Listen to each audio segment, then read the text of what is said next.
Hello and welcome. I'm Leigh Ann Gerrans and you're watching W News, broadcasting live from the Al Arabiya headquarters. These are our top stories.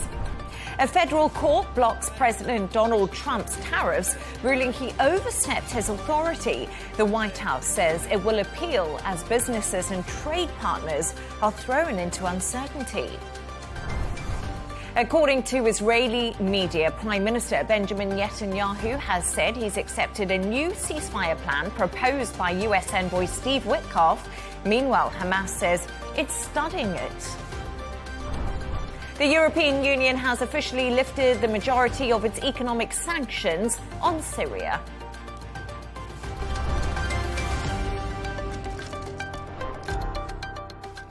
Now to our top story, and a US federal court has blocked President Trump's global tariffs, undermining the administration's economic policies. A panel of 3 judges have ruled the tariffs as unlawful, adding the US president overstepped his authority on the 2nd of April, his so-called Liberation Day. This decision will inevitably create a further divide between the Trump administration and the judiciary.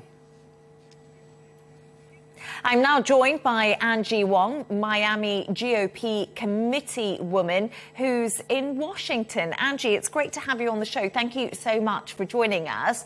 So we've had some breaking news in the last hour, and I just wanted to talk to you about this. Netanyahu says Israel has accepted Witkoff's new Gaza truce proposal. Is this a step closer to a ceasefire? Yes, Witkoff has been working feverishly to get President Trump a win on this matter, and he's been going back and forth with both leaders in Hamas and also in Israel to make it happen. Is this a breakthrough moment, or is this more back and forth?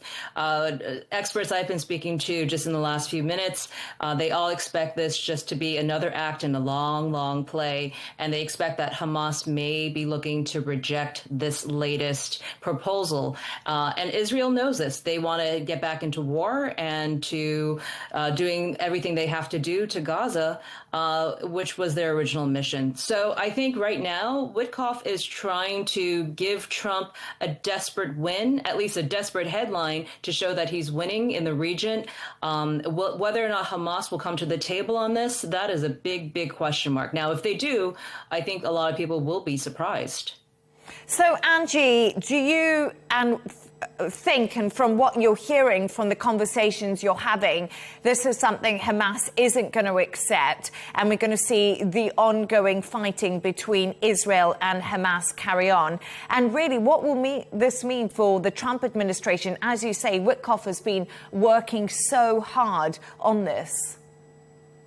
Yes, I think Hamas wants to see a complete withdrawal from the region by Israel. Right now, this particular proposal is only talking about the northern withdrawal in Gaza, and also just a return of a few prisoners and a few hostages. So at this time, it may or may not work. I think maybe this might be a very good, step 1, even though we're probably at step 12 or 13 by now on the negotiation. But at least they're talking, and at least Witkoff has gotten both sides to the table to at least have those discussions. So we do see this as a positive movement. But Witkoff, this is his number 1 agenda every day when he wakes up, is to get Trump to be the ultimate deal maker here. And if he could pull that off, this would be quite the feat, because this war has been going on for multiple years now.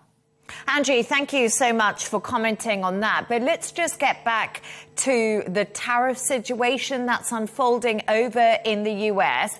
And I wanted to know what happens now that Trump's key economic policy has been undermined. Surely the president must just be seething with this. Yes, and we're seeing early headlines coming out saying that this is just a hiccup, that they're going to get back on track. They're calling these judges that are blocking the tariffs to go through activist judges. That's a term we've been hearing a lot here in the United States, that a lot of these judges were appointed by Obama and other Democratic presidents. Ultimately, they're going to have to work this through the courts. Now, whether or not Trump will be able to do that in a timely manner, I don't know. I mean, these are all just case management issues. This could take 1, possibly even 2 years to resolve in the courts. And I think that's what Democrats want. But meanwhile, the markets have responded very, very favorably around the world to this court blocking Trump's tariffs. And I think President Trump's team must be looking at this. If the markets are reacting this favorably, Trump should probably rethink how he's going to go about doing this, because, there's been a lot of business owners, and from big to small, that have been waiting for this day for the courts to block these tariffs that would have really increased their margins and maybe even put a lot of businesses out of business. Yeah, absolutely. We are seeing Wall Street, as you said, reacting really positively to this. And surely, as you mentioned there, I wonder if we could just go through that point again. This must be a sign from investors that tariffs are not positive for trade and also globalization. Do you think Donald Trump will take that into consideration? He has to. I mean, he is a businessman, and he is also reacting to the market. And those are better polls than any pollster can do, any political posters can do, right? And these are the world markets reacting. They're very, very happy that they get to go back to where they were prior to Trump. But again, Trump's not going to let up. He desperately wants to be a leader in this, and he wants this as a win, because it's creating leverage around the world to have to work with the United States and to have better trade, not just free trade. We want fair trade. So I think his team's going to have to readjust the messaging here. It is curious, though, that after the UK and this temporary Chinese U.S. tariff deal, no one else has jumped on board. I think a lot of the other world leaders knew that this was coming down the pipeline. They were all waiting to see what the court said before they engaged in talks with the White House again. So this, of course, changes everything today. I expect President Trump to come out with a statement very soon. And Angie, tariffs aren't the only thing Trump is going to be fighting in the courts. A US judge says she plans to block the administration from revoking Harvard's ability to enroll foreign students. Is this another blow for Donald Trump in the US right now? He's going to be, as you said, it might take him years to get his policies through. And that's right. And he doesn't have years, right? He has the midterm elections coming up right after the summer. That's when the midterm elections really kick off. And that's going to determine the size and shape of the House of Congress and the Senate. And he needs both houses on the Republican win for him to pass through the Trump agenda going forward, for him to have a full 4-year presidency. So these things are all coming around. The courts are there to stall. And the lawyers and the plaintiffs who are filing these suits, they know it. This is political theater. Now, with Harvard, there are other ways of stopping foreign students from entering the U.S. Secretary of State Marco Rubio had also put a pause on all foreign students receiving visas until they're properly vetted. I am in full support of this. I think all foreigners coming into the United States should be vetted and are vetted. Asylum seekers are vetted. Potential employees are vetted. And so are tourists. So why wouldn't foreign students also be vetted? And Angie, I respect and understand your point of view, but isn't this another blow for the US economy? If we think about foreign students, they bring in a lot of money, especially when it comes to Harvard and how global standing this university is. Doesn't this just undermine the whole point of the universities and freedom of speech and freedom to come to America and study? Yes, I'm sure a lot of foreign students are looking at other countries like the UK or Australia and other countries that are more welcoming, that will roll out the welcoming mat for them to come and study there and pour their money into. This is not just a message for Harvard University, but all American universities. Harvard has a $53 billion endowment. They're not worried if they had to survive the Trump administration for 4+ years. They have the money to do so. Other universities that rely rely on foreign students, they don't have the luxury. So we expect those other non-Harvard University presidents to be putting a lot of pressure right now on Harvard because this affects everyone. And I think that's the leverage that the Trump administration is trying to create, is to pressure Harvard, other Ivy League schools to rooting out the problems. And the problems in our universities right now really is the anti-Semitism, as well as a lot of these protests that are breaking out that are borderline hate crimes, not so much free speech that we have here in the U.S., but hate crimes and committing all sorts of property damage. And Angie, I just wanted to ask you a question about Elon Musk. He's officially stepped down from his role as head of Doge. What are your thoughts on his departure, and what impact do you believe he had on the administration's agenda? Was it positive? I think Elon Musk did a great job in the 130 days that he was allowed to do his job as a special federal employee, and that is the cap off 130 days. Look, you need the hatchet man to come in, and Trump is that guy as well. So along with Elon Musk, who had not only the skills to do the audits and do the digging, he also had the largest digital microphone today with X. So he was able to showcase all the fraud, waste, and abuse that was happening in our U.S. government to save American taxpayers. And that's so we're very thankful for his service. The next step of his legacy will really be left to Congress, where now Congress takes these findings and creates bills based on his findings. And hopefully President Trump signs them into law so that this type of waste and fraud never happens again. And now we have to turn bills into laws. So, he's passed the baton over to Marjorie Taylor Greene over in the Congress, and hopefully she will be seeing bills very soon. I think we're seeing the very first bill today on the floor, if time allots, for some of the communication fraud that we had, well, rather that Elon Musk and his team has found. Angie Wong, it's always fascinating to have you on the show. I always appreciate your insights and thoughts. Angie Wong there, Miami GOP committee woman. Once again, thank you. Thank you so much.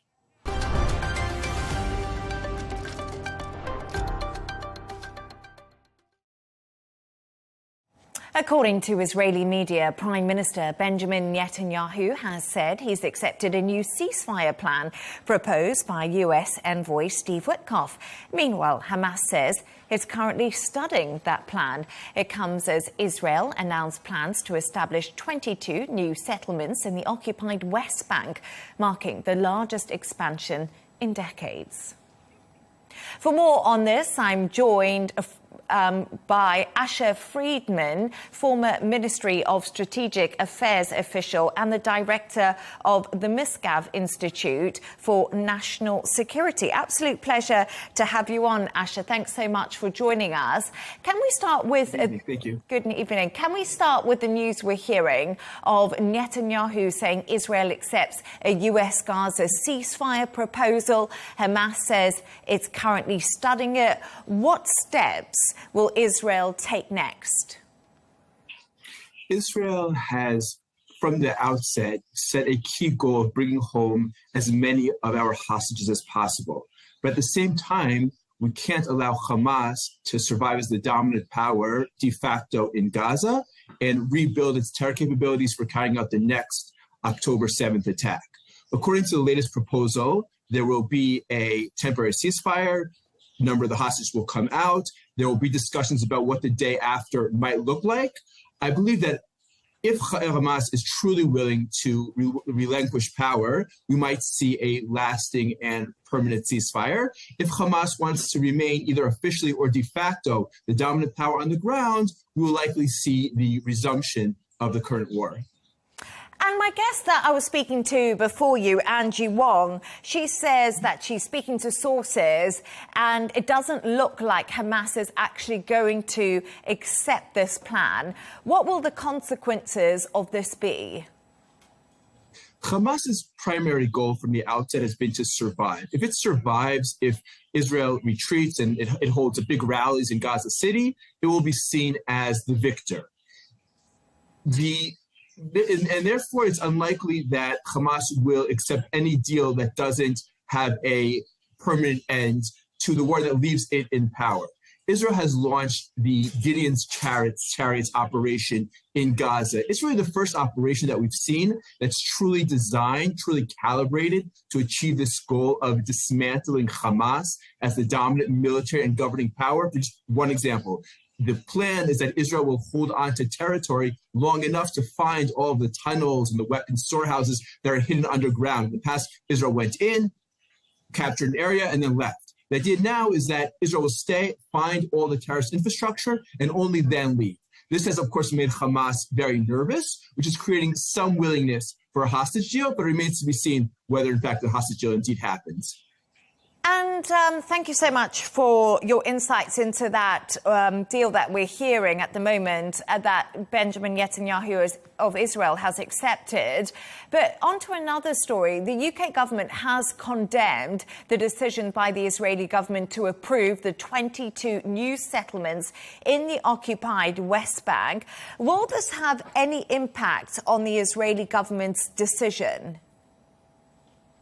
I don't believe it will. After Hamas's October 7th terror attack and Hamas's growing popularity in the West Bank, it is by far the most popular political party in the Palestinian Authority today. It's clear to Israel that there are strategic areas that it must remain in control of under any foreseeable arrangement in the future. Just as one example, we know that Iran and Hamas, the Muslim Brotherhood, are looking to attack Israel from Jordan to attack Israel's eastern border. So increasing Israel's presence in the Jordan Valley along its eastern border is a key strategic security need for Israel's future security and safety. So I think that I'm not surprised that the UK government has condemned the move, but I think there's a broad consensus in Israel that these are areas that Israel will need to remain in control of in any future arrangement, whatever that might look like.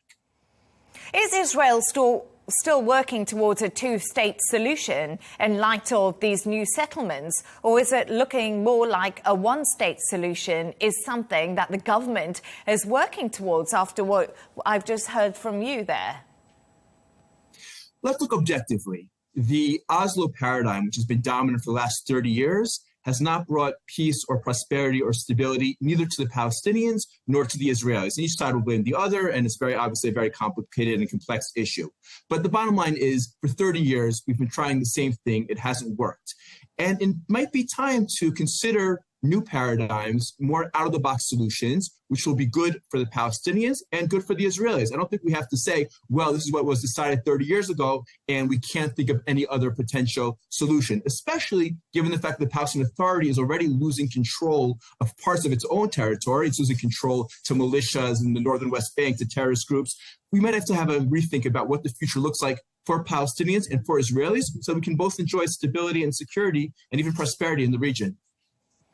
And how do you anticipate this decision will affect Israel's relationship with its Arab neighbours, particularly those involved in the accords that were signed, the Abraham Accords? Israel very deeply values these relationships, and we've seen them continue on the diplomatic level, the strategic level. We've even seen trade continue to rise in between Israel, the UAE, Bahrain, Morocco, also between Egypt and Jordan. Trade rose, for example, in 2024 after the war, as opposed to 2023 before the war. These countries have leveraged the trust that they've developed with Israel, for example, to play a leading role in bringing humanitarian aid into Gaza, because there's this trust, this rapport built between the sides that was able to happen. We've seen, for example, the UAE called in the Israeli ambassador to condemn Israel's March on Jerusalem Day. So there are tensions, and both sides know how to openly discuss the issues that bother them. I think that Israel's Abraham Accords ties will continue. I think hopefully if we get to a day after Hamas, a day where Hamas really is no longer present, no longer dominant on the ground in Gaza, these countries may play a key role in creating a better future for Gaza. And it's even conceivable that in a future where the PA is willing to, for example, end its terror incitement, end its terror payments, and undergo real reforms and incitement, create a culture of peace, these countries like the UAE, even like Saudi Arabia, might have a role in building a better future for the Palestinians as well. And you speak to me there about, you know, eradicating Hamas when they don't have so much power anymore within Gaza. But the humanitarian situation in Gaza has been described as dire, with significant civilian casualties and infrastructure damage beyond belief. The scenes are chaotic. How does the Israeli government balance its security concerns with the need to minimize humanitarian suffering? There's no doubt that there has been terrible suffering on both sides, and nobody in Israel wants to see innocent civilians hurt. The challenge has been that Hamas, as we know, has built its terror bases in hospitals, in schools. Friends of mine who've served in Gaza tell me that in nearly every house they find a terror tunnel or a weapon or explosives. So it's been a real challenge. But we have to remember, if Israel doesn't eliminate Hamas as the dominant power, then we're looking at another devastating war a year from now, 2 years from now, just like we had numerous wars over the last 15, 20 years. The only way we're going to get to a stable and viable and peaceful future for the people of Gaza and for the people of Israel is by eliminating Hamas. Thank you so much for your thoughts there. It was absolutely great to speak to you. I hope we have you back on the show. That was Asher Friedman. Once again, a pleasure to speak to you. To talk more about the humanitarian crisis in Gaza, I'm joined by humanitarian expert and former spokesperson for the Office of the United Nations, Mohammed Hawari. Thank you so much for joining me. It's an absolute pleasure to have you on the show. And I just wanted to say, what do you make of the reports we're hearing about Israel accepting a US proposal for a Gaza ceasefire? Is this positive news? Actually, it's not positive news from that we still have several days that we're hearing Hamas accept, then Israel refuse, then Israel accept, then Hamas refuse. Between these days and every day and every minute, there is people dying in Gaza and still no solution for this war. And actually, we hope there is a real act on that, not just we're hearing news. Maybe, as what your guest just says, somehow it's still gray in the way. We don't have an accurate position, not for Israel, not for Hamas, and not for the international system and community, that there is a real step acting forward that to stop the war forever, not just for a small window, not just for 108 truck to be entered, 50% of them is damaged. This is actually an issue.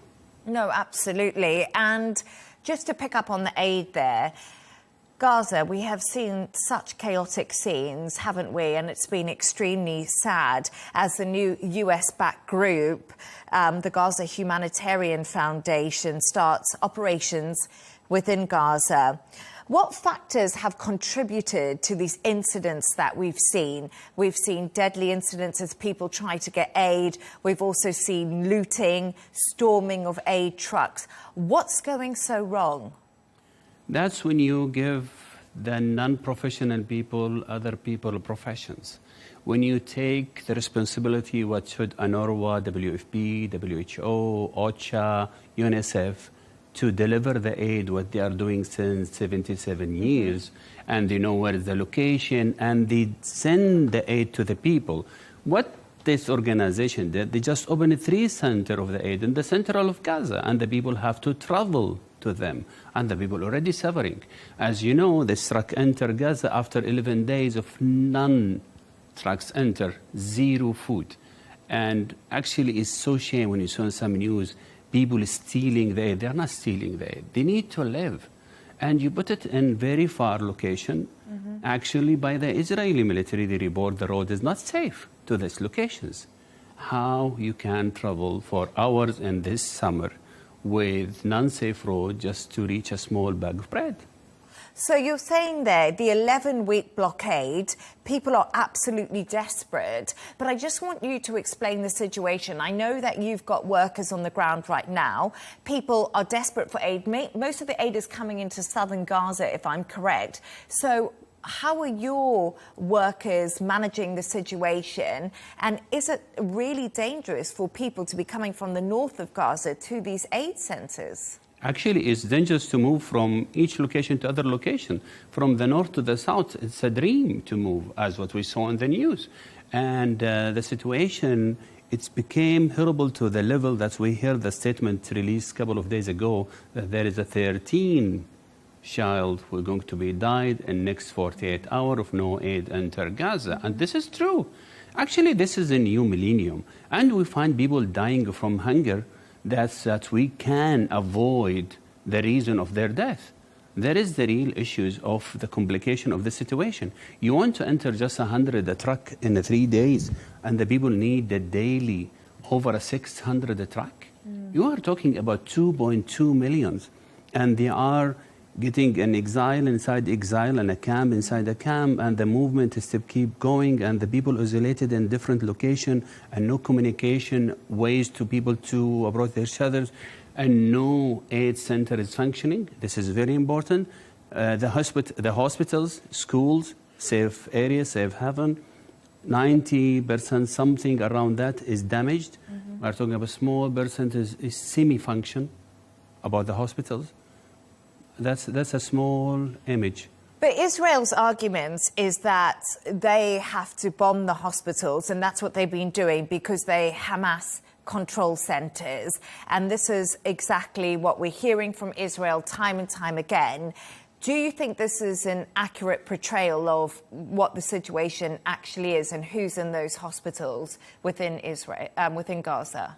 I think the globe agree in one convention in Geneva related to the war. And in that convention says, if you counting terrorists in hospital, you don't bomb the hospital. If you found them inside school, you don't attach the school. We are seeing today in this news that they are targeting civilian directly. Aid truck, what's related to Hamas? Everything what they are attacking today is really related to Hamas. They are civilian, come on. Okay, and now we're talking about who caused whom, why this is happening. This is another argument away from the humanitarian situation today. Why we keep seeing children died without stopping this. And do you think that the international community right now, the wider international world, is too focused on short-term relief rather than long-term solutions for the people of Gaza? What we are seeing today in Gaza actually is not just a crisis. It's just a moral collapse for the international system. Why? Because looking for the short term of relief, this is one of the many other examples. They are not looking really for a solution. We need for a long-term relief that will keep these people alive. If we are working on the short-term relief, what that will have impact? That we will have a damage in the people health forever, especially the people under 18 years age. And that's continue with the supplement and the food and everything is in a zero, not short actually. It's short, it's zero in some locations. And that's what will be causing in the future. People get extra angry. People lose their life, their resource of the life is zero, and the short-time relief, it can be helped? No. It can be fixed the situation? No. We need a safe corridors. We need a commitment. We need a protection. This is the three major elements should be the international community to be supported. Today is zero respect for the law. We see the people is advocated for several times, for several statements we see from all the United Nations, and it became not just a statement, it be converted to be a witnessing what's happening there. But who can act? There is a people still have hope. There is someone will care and act, but actually today this hope need help. Thank you so much for joining us and for bringing us your insights on the humanitarian situation on the ground in Gaza. It was a pleasure to have you on. Mohammed Hawari there. Once again, thank you very much.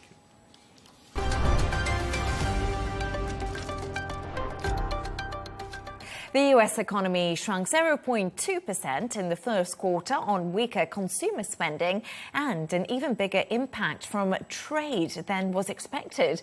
This data comes as a ruling by a federal court that has blocked most of President Trump's tariffs is also impacting financial markets. For more on the economic outlook and market reaction, here's Al Arabiya senior correspondent Karina Kamel.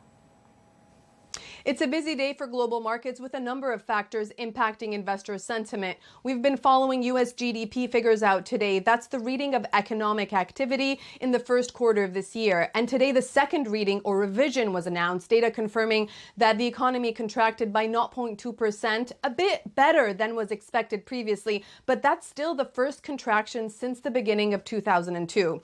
And it's also worth mentioning that this data covers the first 3 months of the year, which means it doesn't include the full force of President Donald Trump's tariffs. And speaking of tariffs, we've had big news out of New York today with a court ruling that some of the president's tariffs were in fact unconstitutional. The Federal Court of International Trade, which is based in New York, ruled that the U.S. Constitution grants Congress the exclusive authority to regulate trade with other countries, and that Congress's power in that area supersedes the president's emergency powers to protect the economy.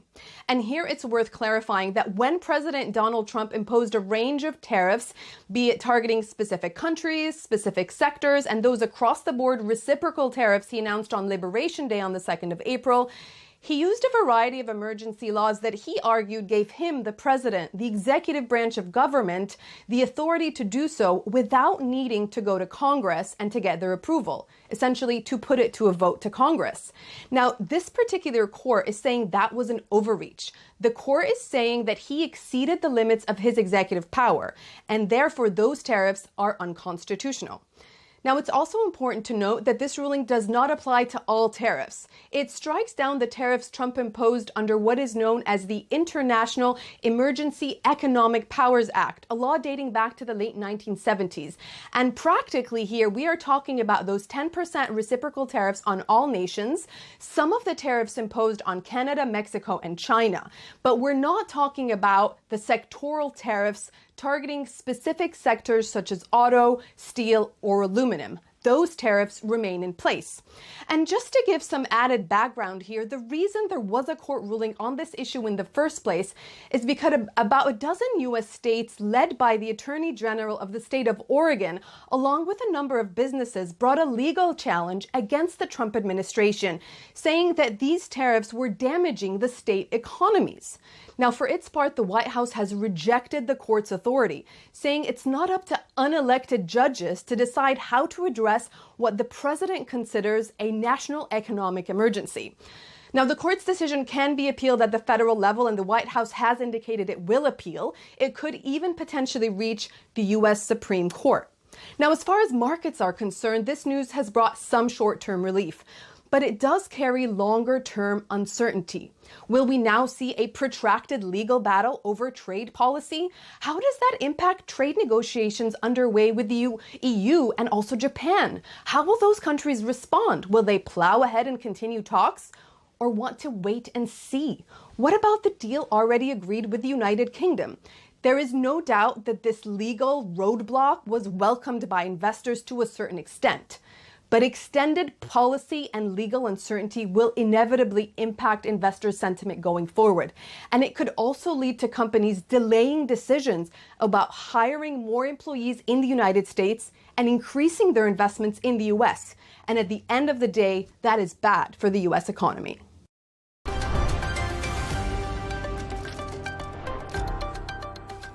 Now, the European Union has officially lifted the majority of its economic sanctions on Syria.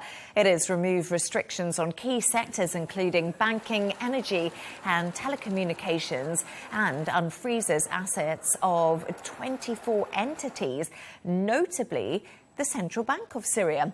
The move comes in response to the recent political changes in Damascus and aims to support Syria's post-conflict recovery.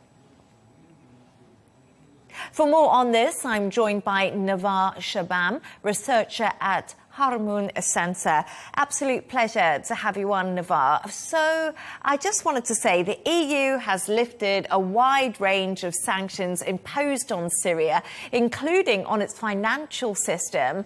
What does this mean for Syria as the country looks to rebuild itself? First of all, let me say thank you for having me. What we're witnessing is a significant policy change from the European side toward the new situation in Syria. But before even that, there was there was several indications, several positive vibes, if we want to compare it with the American approach. Basically, the country, after this 14 years of struggle and a very damaged infrastructure, a very poor community, it does require the lift of sanction for at least to give them a chance to build a better future. The suspension of sanction for several months won't be enough even. First of all, there was talk about suspension of the sanction for like several months. These sectors are totally damaged. They need more than several months at least to be active once again. So yes, the remove of sanction is something is very important. It can be considered. It is actually considered very significant at this time. But also there is several indication that it might be reversible. There is some minor obstacle that the Syrian government need to give insurance in different kind of like human rights and these kind of other sectors. There is some kind of violation. So in conclusion, when it comes to these sanction removal in different sectors such as banking, oil, gas, investment, it is the essential needs right now for Syria to rebuild. And not removing them is basically keeping Syria in the limbo. Not even in the on heaven, or neither in heaven, nor hell. It's basically in limbo. So basically, here it came the need of removing these sanctions just to give them a chance. This chance comes with obstacles. This chance comes with challenges on the new government in Syria in different sectors, just to make sure that things goes this time in the right way. So Syria's Minister of Economy has told Al Arabiya News the country needs at least $1 trillion to rebuild its economy. He also warned the World Bank's estimate of $400 billion is insufficient. You spoke to me about lifting the sanctions. This will have some impact, but not an immediate effect. How is Syria going to reach this $1 trillion, and how is it going to begin to rebuild? So basically now it's obvious that the new situation in Syria, there is new allies in Syria, for the Syrian government and for the Syrian people. We're talking about a community who struggled for 14 years. Not only the people who lived in Northwest, all of Syria. The sanction was, basically the sanction is the legacy of a fallen regime. Surprisingly, there was no actual impact on the regime. There was actual impact on the infrastructure of Syria, the power of this country. So basically, yes, there is a lot of shortage. There is a lot of works need to be done. What might make it, or what the positive vibes here, it comes that there is a lot of allies. There is a lot of contracts are being signed right now in oil and gas, electricity, investment.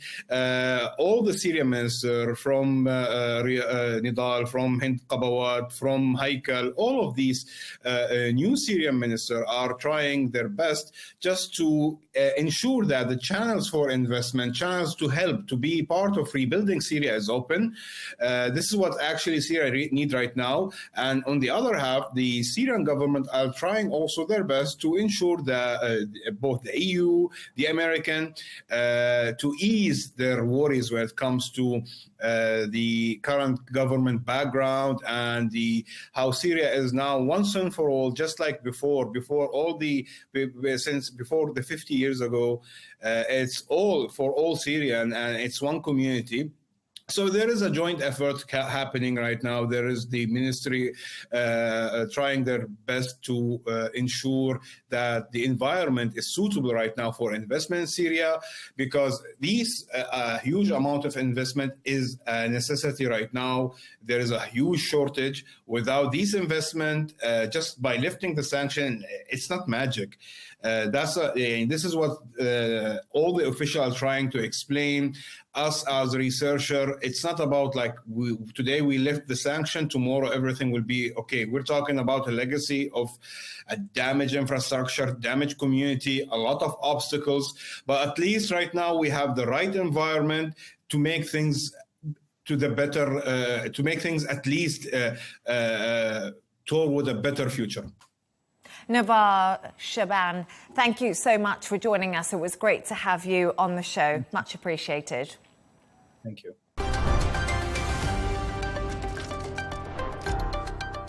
And now some breaking news. UK police have charged a 53-year-old man with 7 offences for allegedly ramming a car into crowds celebrating Liverpool's Premier League title earlier this week. The counts against Paul Doyle include dangerous driving and causing grievous bodily harm with intent. So some breaking news there on the Liverpool FC parade car ramming.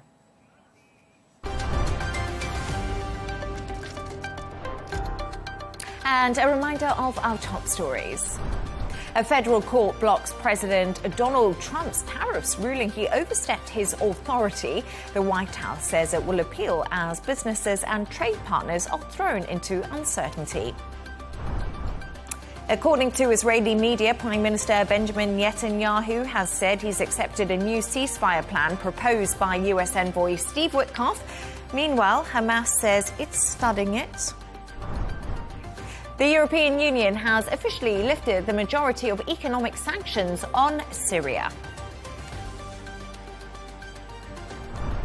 And that's all from us on W News. Don't forget to subscribe to our YouTube channel and also follow us on X. We'll be back in a couple of hours with W News Extra. Goodbye.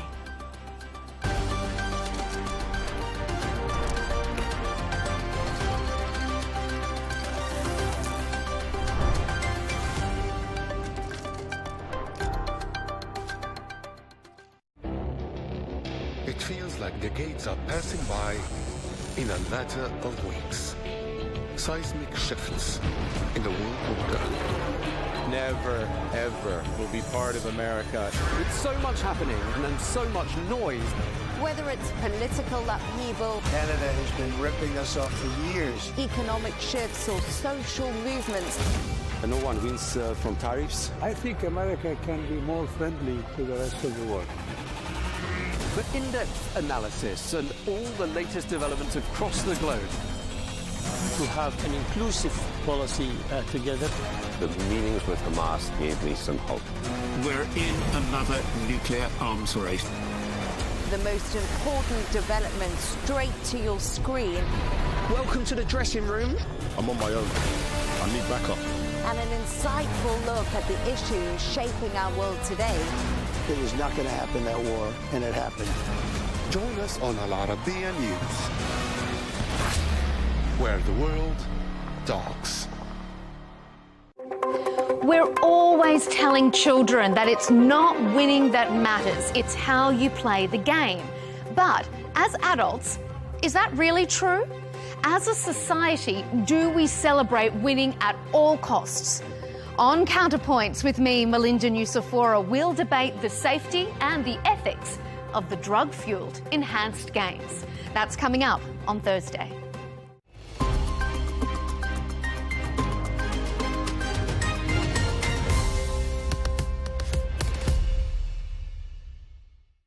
Hello and welcome. I'm Arabiya Alami and this is The Dailies, where we take a look at important news stories, reports, analysis and articles published in newspapers and media outlets across the world. One theme ran across all global newspapers today, which might see the end of Donald Trump's tariff wars as a federal trade court blocked the president from imposing sweeping tariffs on imports under an emergency powers law, deeming it illegal. American newspapers also focused on Elon Musk's exit announcement from U.S. government role after breaking with Trump on tax bill. While Trump's statements about warning Israeli Prime Minister against striking Iran received quite a bit of attention. Internationally, all media outlets continue to cover the developments in Gaza as starving Palestinians burst into an aid warehouse yesterday, resulting in civilian casualties from crushing and gunshot wounds. Let's start with the Wall Street Journal, which published a report reviewing also Lebanon's recent efforts to disarm Hezbollah in its southern strongholds, highlighting significant progress made with the help of Israeli intelligence. It notes that the Lebanese army now controls much of the south, marking a shift in authority away from Hezbollah. While the group has cooperated so far, it resists full disarmament, citing security concerns. This article also points out that extending these efforts beyond the south is politically risky, giving Hezbollah's deep roots and support. The government's strategy aims to avoid civil conflict while expanding state authority. The review concludes that although Lebanon has taken important steps towards stability, the future remains uncertain as leaders balance peace, reconstruction, and the challenge of fully disarming powerful militias.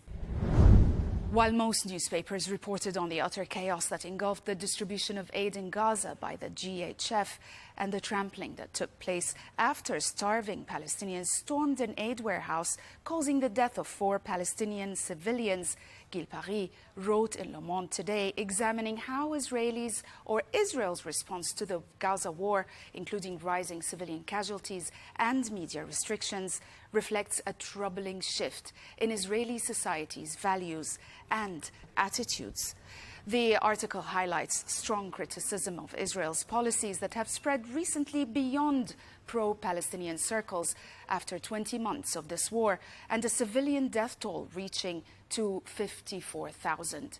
The piece criticizes Israel's ban on international media and the deaths of Palestinian journalists, arguing this has hidden the true scale of the destruction.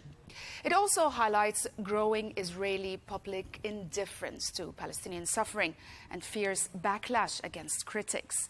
The article draws parallels to past tragedies, warning that silence and normalization of violence mark a troubling transformation in Israeli society as compassion for Gaza's victims fades. The New York Times continued to focus on what many are starting to call the Harvard saga. The newspaper dedicated a section or an entire section to cover the new developments, like the latest statements by Secretary of State Marco Rubio, who said that the U.S. will aggressively revoke visas of Chinese students. Other headlines also read, Trump suggests limit on international students at Harvard, and also Harvard says many of its foreign students are seeking to transfer. The paper also published an analysis by Maggie Haberman on the matter, saying that Harvard's fight illustrates Trump's worldview, as he has been fixated on making an example of those who push back against him.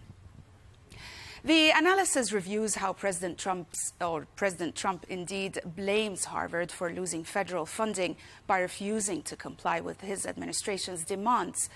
Trump frames the conflict as Harvard's fault, saying that the university is disrespecting the country.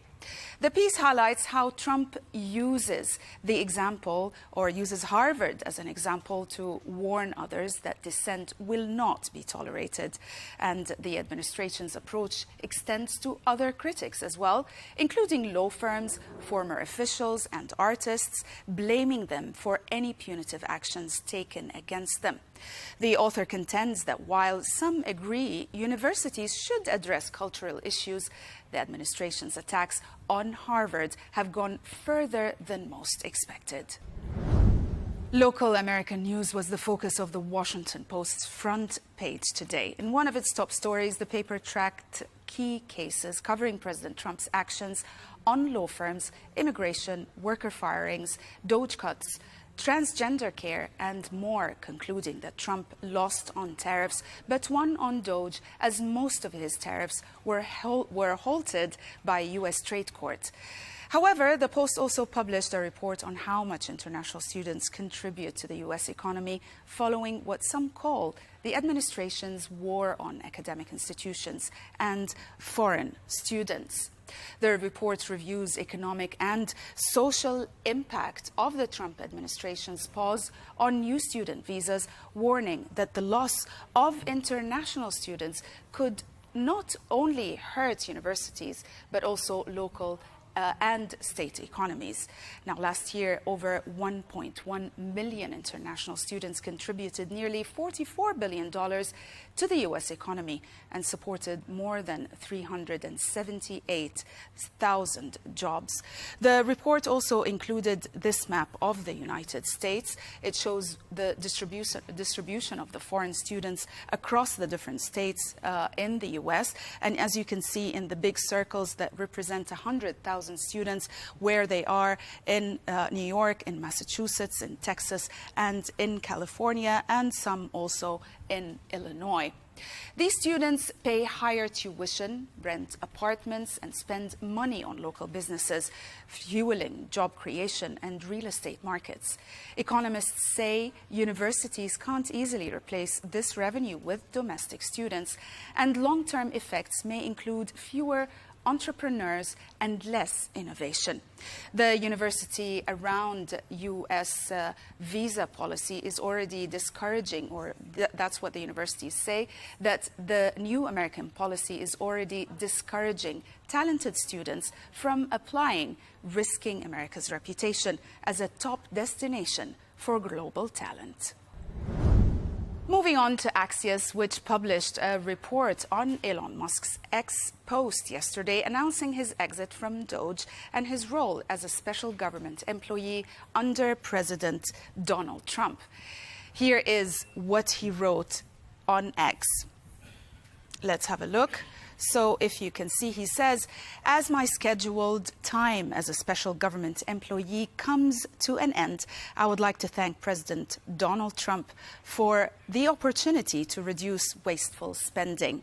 He says that Doge, or the Doge mission, will only strengthen over time as it becomes a way of life throughout the government. Now, according to reports, Musk was originally intended to lead Doge into next summer, and officials believed there were workabouts to keep him on board, indeed, for longer. However, this announcement marks his shift from political activism back to his core business ventures, SpaceX and Tesla. The Axios report details how Musk's time in Washington damaged his company's reputations and sales, particularly amid protests and public backlash. In a series of interviews, Musk expressed regret over his heavy involvement in politics, criticizing recent government spending and reflecting on the challenges of his Doge team's mission to cut federal debt. The article notes Musk's effort to rehabilitate his public image by emphasizing his engineering vision, especially his renewed focus on Mars exploration. The Pentagon's decision to end Musk's controversial internal reporting mandate marks also a clear move away from his government influence. And since we're talking about Elon Musk, let's go back to the Wall Street Journal, where an exclusive report revealed how Elon Musk tried to block Sam Altman's big AI deal in the Middle East. The report reviews how OpenAI, leading a group of major U.S. tech firms, secured a deal to build one of the world's largest AI data centers in Abu Dhabi, despite efforts by Elon Musk to block the agreement unless his own company, xAI, was included. Musk also warned UAE officials that President Trump would not approve the project without xAI's involvement. Of course, reflecting his rivalry with OpenAI's Sam Altman. After Musk's intervention, the White House indeed reviewed the deal, but ultimately allowed it to proceed without xAI. The project, called Stargate UAE, is part of a broader US-UAE partnership to expand AI infrastructure, with the UAE investing heavily in American technology and agreeing to strict U.S. oversight. The episode highlights fierce competition among U.S. AI leaders and geopolitical stakes in global AI development. And we'll end with The Guardian, where Paulina Bock wrote an article exploring how the viral video of Brigitte Macron pushing President Emmanuel Macron reignited public debates in France about privacy, gender dynamics, and the boundaries of public image for political leaders. The author also says that the incident sparked discussion about how physical gestures and relationships are perceived differently depending on gender, with some questioning whether a similar act by a man would be dismissed as playful. She cites experts who note that such viral moments reveal societal expectations about masculinity and also femininity and the power balance in couples. Also, at the same time, the article highlights how the video became fuel for online rumors and disinformation campaigns, especially from Russian and far-right sources, aimed at undermining Macron's image and leadership. This reflects a broader pattern of targeted digital misinformation against French political figures. That's it for today. Thanks for watching.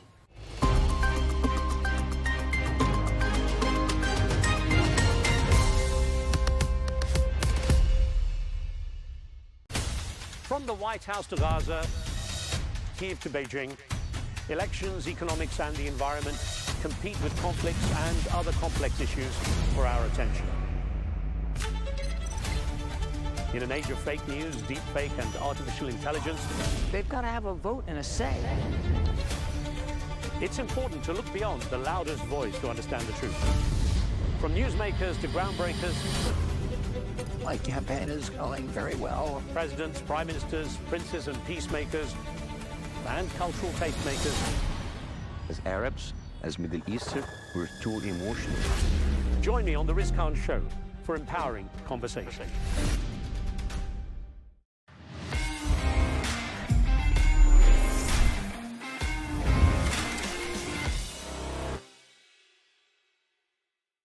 Welcome back to part 2 of the dressing room with our Arabiya news, and we're going to go straight to Old Trafford, Manchester United versus Villa. I was there, Coley. Yeah, how did it go?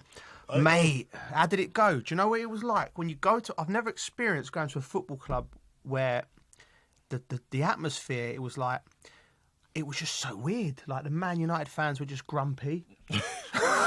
Obviously, like it was like, ew, like it was. Everyone was waiting for Man United just to. I went there and I was like, they're asking me my opinion. I'm thinking, Villa going to walk through. Yeah, I did as well. You know, Villa will turn up. Villa players looked at it when they were there. They didn't start the game at all, Villa. Forget that we'll get into the incident in a moment, but just overall, they were poor. But overall, Manchester United, I've never experienced it like that. There was a protest, but every time I go to a football club, there seems to be a protest nowadays.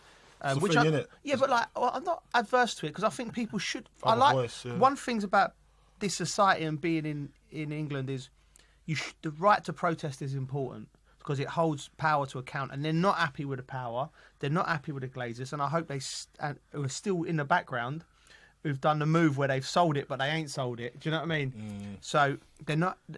So I like the fact that they're allowed to protest. Ineos hasn't got free reign. Ineos has got free reign on the football activities, but the Glazers are not letting it go because it's a cash cow for them. You know, ultimately they just go. You know, I'm not an economist, but from what I understand is they use the asset to lend against it and all their other business. So basically, it's a cash cow. It's like it's going to be making money. They're like, and they clearly don't care about the club because there's been no infrastructure been put in that place, and the club's rotting. Literally, there's like holes in the roof. So I like the fact that there's protests and at all clubs because all these clubs are owned by big corporations, and then they hide behind.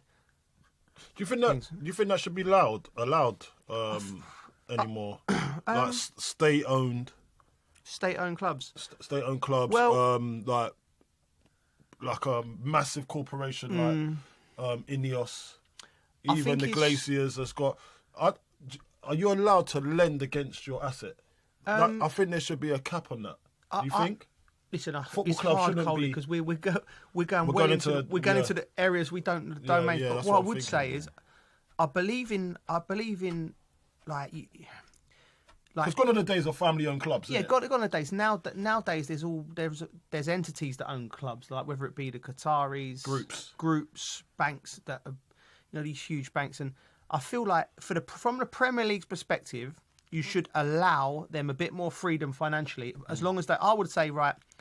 Say for instance, you're Man United, right? If you want to spend £2 billion on players, Yeah. and you know It's for the good of the club. for the good of the club or infrastructure, there needs to be some of that money in escrow, where if you decide you don't want to do it no more, if you're losing money, that's money securing the future of the club. Of the club, yeah.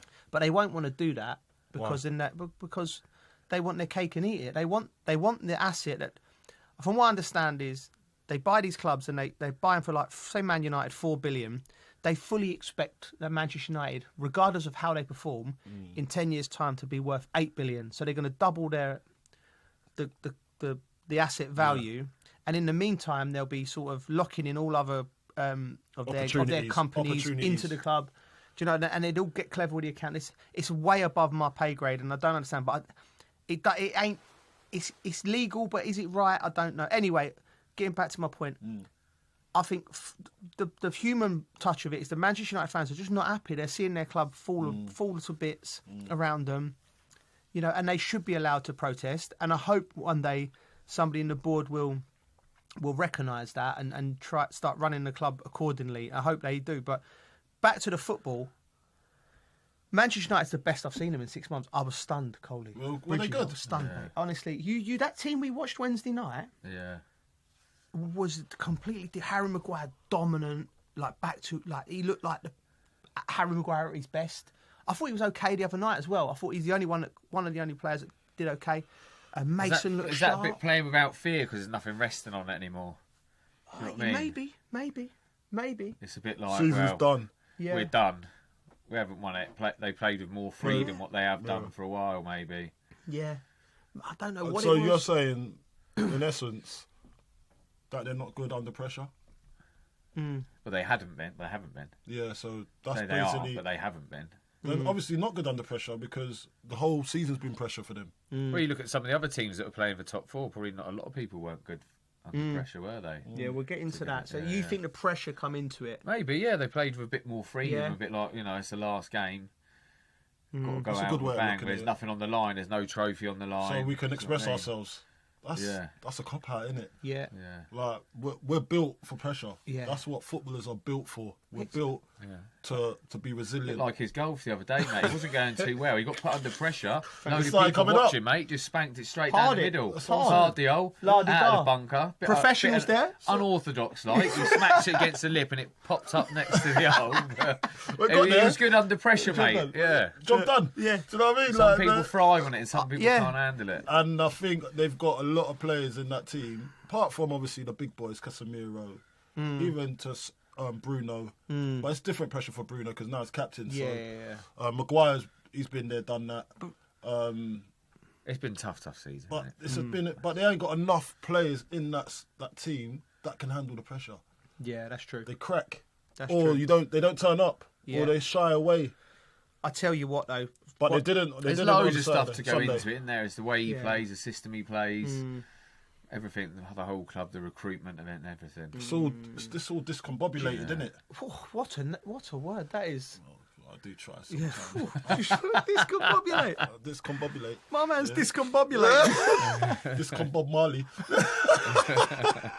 I'll tell you, he's a beautiful player to watch live. Bruno Fernandes, the way he strikes the ball. He's great, isn't he? He's one. The balls come to him on the weekend. I know when players appreciate it, he's just hit it first time, like cut across it, and just Volley out skidded wide. out wide. I'm just like, see that. Do you know what I mean? You like. Yeah, it's got some technique. Yeah, listen, they finished 15th. That result takes them up to 15th in the Premier League. Is that the lowest that they're gonna? I think it's the lowest for a long time. I think. What about future? What does the future hold? What does the future hold? Well, this is interesting. Amarin, when we got on a rundown of what we were doing from TNT, because we get this is what we're going to do. We're going to speak to I don't know, Amorim before the game. Yeah. Becky's going to, or Jules is going to speak to the captain. On the pitch, and then after the game, we're going to do this. And on the call sheet, it said Amorim will be speaking to the crowd. I'm thinking, I was addressing the crowd. Addressing the That's crowd. What they usually do at the last home game, innit? Yeah, I was like, well, this is. I'm like, wow, that's tradition as well. That's hard because. Well, Ten Hag done it. Yeah, Solskjaer done it. Yeah, again, and I was like, but I didn't know how it was going to be. So he got up, Amorim, and he started pacing. I pace when I'm talking and concentrating, but he spoke so well. And one thing which I think the fact the crowd got behind him, so they've had a good result. He spoke well, and what he said was, he said, remember after 3 games we won 2 and we drew 1, and everyone in this building was excited. And I told you guys, be careful, bad times are coming. Be ready, right? He said, but listen, and we've had a difficult season, and he apologised. Yeah. He said, but I'm going to tell you now, on this day, good times are coming. And I thought that's a smart way of like manoeuvring. And not the whole of Old Trafford stayed, because I think some of them just didn't want to hear him. Yeah. But enough of this. This guy's just trying to. Like, he spoke well, and I was like, I looked at him. I always look at the fans on side that were there, basically, didn't he? Yeah, I look at it from the framework of I me as saw a player. clapping. I saw clapping. Yeah. I look at it. I think right. I put myself in the shoes of a player, and I'm like, if a manager the way he speaks, I thought I'd like to play for him. Do you know what I mean? But look, I look at it and I think if he's saying that, if that's the line he's spinning, yeah, he did, and I do remember him saying there's going to be some dark times this season. Yeah, he weren't wrong. He weren't wrong, but he said it. He warned them before. He's warned them before, and he knew before he signed. Because he was like, I don't want to take it now because I'm not going to get the best part of it. Yeah. I'm gonna have to drag my name through the dirt. Yeah. But he's told them before that this is what's going to happen because he could see it coming. Yeah. Because he's obviously looked at what's in front of him and the type of players he's got, the system that he wants to employ. He says, I ain't going to change my values for anybody. Right. And that's what he's gone with, isn't he? He's actually stuck to his guns. Yeah. It's a stubborn man, but you got to be a strong man to be a stubborn man. Yeah. And that shows me he's got the minerals. If I see improvements the first 3 months of the season next season, then I'm going to be thinking he's in it for the long haul here, and it's the right decision and one of the best decisions that Ineos has made.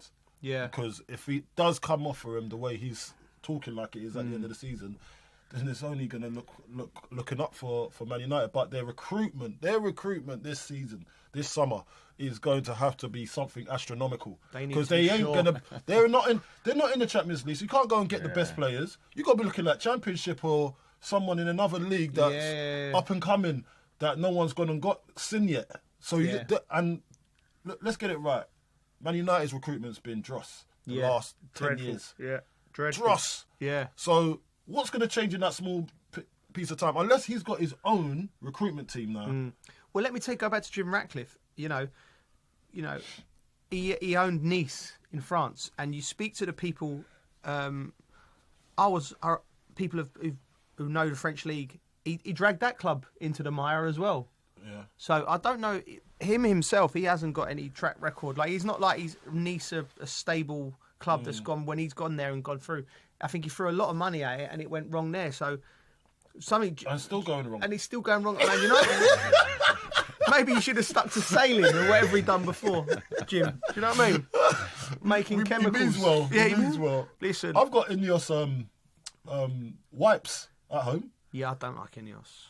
I like Ineos cars. Yeah. It's in the Jeeps. Really? Yeah. Yeah, man, I don't like all that. He's got Ineos Jeeps. Yeah. Is he really? Yeah, this guy's got his fingers in every pie. Oh, mate, he's a solid person. Mate, he's contributor to society. Okay, but he's not contributing. You have to leave him alone, man. No. He's a businessman. No, he's a businessman. Listen, wish him well. British businessman. Hope he. Okay, hope he don't do too well. Listen, it's football and it's hard. Listen, it's football. It's hard. He's trying, and he's remember he's still picking up the flack from the Glazers. You know what I mean? So first, he's got a lot on his plate. He's got a lot on his plate. But there was a massive incident in the game, which I'm bloody glad there was, because there was nothing else happening. And I'm thinking we got an hour to talk about this game afterwards, and there's nothing gone on. So Morgan Rogers pressured the goalkeeper. Goalkeeper fumbled. He's nicked it out of his hand. The referee blew the whistle before Rogers popped it into the empty net. And we all, straight away, me and Crouchy's initial thing was, we could see it, although he was on the halfway line, right, he's dropped that. That's a goal. VAR are going to look at it as a goal. But then we figure it out. We've got it all in our ears saying, once the referee blows his mind, it's dead. You then can't go to VAR. I'm like, what? Common sense tells you the ref's made a mistake. Change that rule for a start. Yeah. Innit? And also, the refs have got to think, do you know what I mean? I don't know. You just got to let it go. You just got to let it go, ain't you? Yeah. That incident of where it is, refs need to have in their head now. You just got to let it go. But there should be common sense that it should go back to VAR and it should be overturned. Even though the ref's blown his whistle, mate.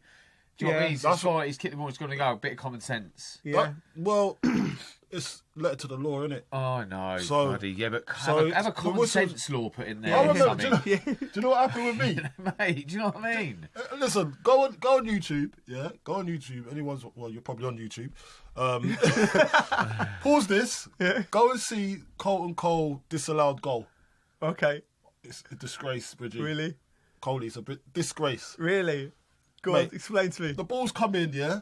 I've headed it over the keeper. The goalkeeper's come out. He's caught in no man's land. Right. I've lined him up. I've gone, bosh, I've got him here. As the ball's bouncing, it's bounced again, and I've gone, bosh, over his head. As I've done that, the referee's seen that I beat him, and it's called half-time. I'm the keeper. I put the ball in the net, and he's called half-time. No. Bro. And you can see how he's doing it. He's like, score? oh, Carlton's going to be in here. I was about to blow up anyway, but it was, I think it was 0-0 at the time. Yeah, he had half-time, full-time scores on yeah. No! But he blew up, because you can see, you got to let that jewel run out. Yeah. You got to. I don't care what you say. Yeah. As that ball's bouncing, he could be in here, and he's like, oh, and you can see it. It's so disturbing. Linesmen are doing it. They're just not flagging and just letting VAR decide, basically, aren't they? Yeah, but exactly. So they let that. So the refs got to do the same. He must have, in his head, thought, no, keeper's definitely got that. Yeah, but you got to let it play out a bit, Bridgie. I know, yeah. Bridgie, what I'm saying is, I'm 50 yards away from it, and I went, I think the keeper's dropped that. Yeah. At the very least, I wasn't 100% sure. If you have either that way, and I'm that he's 10 yards looking at it. His view was clear. Has the ref come out and gone, yeah, I think I heard, somebody heard that the ref knows he's made a rick. Yeah, do you know what I mean? Which is fine. What was that? So what's your source of information? I don't... What was your source of information? I heard that somebody heard. Yeah. What is source of... Oh, do you know what? This guy... I don't know if everyone grew up. You know what? No liability. I don't throw my sources under the bus, Coley. You know what I mean? Wait. What was it again? I heard that somebody heard. Yeah, I heard that somebody heard. That's distancing is so away from that. The allegations. This guy. Who was it? You know what? No lawyers involved. Speaking to a man about a dog.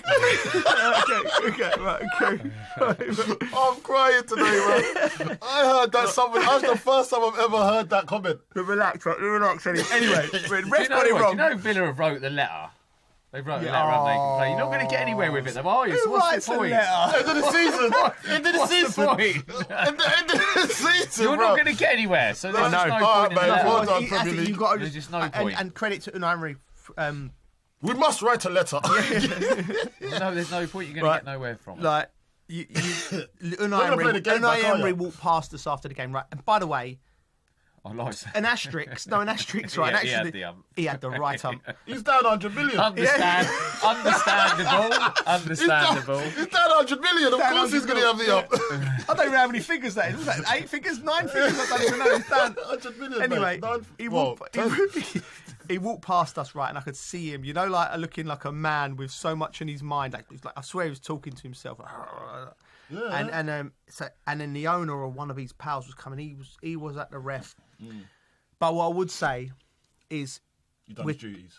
Mate, no, he done his duties. Yes, he did. He done it really well. Composed himself, done his duty. But what I would say about Villa is they didn't deserve it on the day, which is they just didn't turn up.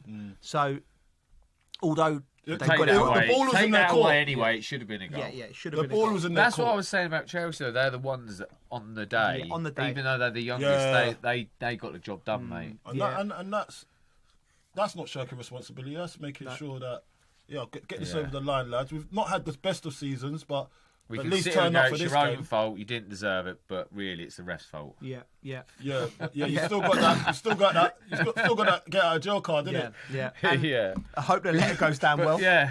You probably won't get a reply. What are you going to do? Wait. You're coming in on a Monday morning, and you see a letter at your door, and it says, to your name, whatever it is. Unai Emery. Please read carefully. Are you going to open it? When does a letter ever work? Was it going to... Well, not at the end of the season. You're not going to gain points next season at the start of it for it, are you? Mate, I love what they do in Turkey and all that. They just walk off the pitch, don't they? You know, they try and force the issue. I don't love it, actually. I don't love it, but... Well, it's quite entertaining. Isn't it? Yeah, it's we're talking about entertaining. We'll park Man United and Villa. Yeah. We'll go to Forest and Chelsea. We'll go to Forest and Chelsea. We've talked a lot about Chelsea and how impressed we are with their young team and their young manager. But there was a little counter story around Forest. Gary Neville denied access to the stadium by Forest after comments in the media, right? You know what, let's talk about that. Right. Yeah, let's talk about it. Just so that people know, Marinakis come on the pitch and Bridgie called him a brat. Yeah, but it was in a... No, we agree. The way I said it was a bit... We did call him a brat. I wonder if Bridgie would be banned as well. No, mine wasn't that bad. I could imagine Gary Neville probably went after him a bit. You called him. No, I think yours was worse, actually. Spoiled brat, but it wasn't that. Do you know what I mean? It's just it came across like that. God, what did he say? Called him a mafia boss.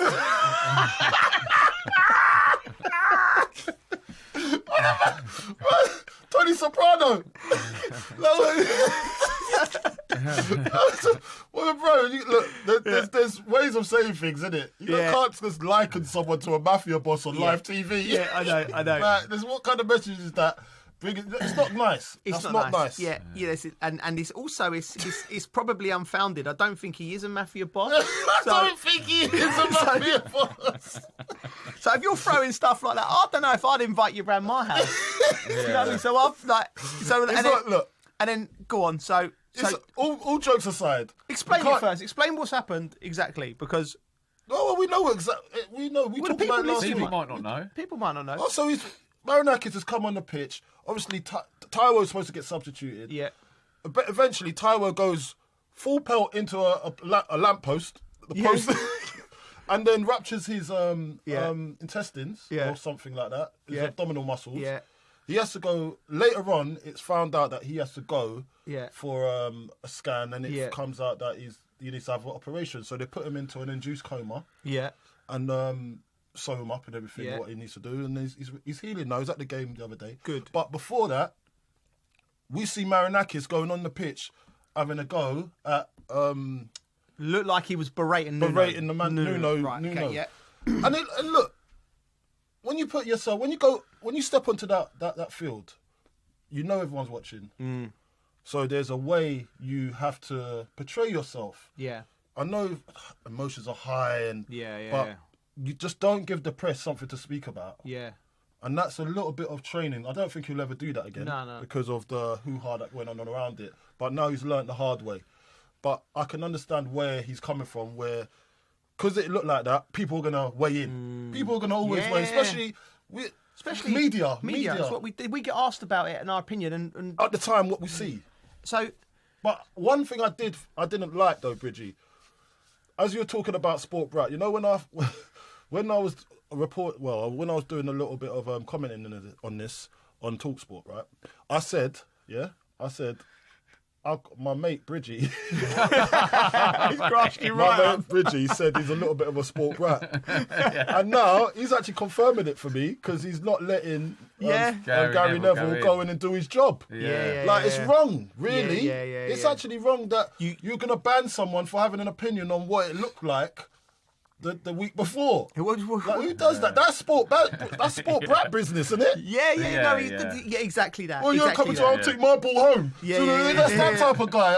No one's playing now because I own the ball. Like, get out of here, man. Just what he should have done is go on. Yeah. What he should have done is go on Sky Sports, because it was on Sky Sports, whatever channels it was on, and you say, listen,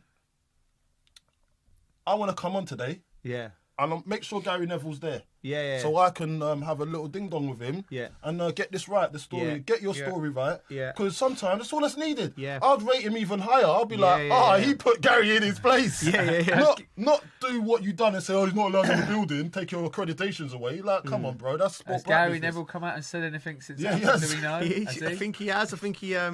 Chev, can we have a rundown? He just told the story, but then he got backed up by Jamie Carragher and David Beckham. Oh, friends. Oh.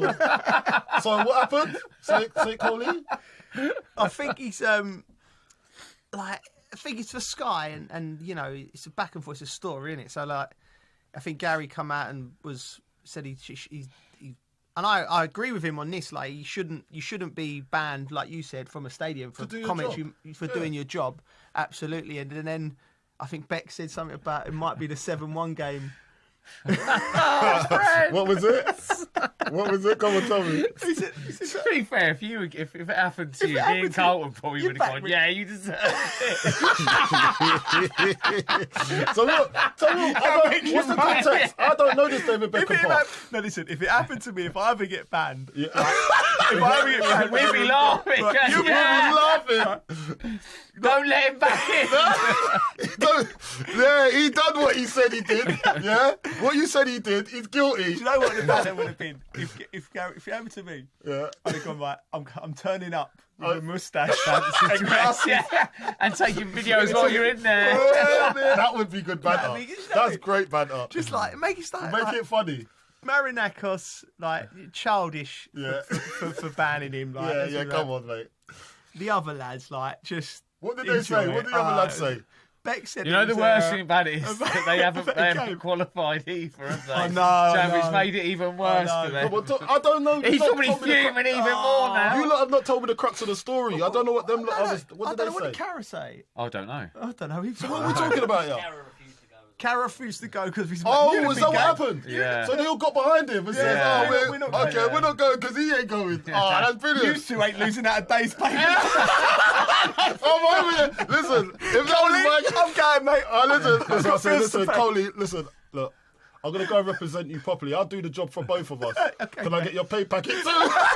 They could have just gone on and battered him as well, though, couldn't they? Do you know what? I'll go on live and say, yeah, I think Joe was bang out of order with what he said. What he said was bang out of order. I'll be laying it on. Yeah, mate, brilliant. Listen, this is what football's about, though. Like, this is why I love football.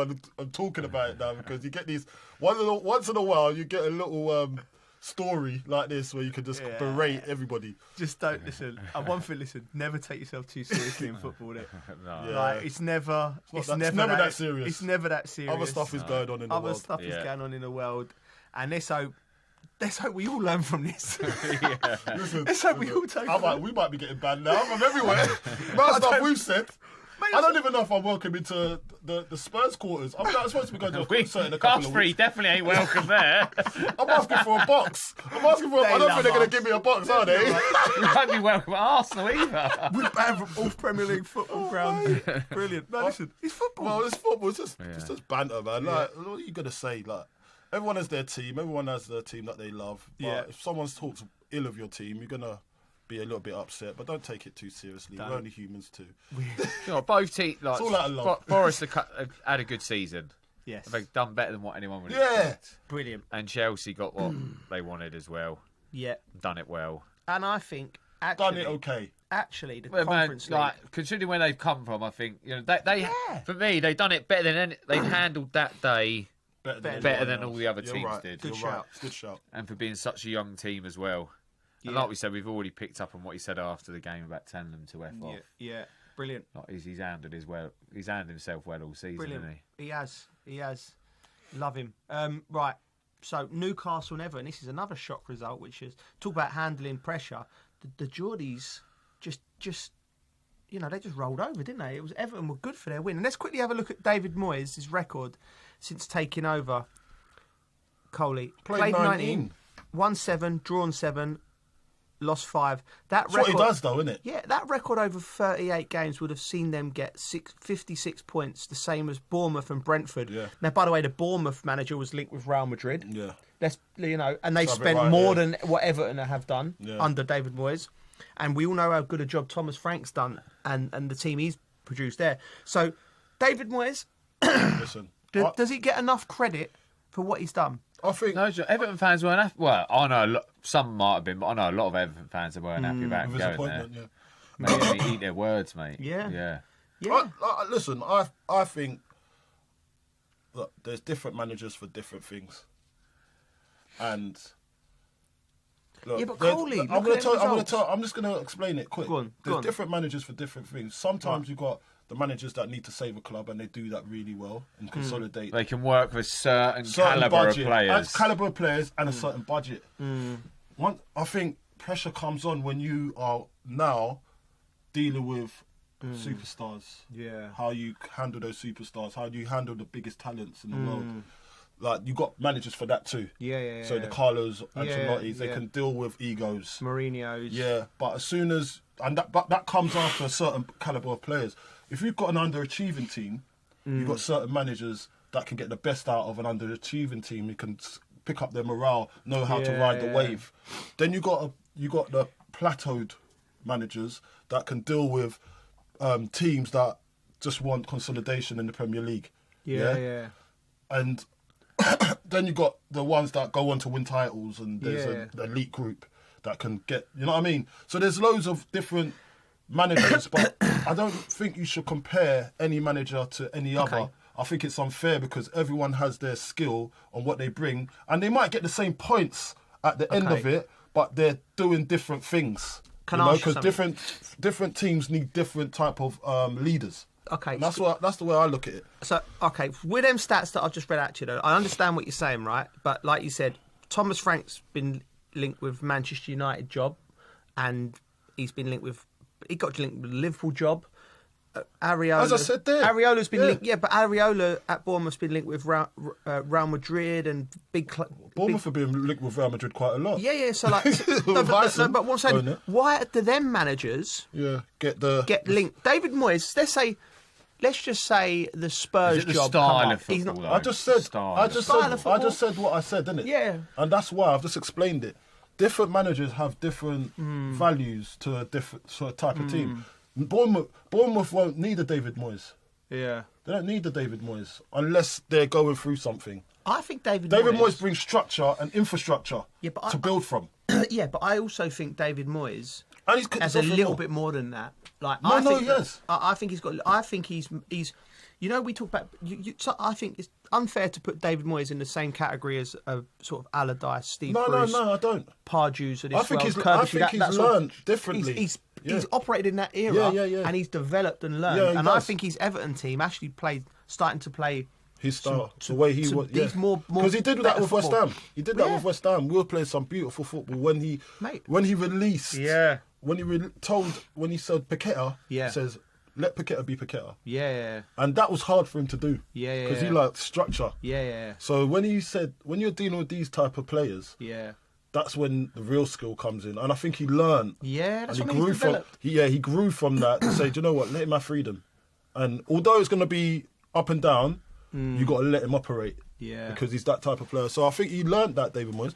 I'm not saying that some of these new managers, but I think because David Moyes has got a pedigree already and people know what he's about, the other two are a little bit more exciting to the outside looking in. But is it because you're he's thinking British? No, I don't think it's because of that, Coley. No, because the best managers have all been Scottish. Yeah. That's, you know what I mean? But like, I'd say the best British managers, most of them. Yeah. Alex Ferguson. Who else? Kenny Dalglish. Who else? We got Shankly. David Moyes. Shankly. Was he Was Scottish? Shankly Scottish? No, I don't think so. Yeah. But historically, they've had some great managers, and they've won a lot. Yeah. But I'm just saying, with this, Yeah. So I'm just saying that on history, David Moyes, we know what we're going to get from him. The rest, these new age managers, Tom Frank, I put under that category because he's doing bits, but people would want to see how they are with a bigger budget now. Yeah. David Moyes, has he had a big budget ever? Man United, so he's had his chance. Yeah. You see what I'm trying to say? Man United, come on, they've been in. I know, but it looks like he's had his chance, and they've done it. He went at the wrong time. I think he's gone. He went to Man United at the wrong time. Yeah, he's gone in there. And he's thinking, going there at the wrong time. Mate. But think after Fergie and the team was old, and I think he probably. I think he learnt from that. I think he changed too much at one time when he went there, and I think he'd have learnt from that. When you go into a place, you don't have to change the whole staff. You might have to work with what's there already. I think when he went in there, I think he'd done a little bit of that, and he probably wouldn't make that mistake again. Of course, because remember he was at Everton for ages, wasn't he? Yeah. And then all of a sudden, I know he wanted to be comfortable. He's probably taking all his mates with him. And Which it you didn't would work do. out. Which you would do if you're not. Would you take me? Yeah. You got a job? Will you take me? Yeah, I'll take sweet. you. I'll rather get a job. I'll bring you in. Mate, do you know what would be amazing? You'll be assistant manager. Do you know what would be amazing? The players will love you. I would love it. I would love to own a football club with you for it too. Oh yeah, we should go and buy it. Do you know what? We should go and buy a little Sunday League side and build it. Build it up, yeah. Well, there's hold on, Chef. Right, mate, you're like a meerkat there. Bellstone, Chef and Tel build just it. built Bellstone Football Club, and they want us as ambassadors first. Do you need a new manager? Tel, we've got stadium. Tel nearly bankrupted the club last year. Tel nearly bankrupted the club last year. Peter Ridsdale. Was he CFO? Mate, CFO. You were CFO? Wow, bonus systems. Put that sausage finger away. Anyway, you're just too nice. You got to limit what you're giving out. You're just paying out, and there's no money there. Man's paying out from his own pockets. No, but listen, we digress. Okay. We move on. We'll move on quickly because we haven't got long left. But Everton, brilliant. Newcastle stumbled across. Yeah, done it. Liverpool Palace, 1-1. But they got their hands on the title, not in a COVID year. So Anfield was rocking. Trent, very emotional on his pitch. I'm really happy that he was given the send-off that he deserved for him and his family. And he got really emotional. So what do we think? What have we not said about Liverpool, Bridgie, this season? Well, they've been brilliant. Yeah. But obviously, just a quick shout out to Palace. They've had, yes, silverware, points. Steve Parish, brilliant. Oh, sorry to jump in well. there. Sorry to jump in there quickly. I saw Steve Parish on the school run. And mate, I give him a big hug because I'm really happy for him. Yeah. I said to him, he looked like he'd seen a ghost in the last 3 minutes of the game. mate. Hands on to him. He was biting, a proper football fan. It was brilliant. And it was really happy for him in Crystal Palace. But sorry, Bridgie, go on. Sorry. Well, just after them, even though I got caned when I played against them for Brighton. But buzzing for that. I know a few Palace fans. Obviously, Liverpool. Salah's had a great season, but for me, Trent. That whole thing just is the main thing from it. The emotion, his family on there with him. I think there's definitely tears. There was no booze, was there? No, he got a great round of applause, didn't he? From what I see, saw, good. That's all I heard. Good. Well and done, you could Scousers. say he was buzzing with that. That's class. That meant a lot well to done. him. You could see the emotion, and do you know what? I think you can feel that he's probably sad. He is sad. Of course he is. He is sad to go. It's his home. He's going on to a new experience, and you could see how much it meant to him getting that round of applause. Yeah. When you leave a club, right, it's not always like this. This is just great, like winning title, but you're not leaving because you want to leave, but you sort of like. When I left West Ham, just gone that way. When I left West Ham, I was sad, and same when I left. I was Saints. really sad when I left West Ham, but I was also excited for the future. I'm going to Chelsea and going to try and win trophies. So, but that excitement takes a while to kick in. The sadness stays there for a while. Yeah, because you've been there for so long, Yeah, and he's been there ages. Yeah. That sadness will stay for him for a while still now, mate. I'm telling you. Yeah. Until he gets underway. Yeah, over there, I think. I can understand. I could tap into that feeling. Yeah. But I must say, we talk about that, and he's going on to bigger, better things, I think. Do you think better or bigger? I think it's the only place. That's the question, isn't it? The only place in Europe you can go that's bigger than Liverpool is Real Madrid. So Liverpool see themselves as rivals. And exciting times. It ain't straightforward either. Like going to a new club and a foreign club is never straightforward. It's a challenge. It's a challenge for them. Talking to my listen, I've got no knowledge on this, but my Johnny, who works at the local gym, and he's my Real Madrid guy, and he tells me things all Real Madrid based, and he said that they're going to go to a back three next year, and Trent's going to be a wing back. So, you know, Bellingham's going to be central with Valverde and Tchouaméni or Camavinga. The two boys, Vinicius and Mbappe up front. New left wing back, Trent right wing back, Huijsen, Rudiger, and the other lad, mate. And he was telling me, and it was. I was thinking, that sounds sexy. So the only thing that would make me nervous outside for Real Madrid, they do that player reveal, don't they? Oh yeah. And you get given the ball and it's going, go on, do some tricks. I'm like, oh no, mate. Some of them like, I hope you got Vinicius. Vinicius was bad. Yeah, I know. Mate, it's like you've never kicked the ball. Mate, you'd be doing all sorts, mate. If I got signed up and go, oh no, I'm injured, mate. I can't. I'll do it. Mate. I'll do it. I would love to do that. Mate, there must. Unveiling, and then you're just doing a few skills. Just keeping it up with your knees. You go do a few random words, catch on your neck, catch on your head like a seal. Then you do a little shoulder. You might just put a little shoulder in. I could do it, so I'm all right. I do that all the time. Finish up, right. Well, that's all we got time for with the Dressing Room Podcast and Al Arabiya News. Thank you for listening. It feels like decades are passing by in a matter of weeks. Seismic shifts in the world order. Never, ever will be part of America. With so much happening and so much noise. Whether it's political upheaval, Canada has been ripping us off for years. Economic shifts or social movements. And no one wins from tariffs. I think America can be more friendly to the rest of the world. For in-depth analysis and all the latest developments across the globe. To have an inclusive policy together. The meetings with Hamas gave me some hope. We're in another nuclear arms race. The most important development straight to your screen. Welcome to the dressing room. I'm on my own. I need backup. And an insightful look at the issues shaping our world today. It was not going to happen, that war, and it happened. Join us on Arabiya News, where the world talks.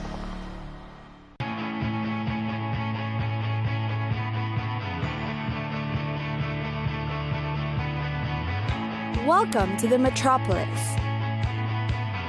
the big city. This is where tech, trends, and culture meet. Meet the people. See the sights. Walk the city streets. And experience the lifestyle.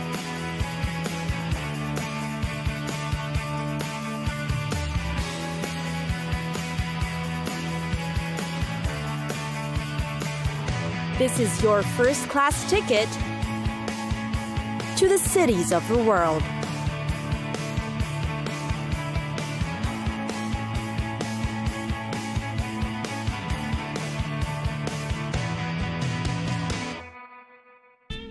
Chicago. Chicago, the Windy City. There's just anything and everything to do about town. Need a lowdown of the top spots in Chicago? Nestled along the shores of Lake Michigan, the city has become a destination known for its vibrant art scene, cultural attractions, excellent shopping, and majestic architecture. The city's art and architecture takes cues from 20th century design.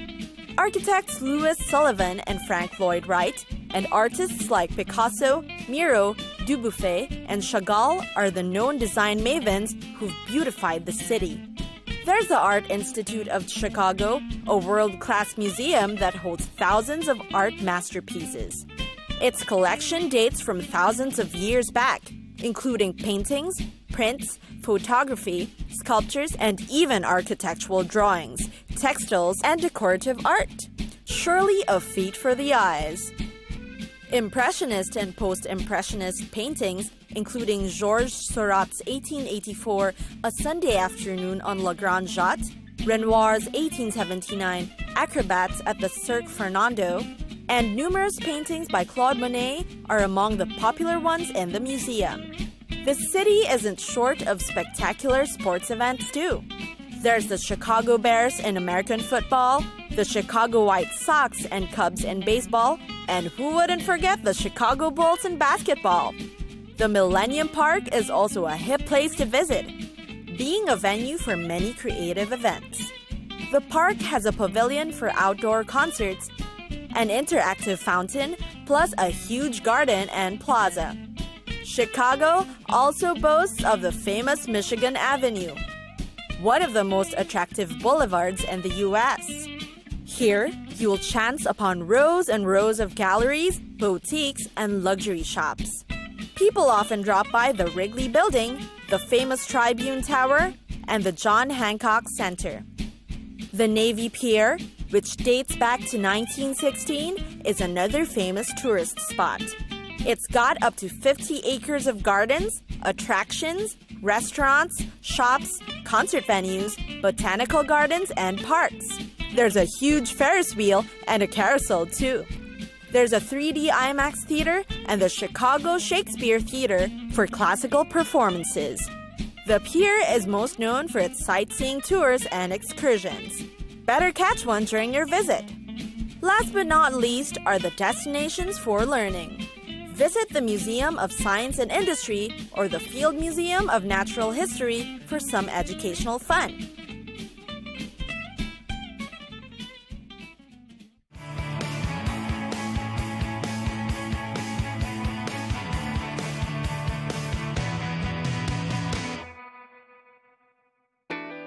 Boston. What do you know about Boston? Boston is the capital city of the Commonwealth of Massachusetts in the United States, and the largest too, being about 48 square miles or 124 square kilometers in size, and an estimated population of about 667,137 residents. With that, Boston becomes the largest city in New England and comes in as the 23rd largest city in the United States. Boston is a city for those with a knack for history. It's always interesting to explore, but aside from that, you can appreciate it for its mix of offerings. You can enjoy the view of the skyline or its many art galleries and museums. Take a walk in the many parks or, of course, the prime tourist spots. Probably the most popular are their nautical tours and historical legends that we're here to find out more about. The city is filled with historical sites that are quite easy to discover. There's the Freedom Trail. There's Paul Revere's home. These sites are all reflective of the Great Revolution, where one will be reminded of America's incredible history. Next, of course, are the museums, which are easily accessible throughout the city. Here you'll come across a mix of fine arts, history, and scientific discoveries. There's the famous Charles River just near the Science Museum, as well as the Boston Public Library and Copley Square, among others. Popular tourist attractions are, of course, part of the city. Boston has got a great outdoor space that's home to many entertainment events. Tourists and locals alike enjoy the happenings that are held here.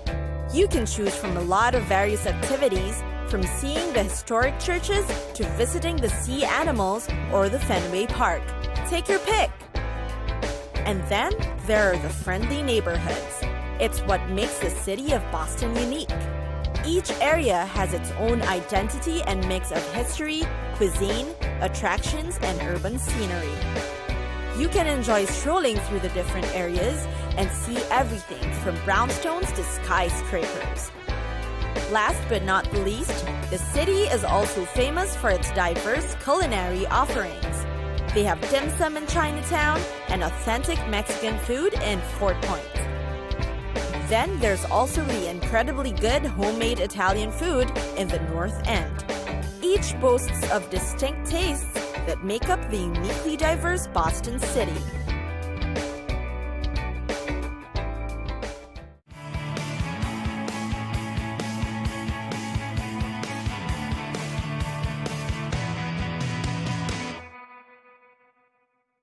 Washington. So much to do, so much to see in Washington, D.C. The city is considered one of the most popular tourist destinations in the United States. It's got historical landmarks, parks, and neighborhoods, each with a mix of attractions and activities to offer. The national monuments are definitely must-sees in D.C. Popular ones are the Washington Monument, the Lincoln Memorial, the Jefferson Memorial and Vietnam Memorial, and the World War II Memorial. These are places that say a lot about the country's history and national heroes. Washington, D.C. has got up to 19 museums that cover subjects from art to space exploration. There are also interactive exhibitions on schedule that's fit for the entire family to enjoy. The 3 houses of the government are also key places to visit. These are the White House, the Capitol, and the Supreme Court. Impressive buildings on the outside, these are also places for you to understand about the U.S. government and history. Meanwhile, in Georgetown, you'll find a shopper's paradise. It is considered D.C.'s historic waterfront that's always busy with activity. Aside from the shopping, the place is lined with restaurants too. You'll find one of every cuisine practically known to the world. And then, of course, there are the majestic views. The Potomac River is a favorite as well. Definitely worth the stroll around the city. Washington, D.C. also has its own historic park. It offers a nice recluse from the busy city life. You can simply take a stroll around, go biking or kayaking, or you can take a tour and learn about its history. The national park also serves as venue for all things music: pop, country, folk, blues, orchestra, dance, theater, and opera. You name it, they've got it. The place is also known for hosting innovative performance art and multimedia presentations there. For a taste of the city's culture, catch a theatrical production at the JFK Center for Performing Arts. You'll definitely witness entertainment at its finest. Aside from the shows, there are guided tours as well, where you'll explore the paintings, sculptures, and other works of art around the center.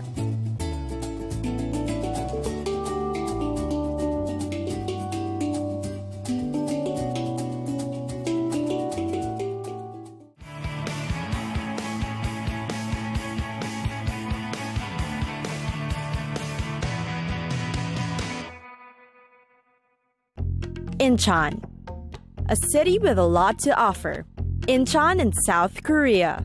There are many things to do, places to see, eat and drink in, and events to take part in.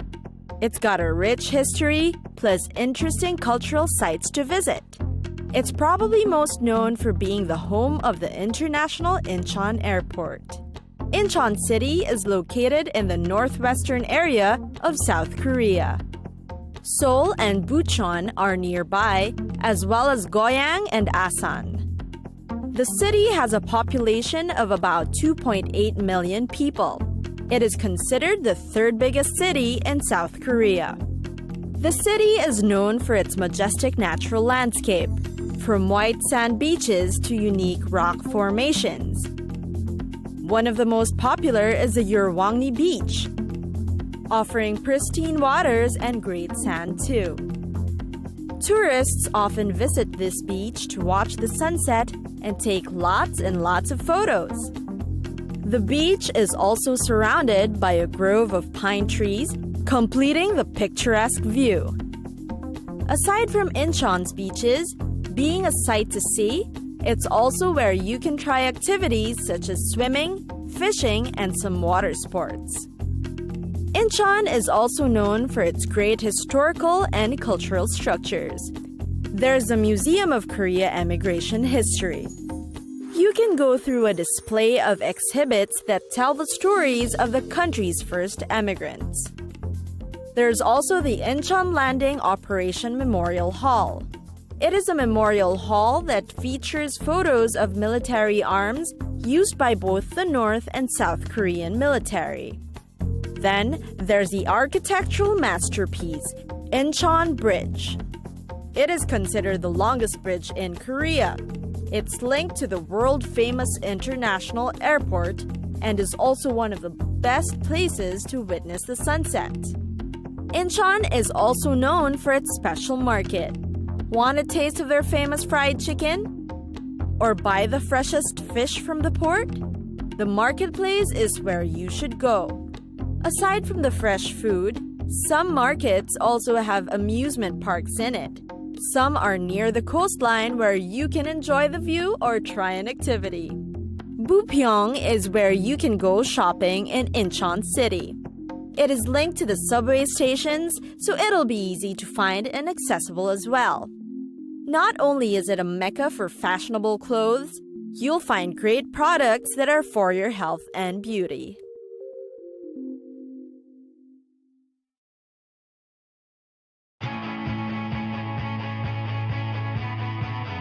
It's time for us to go. Pack your bags and get your tickets ready. And we'll see you on the next destination. Catch us again next time on Cities of the World.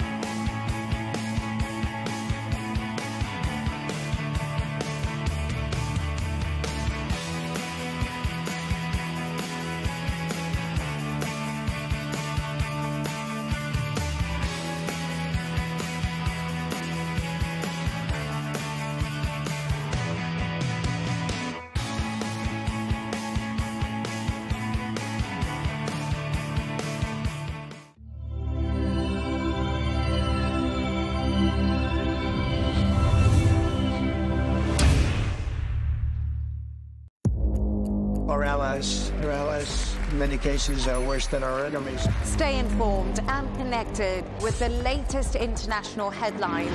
There obviously is a risk. From breaking news to in-depth analysis, it would appear that this war is coming to an end. Who buys this stuff? Investors, pension funds.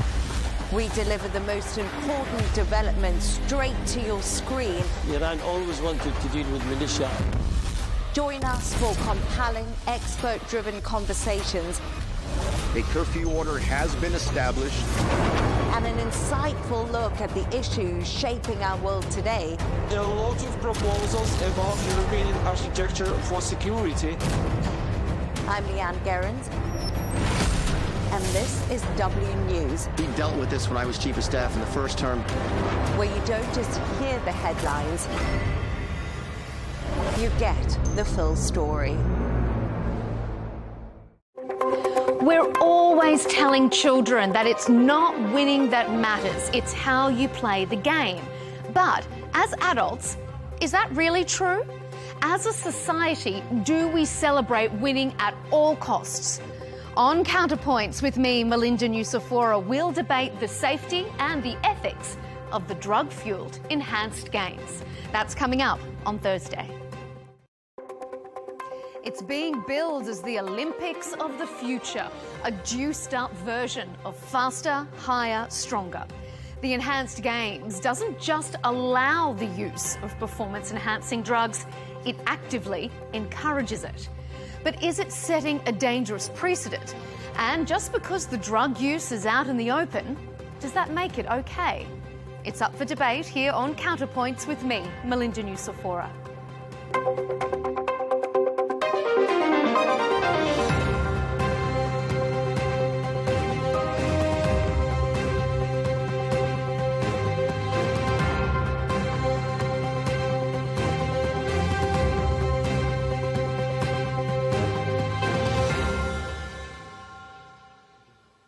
The pursuit of sporting glory is older than the ancient Olympics themselves.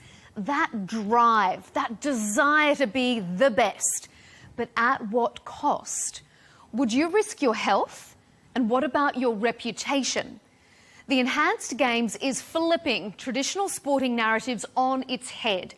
Instead of drug taking ending your professional career, what if it was just the beginning? I feel very good with enhancements. I feel very much stronger, more confident. Speed is much better. I got to put more muscle, which I had kind of like trouble a little bit to put extra muscle and lose fat at the same time. I had trouble. So I've been seeing myself looking very good. I feel very good. Well, he would say that because 31-year-old Christian Kolomev was just paid $1 million for breaking the 50-metre freestyle world record while jacked up on steroids. The financial muscle behind next year's Enhanced Games want athletes and viewers to embrace what it's calling superhumanity, a revolution in sport and science.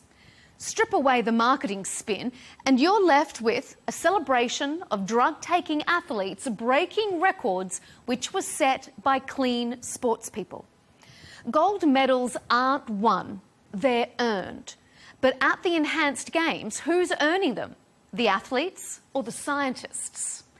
Our panel go head-to-head on Counterpoints to answer if the Enhanced Games are really safe. Is there a difference between winning with integrity and winning at all costs? And will sporting success be reduced to who can pay for the best doctors? Let the games begin.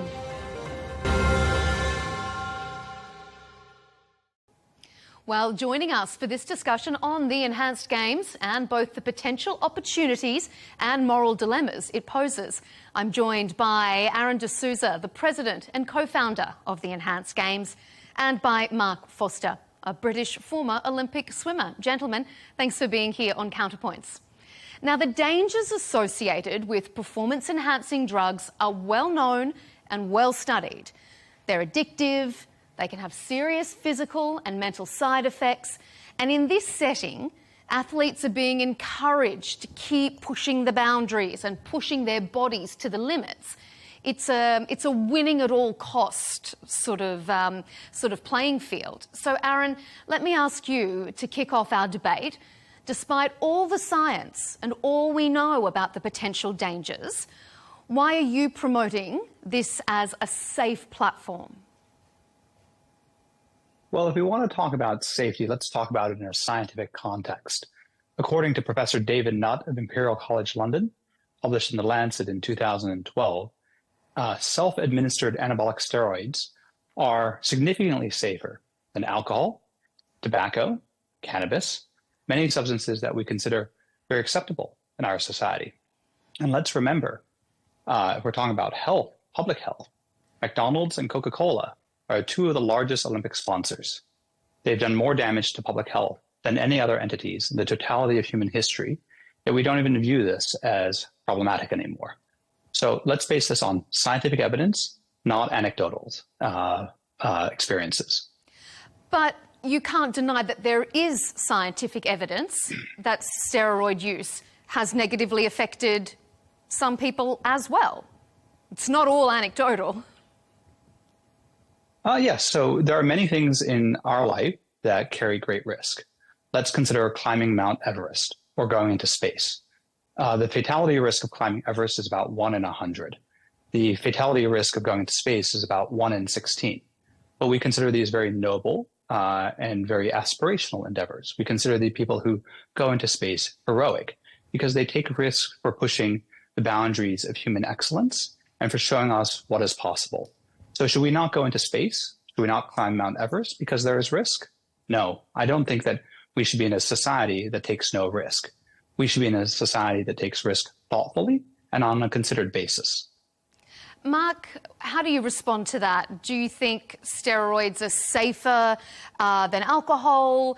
And do you think that it's an equal risk as, say, climbing Mount Everest or eating McDonald's?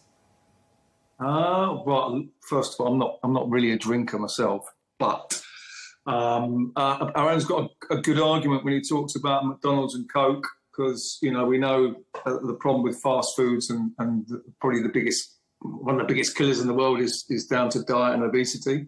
So there's a good point there. I think the thing is, from my point of view, I went to 5 Olympic Games and tried to do everything, what I say, the right way within the rules, because the rules are there for a reason, to try and keep everything safe. When I see people now being able to do whatever they want to do, as long as, I kind of look at, one of my big questions was going to be in the long term for Aaron is, what's the end game? What is the end game with these games? Is it competition just for the Olympic Games? We've got the Olympic Games and enhanced games, so it's a competitor to the Olympic Games, because let's face it, they just stand alone. Or is it the bigger picture, which is by testing drugs and steroids, as long as it's monitored properly, and I'm going to say in a healthy way. Is there a healthy way? I don't know. What's the end game? Are they going to use the research found to help human beings in the long term? So I think there's a couple of things at play. Do I believe in it? No, but when Aaron makes his arguments there, I can't fault his argument. Aaron, respond to that. What is the end game? The end game is to create superhumanity. The same drugs that allow athletes to run faster and jump higher will allow all people to live longer, healthier, and stronger lives. The principal risk of mortality in older individuals is muscle loss. And that leads to falls, it leads to fractures, and it's a major risk of fatality. And so the same research that we do on athletes has the ability to diffuse out into our wider society, just like Formula One. Formula One is a combination of the athlete and the engineer working together to make cars that are faster and safer. And the technology that is developed for the track eventually diffuses out to the road. The most obvious example being anti-lock braking, and the other being carbon fiber monocoques. And I believe in the same way, the research that we do at the Enhanced Games, which I will always emphasize is a very rigorous scientific project, can then go and inform new drug discoveries that will mean eventually that aging is a disease that we can treat, cure, and eventually solve. I'm going to come back to that method of discovery, the drugs, how they're distributed, that sort of thing, in coming up in our next segment. But I did want to ask you one issue, is when you say that they're safer than alcohol, they're not as dangerous as McDonald's and Coke, the big difference there is that none of those things are illegal. And taking steroids without a doctor's prescription, and the way a lot of people in the general public, who may not be athletes obviously associated with Enhanced Games, are taking steroids that way. So you're encouraging illegal activity. Actually, that's not correct. So of the compounds that are banned by the World Anti-Doping Agency, the vast majority are actually over-the-counter. If you walk into a GNC or a Holland & Barrett at your local shopping mall, 25% of the goods on the shelf will get you banned from Olympic competition. I might note the compound creatine, which is available today at Joe and the Juice. It's one of the most best-selling supplements in the world, was a banned drug. It was viewed as a super steroid when it was first released in the 1990s. There are some compounds which are scheduled and only available under a doctor's prescription. But many countries, Italy, for example, under Article 76 of their medical code, allows for the prescribing of substances for the sole purpose of human enhancement. So it's perfectly acceptable in our society to go to a cosmetic doctor and get a breast augmentation or Botox. Those are non-therapeutic procedures designed to enhance one's appearance. And so why can't we go to a doctor in the same way and be enhanced pharmacologically so that we are stronger and faster? Mark, what do you say to that?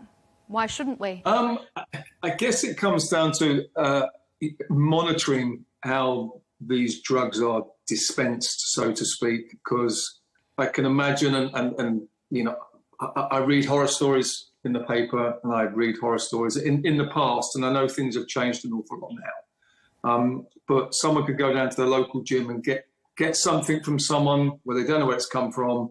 And there's been lots of stories with athletes in the past, and some of the best athletes in the world in the past that have, and I know of a few that have died of enlarged hearts, because when you take steroids, or when you train, you don't just train your body and your arms and your legs. They're muscles, but your heart's a muscle, and your heart grows also. And I know a lot of athletes in the past have had problems with that. Now, my thing would be, if this is going to happen, it's going to go ahead, then how do you monitor or make sure that athletes are getting, I was going to say organic, steroids that are going to be safe for them to take, as opposed to me going somewhere else and I go, these are a lot stronger than them, I'm going to take these. And then I find out in 6 months' time or a year's time, well, I don't find out, I drop down dead. So how is the whole process monitored? I like the idea. I say I like the idea. I don't like the idea. In my world, it was seen as cheating in the past, but now if it's everything's legal now, I like the idea of seeing where people can go with it. But at the same time, how do you make it safe and make sure people don't abuse it? Aaron, how do you? Through high quality clinical supervision. You can walk into your local aesthetic doctor and you might say, I would like Botox to get rid of wrinkles. Frequently, those doctors might say, oh, you can get it done cheaper if you use off-label Botox. But actually, most people still select the on-label, even though it's chemically identical, because they want a trusted brand name. I would never encourage anyone to order steroids online and inject themselves. That's totally reckless behavior. I would encourage them to do what billionaires, celebrities, and pro athletes do, which is talk to a knowledgeable, high-quality doctor, work with a compounding pharmacy that is regulated. And that is the point of medical regulation, so that we can always trust the integrity of the supply chain. I want you both to take a listen to Dr. Dan Turner, who is the Enhanced Games Athlete Safety Director. Have a listen to what he said recently. It's not the use of substances that is inherently dangerous. It's the misuse of substances. It's the lack of medical supervision. It's the use of impure substances, the sourcing of substances that is not pure, for example. It's the stacking of substances that is not done in a strategic way. So, Aaron, there is an example of what you're saying, that this is unsafe if it's not done and supervised in a certain way. The problem is, though, and also going to what you said before, unfortunately, not all of us are billionaires. We're not celebrities, and we don't have access to these high-end doctors that your athletes will have access to. So isn't this just perpetuating and normalising drug use for people like me who might be going to the gym and don't have the money to pay the doctors that people like you can pay for? I would note I'm not a billionaire. I'm not a pro athlete, and I'm not, hopefully, a celebrity. But you are a very, very wealthy man. Yes, life has been very successful to me. Wow, and that's exactly so can't why, you now afford things that people like me not be able to have access to? And old Joe down at the gym, who is maybe working on minimum wage but still wants to get jacked, how's he going to access the best medical advice? Well, actually, you can go on to enhance.com and access the same kind of medical treatment. We're creating a clinical telehealth service so that anyone who wants high-quality medical advice can do so in a very accessible and cost-effective wrapper. Ultimately, this is the greatest business model in history, is taking what was once only available to the rich and the powerful, making it available to everyone. Look at the company Uber. They took private chauffeurs and they made it available to everyone and built a great business out of it. Democratization is the absolute key here, right? And I would always note, it's not the compounds themselves that are expensive, it's the information. And by going on programs like this and by educating the world, we can ensure that the knowledge becomes more open and more accessible. Mark, what do you think? Could this, watching these athletes who say, yeah, I'm taking these performance-enhancing drugs, and then you go down to your local gym and someone's offering it to you, is this normalising what could be potentially dangerous behaviour?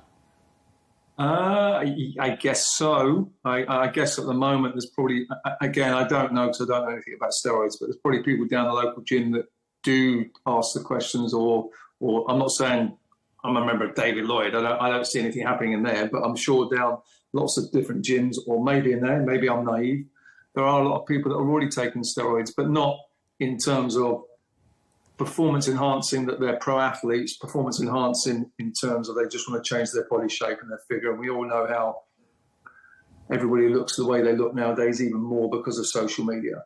I suppose it's listening to Aaron, it's kind of, and we've spoke a few times in the past, and that's why I'm quite intrigued that I kind of sit on the fence. I'm not a complete no. It's a no from the world that I came from originally. And it is a no as far as the Olympics go. But in the long term, I'm quite kind of fascinated to see if it's, like I say, if it's competition for the Olympics as another big governing body, another big sporting event. I'm all for competition. Is it going to get enough athletes that buy into it and get involved that there will be a competition rather than it's going to be a one-off time trial all the time? There are going to be enough people to buy into it? Because I know that, for argument's sakes, swimmers that do it, well, they won't be able to go back into the Olympics. Once they've cut ties, they've cut ties. Yes, they might earn $1,000 for breaking the world record, being the first person, but how big can it become?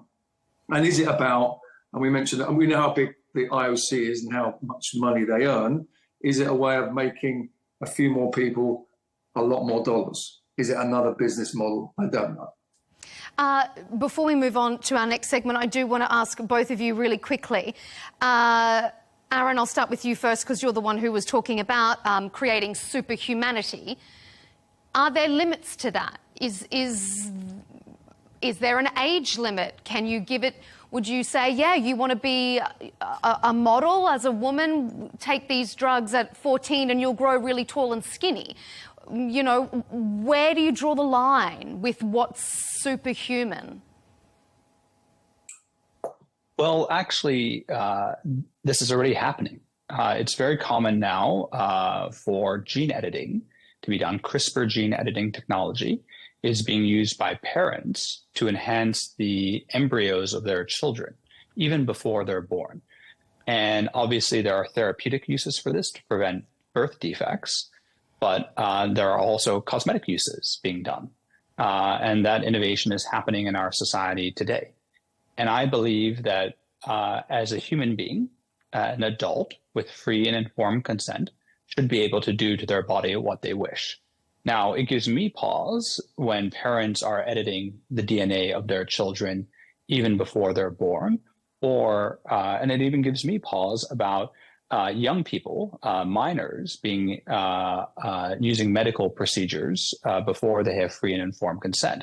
But it's pretty common here in the United States. About 1 or 2% of young boys are given growth hormone treatment for cosmetic reasons. Not that they're extremely short, but they're short enough not to be competitive in a dating environment. And so their parents recognize this and are giving them clinically supervised growth hormones so that they can be 6 foot tall.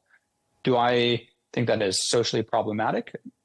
In some ways, yes, but in other ways, I believe that not everyone won the genetic lottery.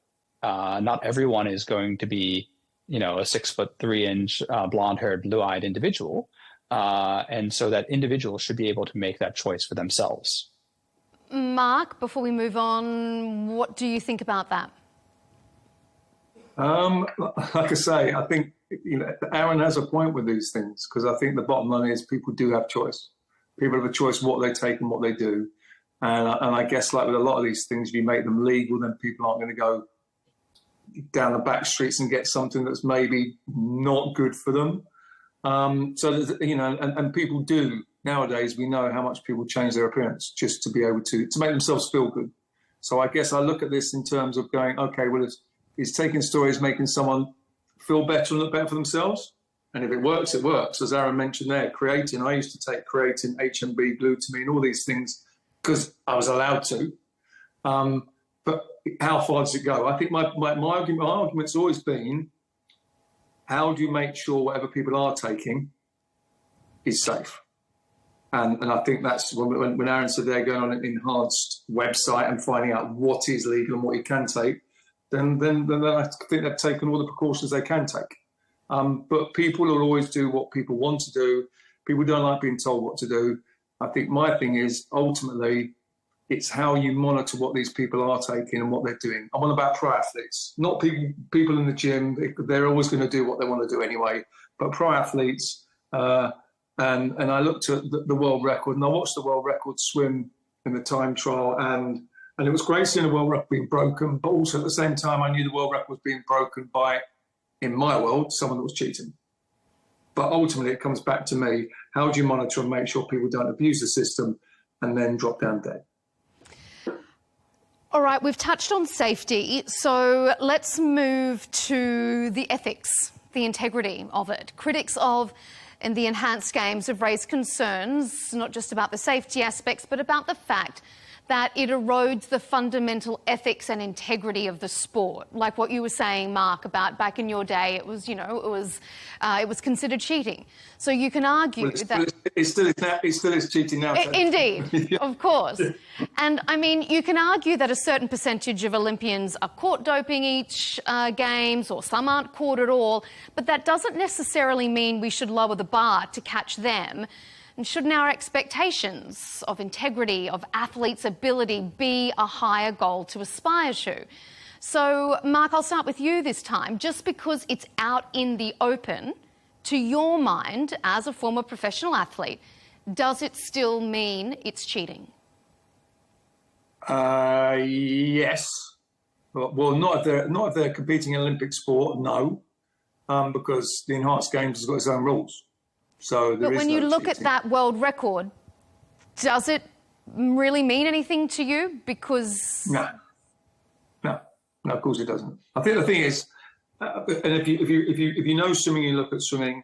I'll be intrigued to see how far people can go in terms of. I mean, if we look at statistics here, the world record was done by a guy called Cesar Chelo, Brazilian swimmer.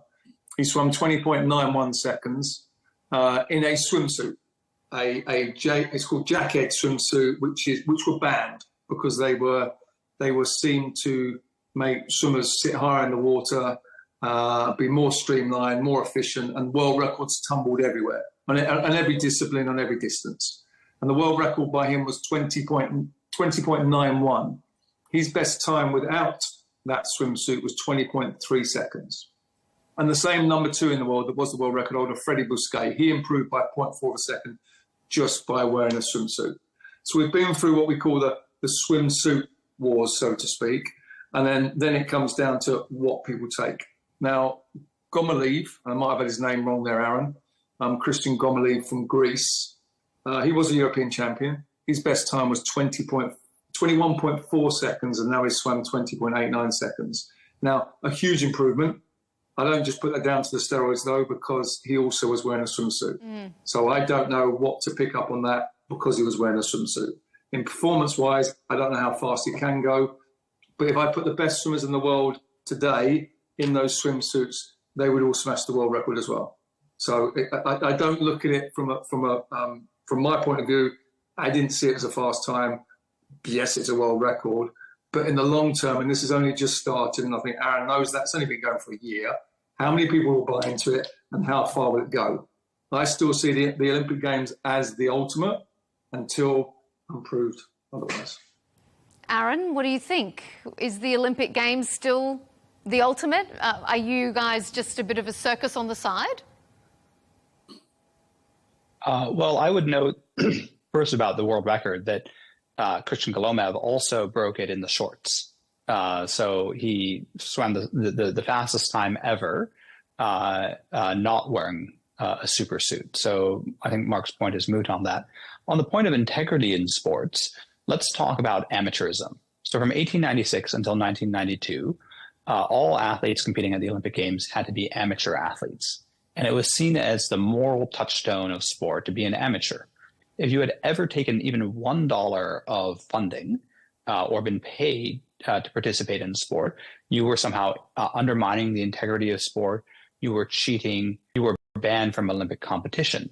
And there are many famous examples throughout Olympic history. Most obviously is a gentleman named Jim Thorpe, who's arguably the greatest Olympian of all time, who was banned for being a professional athlete. Today, less than 30 years after they excised that ban, we no longer think of amateur athletics, right? It's not even a thing that registers in the mind. Do we think that being paid somehow undermines the integrity of sport? No. Even the NCAA, college sport here in the United States, is fully professionalized now. College students are being paid very significant sums of money to participate in sports. And so what I would note about that is that sport can change. The rule set can change. Societal attitudes can change. Right now, it seems very bold and provocative that we can use performance enhancements in sport. But just as we've seen the rise of Ozempic and the GLP-1 drugs, which I would note are prescribed off-label 83% of the time for cosmetic enhancement purposes, I think we will see that in the years to come that enhancements will be perfectly commonplace, accepted and normalized, and dare I say, even celebrated. How long do you think? How many years do you think it will take for the social view to change? I think in total it will only take about 5 years. So the 50 freestyle, and Mark is a much better swimmer than I am, is the premier record in swimming. The 100 meter is the premier record on the track, and the mile and the marathon are probably the only other two world records that matter. These are the ones that have the most common currency and that are known around the world. If an enhanced athlete holds those 4 major world records, then we're the premier sporting competition. There's something very powerful about being the best. No one watches minor league baseball. Everyone watches Major League Baseball. No one watches F2. Everyone watches F1. And if the enhanced games are faster than the Olympics and we hold all the world records, we become the preeminent avenue of human competition. Mark, what do you think? Do you legitimately believe that in 5 years' time we're going to be watching an enhanced 50-metre freestyle and considering it equal to the 50 metres freestyle at the Olympics? No. And I think ultimately what it comes down to, and I think what's going to be missed, is competition. Because unless there's a lot of people doing it, there is no competition, and people like watching competition. And people like watching competitive events. You're not going to enjoy watching someone swim alone, run alone. That's what Formula One's successful, because there's a lot of cars on the pitch.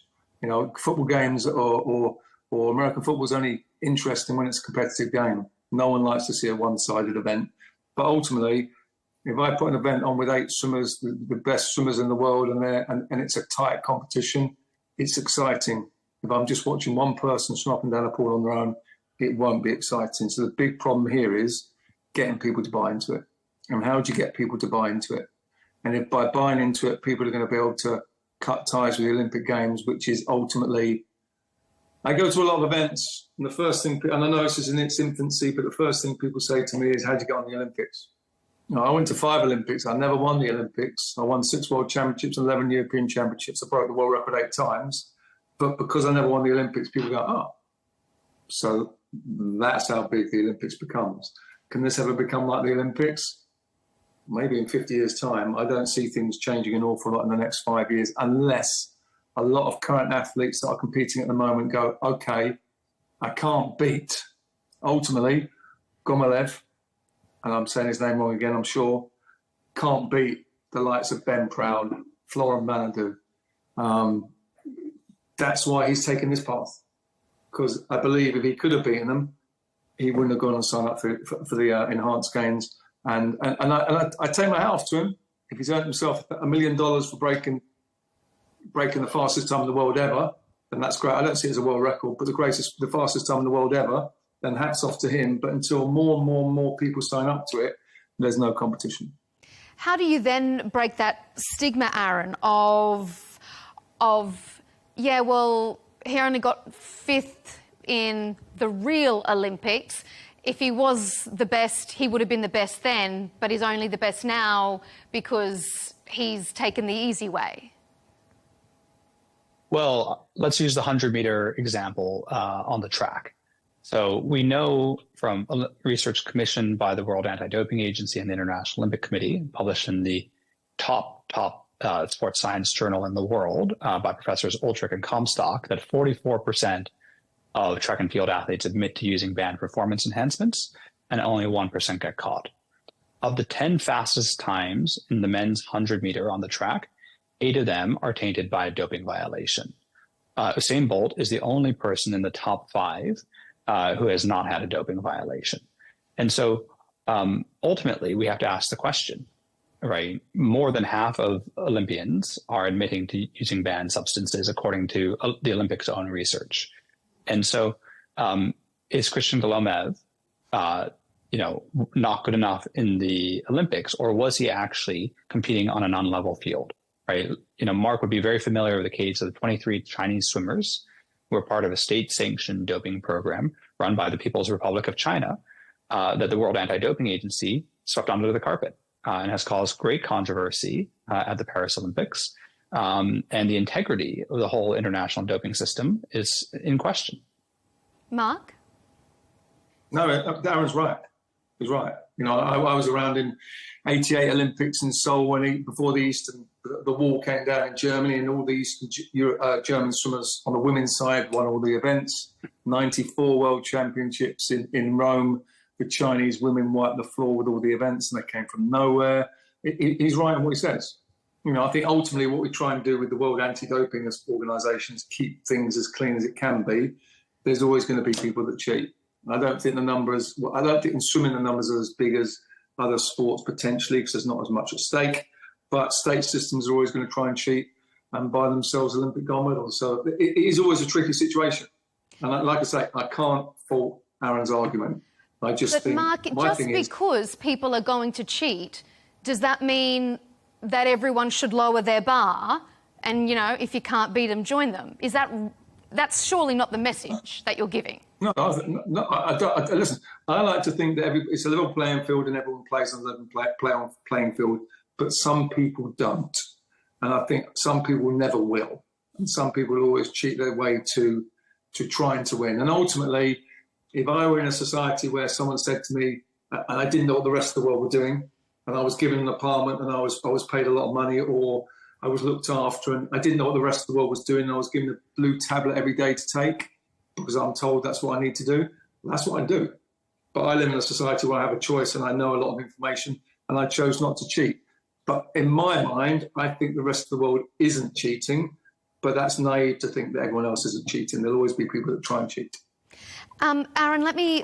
Right, and when I say cheating, the enhanced games is not cheating, because ultimately the enhanced games is what the enhanced games is. People can do what they want to do. So there's no cheating involved. Indeed. In my world, you're cheating if you take it. So, Aaron, let me put this to you. So still, at the moment, when you raise those figures about the number of athletes who may or may not have been caught taking performance-enhancing drugs, when it comes out, it's career-ending for them. They don't get to bounce back from that very easily, especially when, look at Lance Armstrong, Marion Jones. I mean, they were mythicized, and it ruined the entire image, their brand. How do you, as a marketing team, reverse that mindset that this is something that ruins someone's brand? I'll be honest, as an Australian, when I saw James Magnussen all those years ago come out to say he was going to do it, I was shocked. How do you get the public behind you? Well, I would note that a doping violation isn't quite the same sin as it once was. Jannik Sinner, who is the #1 tennis player in the world today, was found to use a banned enhancement. And to much of the controversy of the tennis establishment, he was given a 3-month ban, which he chose to serve out in the off season in what was viewed as a conspiracy between the tennis authorities and the World Anti-Doping Agency as not to undermine their top player. Going back to my statistic, 44% of of track and field athletes admit to doping, but only 1% get caught. So that means that 43% of athletes are not getting caught. There's something seriously broken about the system. And I believe that competition is very healthy, right? As to Mark's point, we love watching human beings compete at the highest level, but the Olympics have never had competition themselves. And so to create an alternative pathway, I think is very healthy. Athletes get to choose. Do they want to compete at the old traditional Olympics and get a gold medal? And I might note, no money, or come to the fast, modern, enhanced games, compete every year, have a chance at $1 million for a world record. The $1 million check that I gave to Christian Golomev is, I believe, 10 times more than any other swimming prize ever awarded. Christian was one of the best swimmers in the world, and in his 10-year career, he only earned $200,000. There were some years that he was earning as little as $6,000, and he's one of the finest specimens of our species. And this is not an isolated story. Mark will know very well. He's one of the most decorated swimmers of all time. Did he make money like a Premier League football player or a NBA basketball player? No. And that is due to the dysfunction of the International Olympic Committee and the governing bodies. So we want to pay athletes really well, give them an alternative, and allow the Olympics to become clean and natural while we are the guardians of an enhanced sport.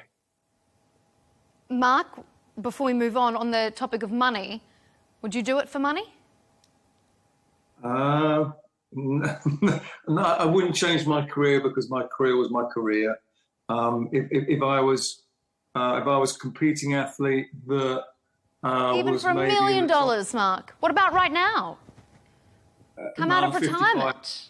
My body, I could break the Masters world record probably tomorrow without taking drugs, but no, it's for me, no.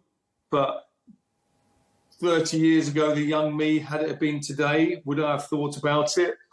I probably would have thought about it. And I think there will be a lot of people that potentially will think about it because ultimately, athletes do have a short career. And if they can earn more money, they possibly will do. The big thing for me is that I'm intrigued to see what's happening. And I'm not saying it's a no. My big thing is, I mentioned earlier, I know an Italian swimmer from back in my era who he was Olympic champion, but he was told he was going to carry on, and he was going to make a comeback for the next Olympics, and he was told by doctors that if he continued, he'd die because his heart had grown too much. Now, that's one person that I know, and I'm sure there's lots of other people that have had problems. And we know, I see athletes or footballers dropping down on a pitch nowadays and getting resuscitated. Now, that could be done down to vaccines from vaccinations and other bits and pieces. I don't know. Or they've got a weak heart and it might have been in the family already. My thing is, but if that's happening to what I seem as super fit human beings and that potentially can happen, what will happen over a period of time if we go down this route? I'm not saying it's going to kill everybody, but it's a safety issue, which is my big issue. Okay, let's move on to our final segment. No one can argue that events like the Olympics are philanthropic. We're talking about money, so let's talk about elite sport is a business. And the commercial aspect of any major event can't be overlooked. But let me ask you this, Aaron. Will this format reduce the sport, any sport, to who has enough money to pay for the best doctors, for the best drugs? Absolutely not. So unlike the Olympic Games, where athletes are effectively independent contractors, they have to pay for their own training, their own medical support, their own coaches and physiotherapy, etc. Except in some countries like Australia, where there is a institute of sport or a sports ministry that pays for it. But by and large, most Olympians are independent contractors. And they are responsible for their own performance. At the Enhanced Games, every athlete will be a member of the team. And this is something that I've only learned in the year and a half or so that I've been working on this project, is that athletes are not business people. They are masters of a particular craft. They don't want to organize their flights and book their hotels or organize their doctors. They just want to be on the team. like Premier League footballers are, NBA players, MLB players. And so if an athlete is invited to compete at the Enhanced Games, they're invited to be on the team. And we'll pay them a base salary, and we will support them through the whole process. There are many reasons why Christian Colomé broke the world record, one of which is enhancements. Another is using the same suit that Cesar Chavello used 16 years ago. But also what really mattered was that he was paid. He got business class flights and nice hotels. At the Paris 24 Olympics, athletes were sleeping on cardboard beds without air conditioning. They were on a bus 2 hours each way from the athletes' village to the swimming pool, and that impacts performance. And so we really want to take care of our athletes in the best possible way. We want to reward the best of human excellence, and that takes money. And how do we do this? We don't build stadiums and throw them away after 2 weeks. So you only need to look at, Athens 2004, Rio 2016, Beijing 2008, which it costs hundreds of billions of dollars of wasted infrastructure spending that could have been spent on the athletes. Mark, to your mind, who are the real winners here? Is it the athletes competing, or is it the scientists who created their unique cocktail? Well, you could say Gomliev for breaking the world record, or the world best. He's got paid $1 million. He's done well out of it so far. But that's just one individual. I don't know how many individuals have actually taken this up so far. Scientists, I think the thing is, if the scientific enhancement or steroids can be seen to be helping people for the long run, and that's old people or into other areas of life, then there's a win there, right? I just see the Olympics ultimately as it's always been the ultimate. It's always been about Olympics, and it's once every 4 years. And I wish it was every year. I wish we could see competition every year. So I think that's one of the things with the Enhanced Games. If you can get enough people doing it, it'd be amazing seeing a big spectacle of the world coming together, the fastest athletes in the world coming together once a year as opposed to once every 4 years. But then that's part of the Magic Games. That's part of the magic of the Olympic rings, that it is once every 4 years, and that's what makes it so special. If it can be deemed that in the long term, the real winners are people. So from taking steroids and inventing new drugs, for argument's sake, if that helps people and the people are the real winners, then there's a plus side to it. I don't know if I see it working in terms of, to me, it's numbers. If you can create a competition, you've got everybody doing it, you've got a competition. But if it's going to be, no, we're all Olympians, we're going to stay with the Olympic program, and that's where all the number of people are, then I just don't see it working. I can see the plus side of it, and I see the arguments that Aaron makes around people historically taking steroids and getting caught, and there's people that take them from day to day in the Olympics. And if they're caught, they're banned, and if they're not, they carry on. I just don't see it working without the competition, but I might be proved wrong. So Mark is saying there, Aaron, how do you get enough people behind it? It brings me to my question about sponsors. Have you had an influx of sponsors wanting to come behind it? What about sponsorship for the athletes? Is it viable?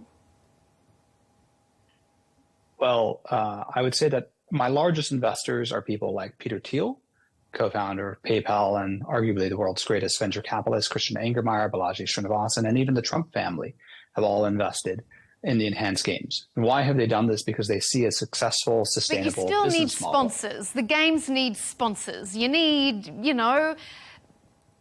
people, companies coming behind you. No, because actually our business model is in drug development. It's in drug marketing, which accounts for 18% of the US GDP. 1 out of every 2 healthcare dollars spent in the world are spent in the United States.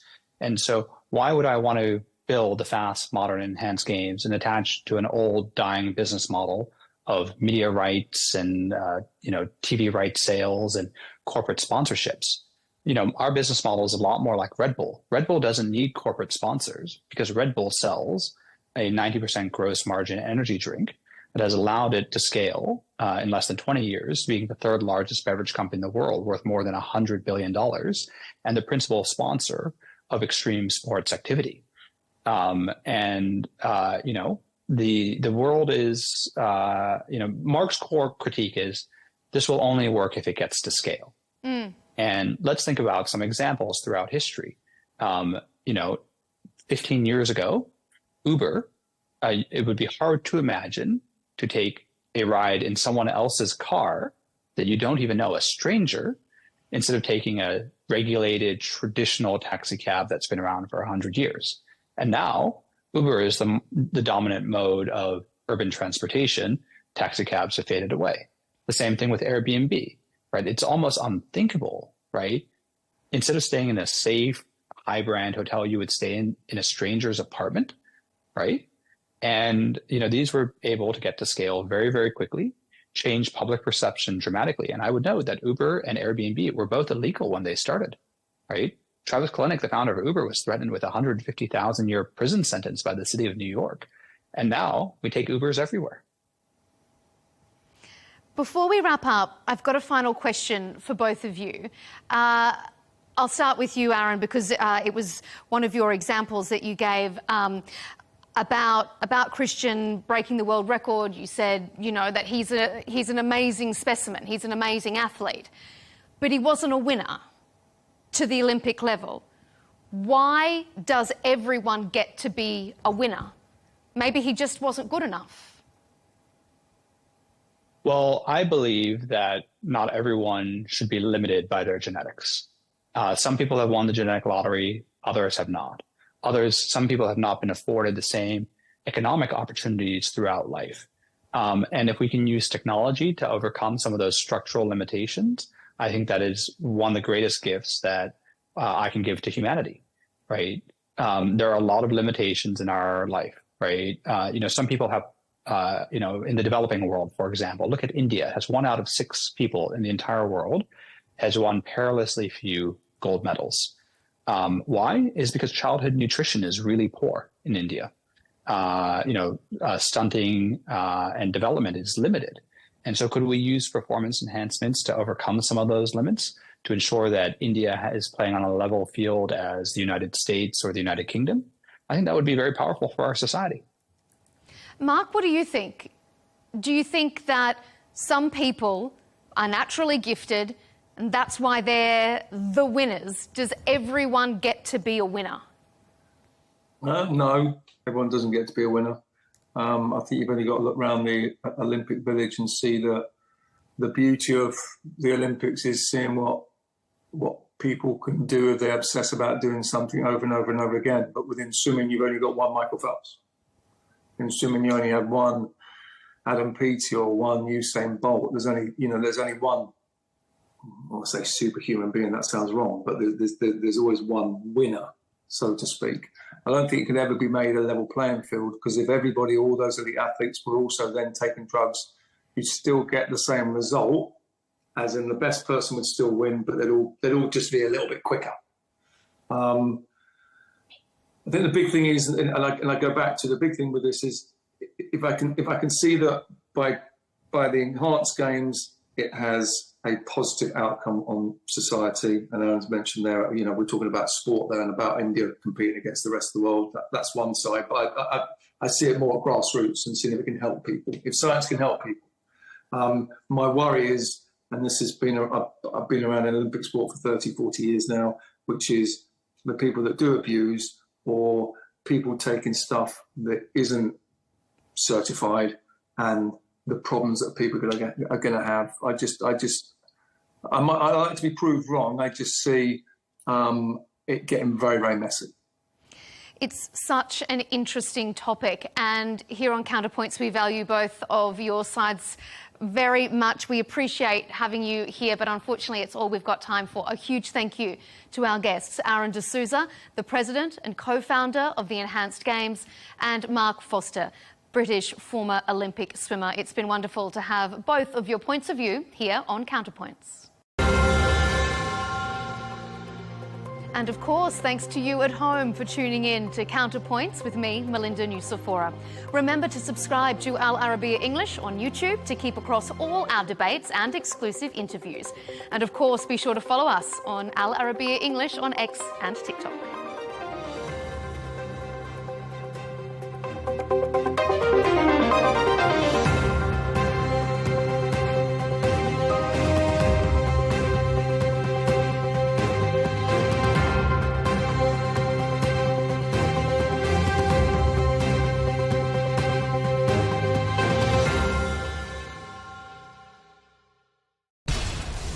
to take care of our people, and we're going to take care of our people first. For in-depth analysis and all the latest developments across the globe, make sure you join us every weekday. President Trump is trying to negotiate a ceasefire. With so much happening, so much information, and so much noise, International law will have no part in his administration. it can be hard to keep track. Tariffs will just fuel inflation. We're going to fight these tariffs. But you can count on us to tell you what you need to know. We stand by your side. Join me, Tom Burges Watson, for Global News Today, right here on Al Arabiya News. From the White House to Gaza, Kiev to Beijing, elections, economics and the environment compete with conflicts and other complex issues for our attention. In an age of fake news, deepfake and artificial intelligence, They've got to have a vote and a say. it's important to look beyond the loudest voice to understand the truth. From newsmakers to groundbreakers, My campaign is going very well. presidents, prime ministers, princes and peacemakers, and cultural tastemakers. As Arabs, as Middle Eastern, we're too emotional. Join me on the Riz Khan Show for empowering conversation.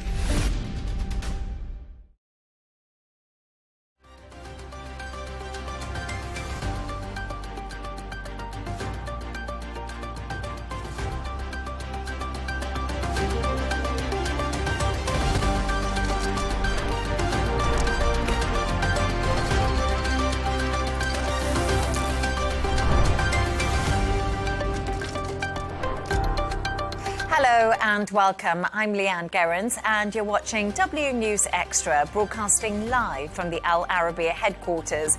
These are our top stories. The White House say the federal court's legal block over President Trump's tariffs is an example of judicial overreach. Benjamin Netanyahu reportedly accepts a new ceasefire plan proposed by US envoy Steve Witkoff. Meanwhile, Hamas says it's stunning it. And the European Union officially lifts the majority of its economic sanctions on Syria.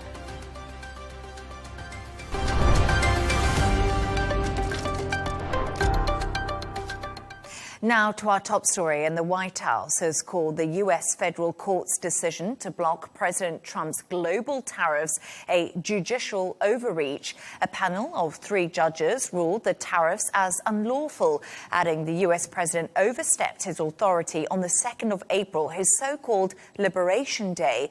Earlier, White House Press Secretary Caroline Leavitt addressed the media on this very matter. Here's a reminder of what she said. The courts should have no role here. There is a troubling and dangerous trend of unelected judges inserting themselves into the presidential decision-making process. America cannot function if President Trump, or any other president for that matter, has their sensitive diplomatic or trade negotiations railroaded by activist judges. President Trump is in the process of rebalancing America's trading agreements with the entire world, bringing tens of billions of dollars in tariff revenues to our country, and finally ending the United States of America from being ripped off. These judges are threatening to undermine the credibility of the United States on the world stage. The administration has already filed an emergency motion for a stay pending appeal and an immediate administrative stay to strike down this egregious decision. But ultimately, the Supreme Court must put an end to this.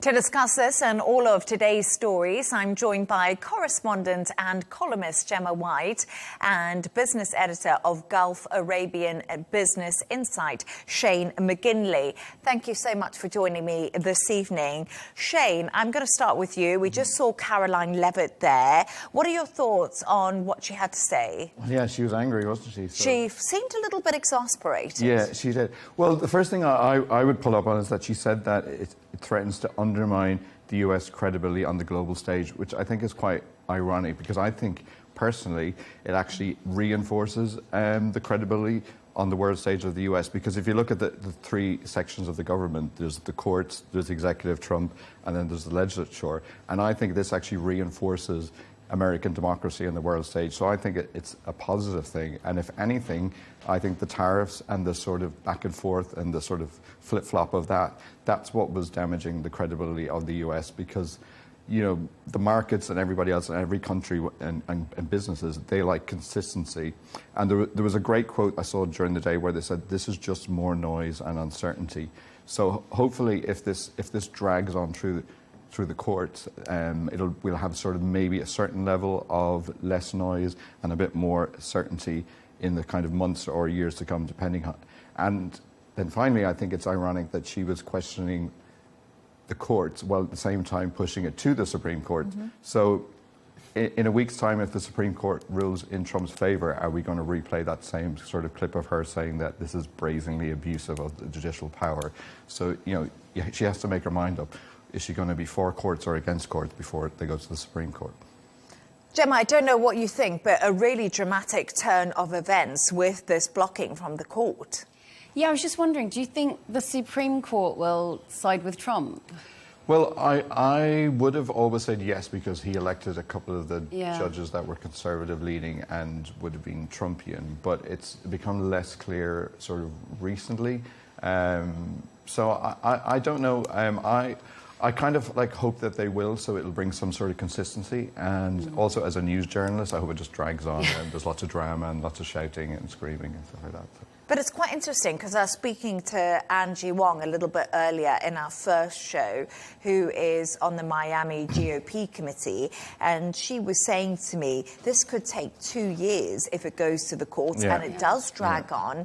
And I was thinking to myself, that would almost upend Donald Trump's economic policy that, as Caroline Levitt rightly said, he got a mandate from the American people for this. So it is a big sort of turn of events that we've seen happen overnight. And Gemma, I was just wondering, how have the markets reacted to this? How's the US market reacted to this? And is it a good sign in some ways? I think it's important to remember the markets have been in turmoil since Trump began the tariffs. But they did react positively to the news of this potential block. So the Nasdaq rose 2%, the S&P 500 1.7%, and Dow Jones rallied like 520 points. They did lose steam by the end of the day, so it was kind of quite a fast rally. So there was also additional data which came out as well about US job lists having risen more than expected. So there has been a lot going on, but in the weeks since Liberation Day, literally tens of trillions have been made and lost during this time period. And that's just the US market. What I am quite amused by, if one can be amused by this situation, is that Wall Street have given Trump a nickname.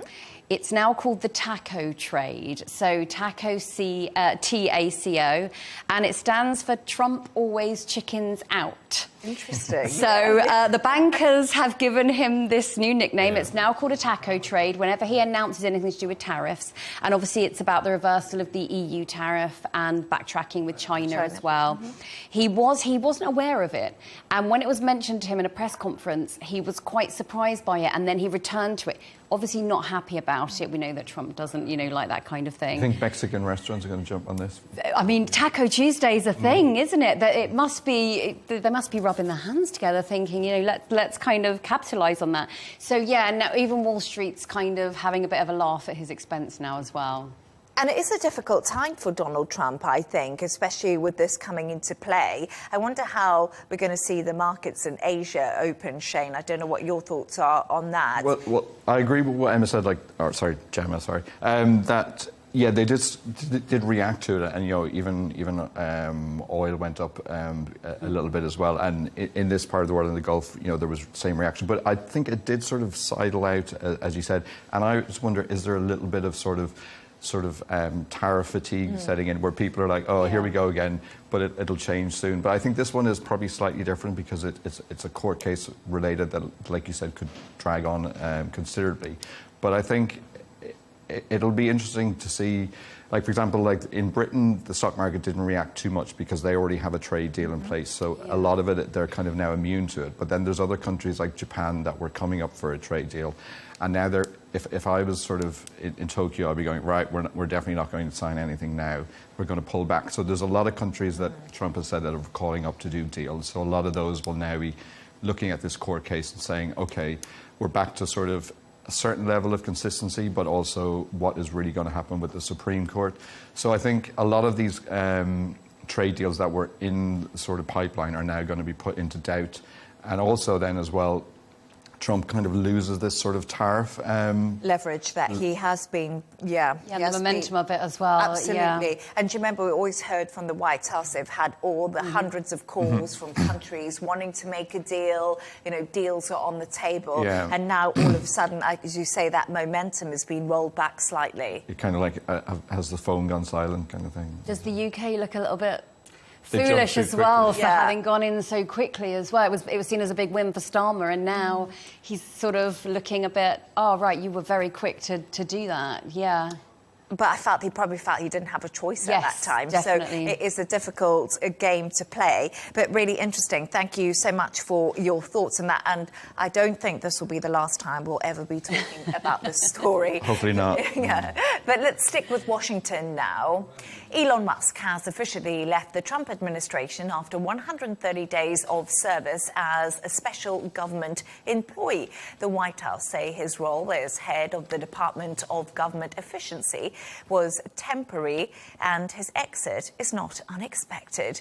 Posting on his own platform X, the world's richest man said, "As my scheduled time as a special government employee comes to an end, I would like to thank President Donald Trump for the opportunity to reduce wasteful spending.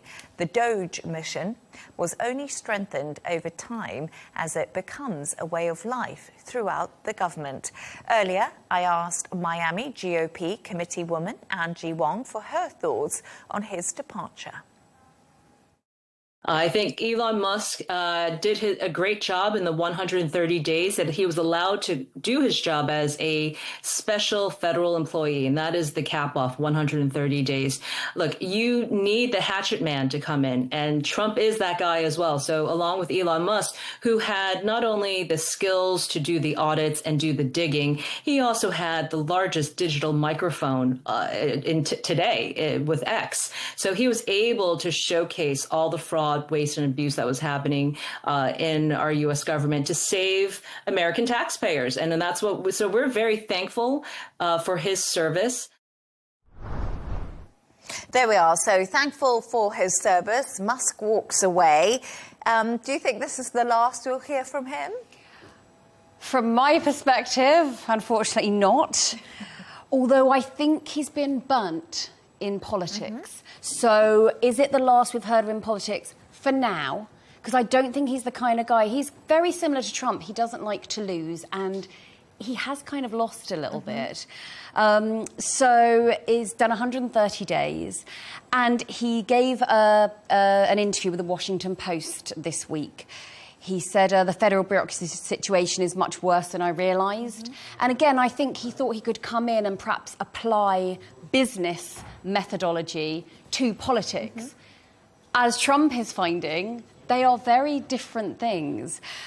He also lamented that DOGE had been turned into the whipping boy that became the focus of criticism for anything that went wrong with the White House.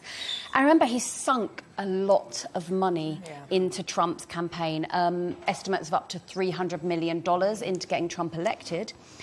And he called Trump his first buddy. So they were very tight for a very long time. And White House sources were actually saying that when Musk left, he didn't really even have that final conversation with Trump. You know, there wasn't like a formal farewell or anything, which from your first buddy is not really what you expect.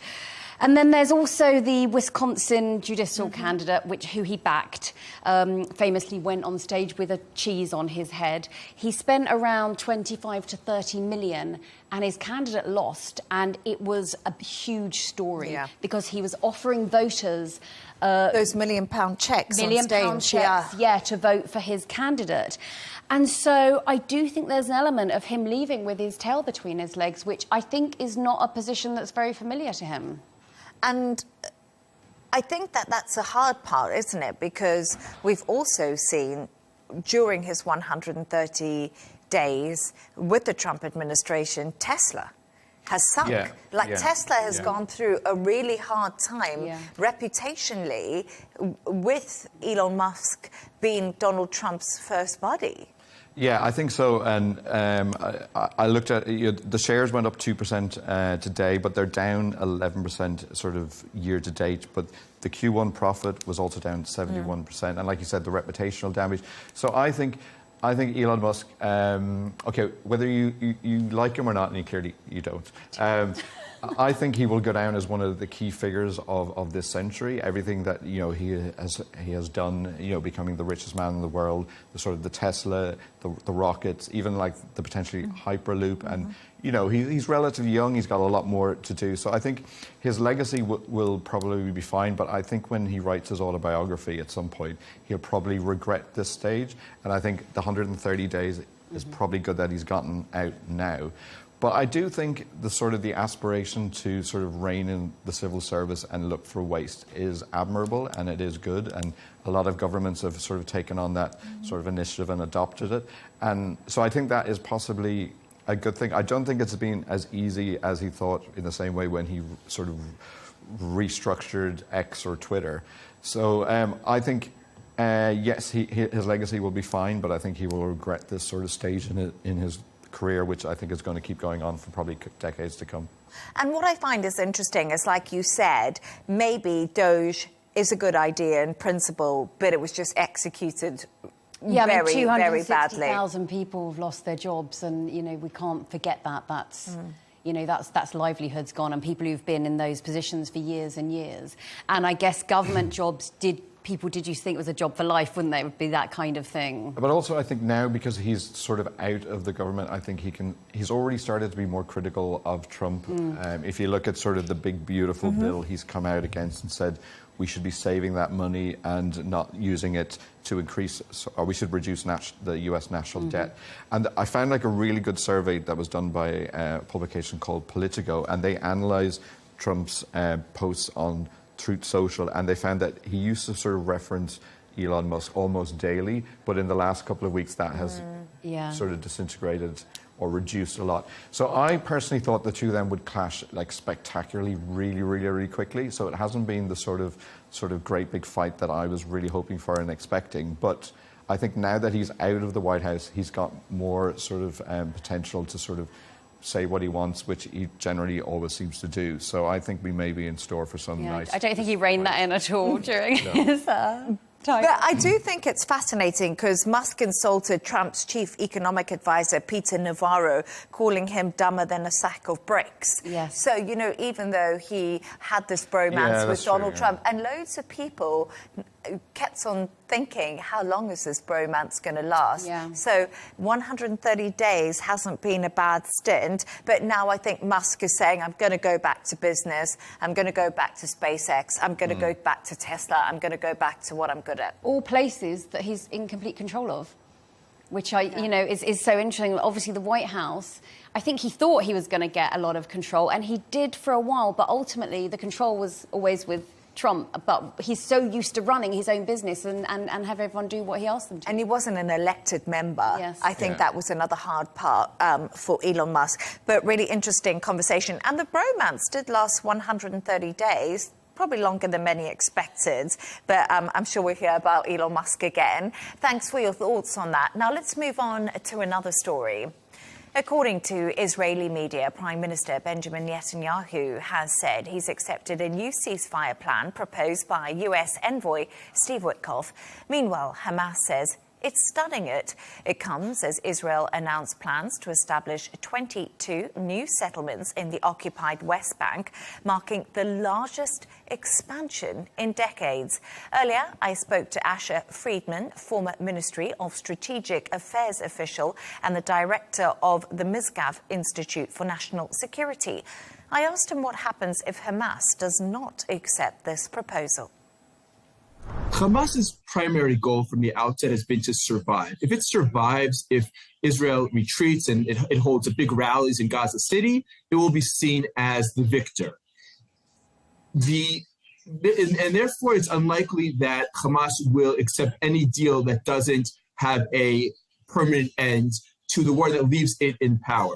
Israel has launched the Gideon's Chariots operation in Gaza. It's really the first operation that we've seen that's truly designed, truly calibrated to achieve this goal of dismantling Hamas as the dominant military and governing power. Shane, it's been a few hours after Israel made that announcement. Still nothing clear from Hamas at this stage. Could this be the agreement we've all been waiting for, or are we hedging our bets here? I think we would like it to be, but I think it was sort of optimistic in terms of the reports that Netanyahu had contacted the families of the hostages and had apparently told them that he had agreed to this plan. So I think that's positive. But then there's the negative reports coming out that Hamas have said that they're disappointed with the deal and they think it's biased towards Israel. So I think I'd like to be optimistic, but I'm probably not really going to be in the long term, especially when you look at there's the complications over the delivery of the aid, and then, as we mentioned before as well, in terms of the settlement in the West Bank. So I think I'd like to be optimistic, but I think this is going to drag on, unfortunately. And Gemma, the UK government has condemned this newly announced West Bank expansion, haven't they? What more have we heard? I think over to Shane on this one with regards to the UK. Yeah, they did come out and they have condemned it, and a lot of other countries have sort of followed suit, including Ireland, which has always been sort of staunchly pro-Palestine and has recognised the Palestinian state and was one of the first countries to do that. And even though Ireland is quite a small country, even not on the scale of the UK, they do have a lot of sway in Europe, and the Irish Deputy Prime Minister was coming out quite aggressively, giving out about both the settlements and the aid issues. Mm-hmm. So I think, if they start seeing sort of a backlash from the European Union, then I think that may have some sway in sort of Israel. But I think unless Hamas backs it, then it's just all immaterial, really. Mm. I don't know, Gemma, what are your thoughts?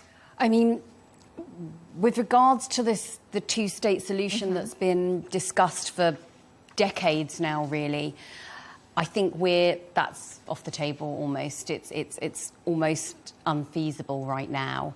I can't even see it in the future. I think what's interesting is that the settlements are said to have been put in place by Defence Minister Israel Katz and Finance Minister Bezalel Smotrich. Mm-hmm. Now, Smotrich has said that it's his life's mission to thwart the establishment of a Palestinian state. So when it's coming from someone who firmly believes that that's their life's mission, then you're not going to see any kind of solution. No one's going to come to the table. It's not, this is what we want. It's going to be about what one person wants. So there's been a lot of strong language as well. Israel is using biblical terms for the West Bank all over X and over social media. And Katz has said that the 22 new settlements are a move that prevents the establishment of a Palestinian state that would endanger Israel. So still this language of aggression, this language of there's going to be zero talk, zero conversations. Yeah, it's you can't even really see it on the horizon. And I would agree with that, because the guest I spoke to earlier, who we just saw a clip of, he made that quite clear. Mm-hmm. He kind of said the two-state solution is something that was brought together a long time ago. Things have changed a lot. Hamas is infiltrating the West Bank. Israel needs to obviously make sure that it's protected and there's security in place for their longevity. So things are becoming even more murky. But let's just talk a little bit about the aid situation right now, because you mentioned that we have the new aid deliveries happening. And I don't know, Gemma and Shane, how do you think that's going? It's not going very well, is it? The UN and Israel are now having a war of words, so that's kind of added into the mix and the confusion. I think, and the pictures that are coming out is that they're heartbreaking, and I think it means that we need to have a ceasefire. Like it's just ridiculous that we don't, like that the aid can't get in, and I think it's just going to re-emphasize the sort of negative view of Israel, and I don't really understand their policy in not letting the aid in. And when you watch some of the sort of TV reports of people actually protesting to stop the aid getting in, it just beggars belief. But I think to bring it back what you're saying about the two-state, I think that's something that sort of has to stay on the table, and it's something that is a red line from the Palestinian point of view. So I think it can't really be easily dismissed. And I would kind of hope that Trump being in the region, in specifically sort of Saudi Arabia, that may have some sort of sway. I don't think the Arab countries in the GCC are going to enter sort of specifically into the fold, but I think maybe their close ties with Trump may have some sort of sway, and because he's the only one really that can bring any kind of movement to it in this, which I would sort of like certainly hope that he would, and it might be a sort of deflection from his domestic issues that we spoke about earlier.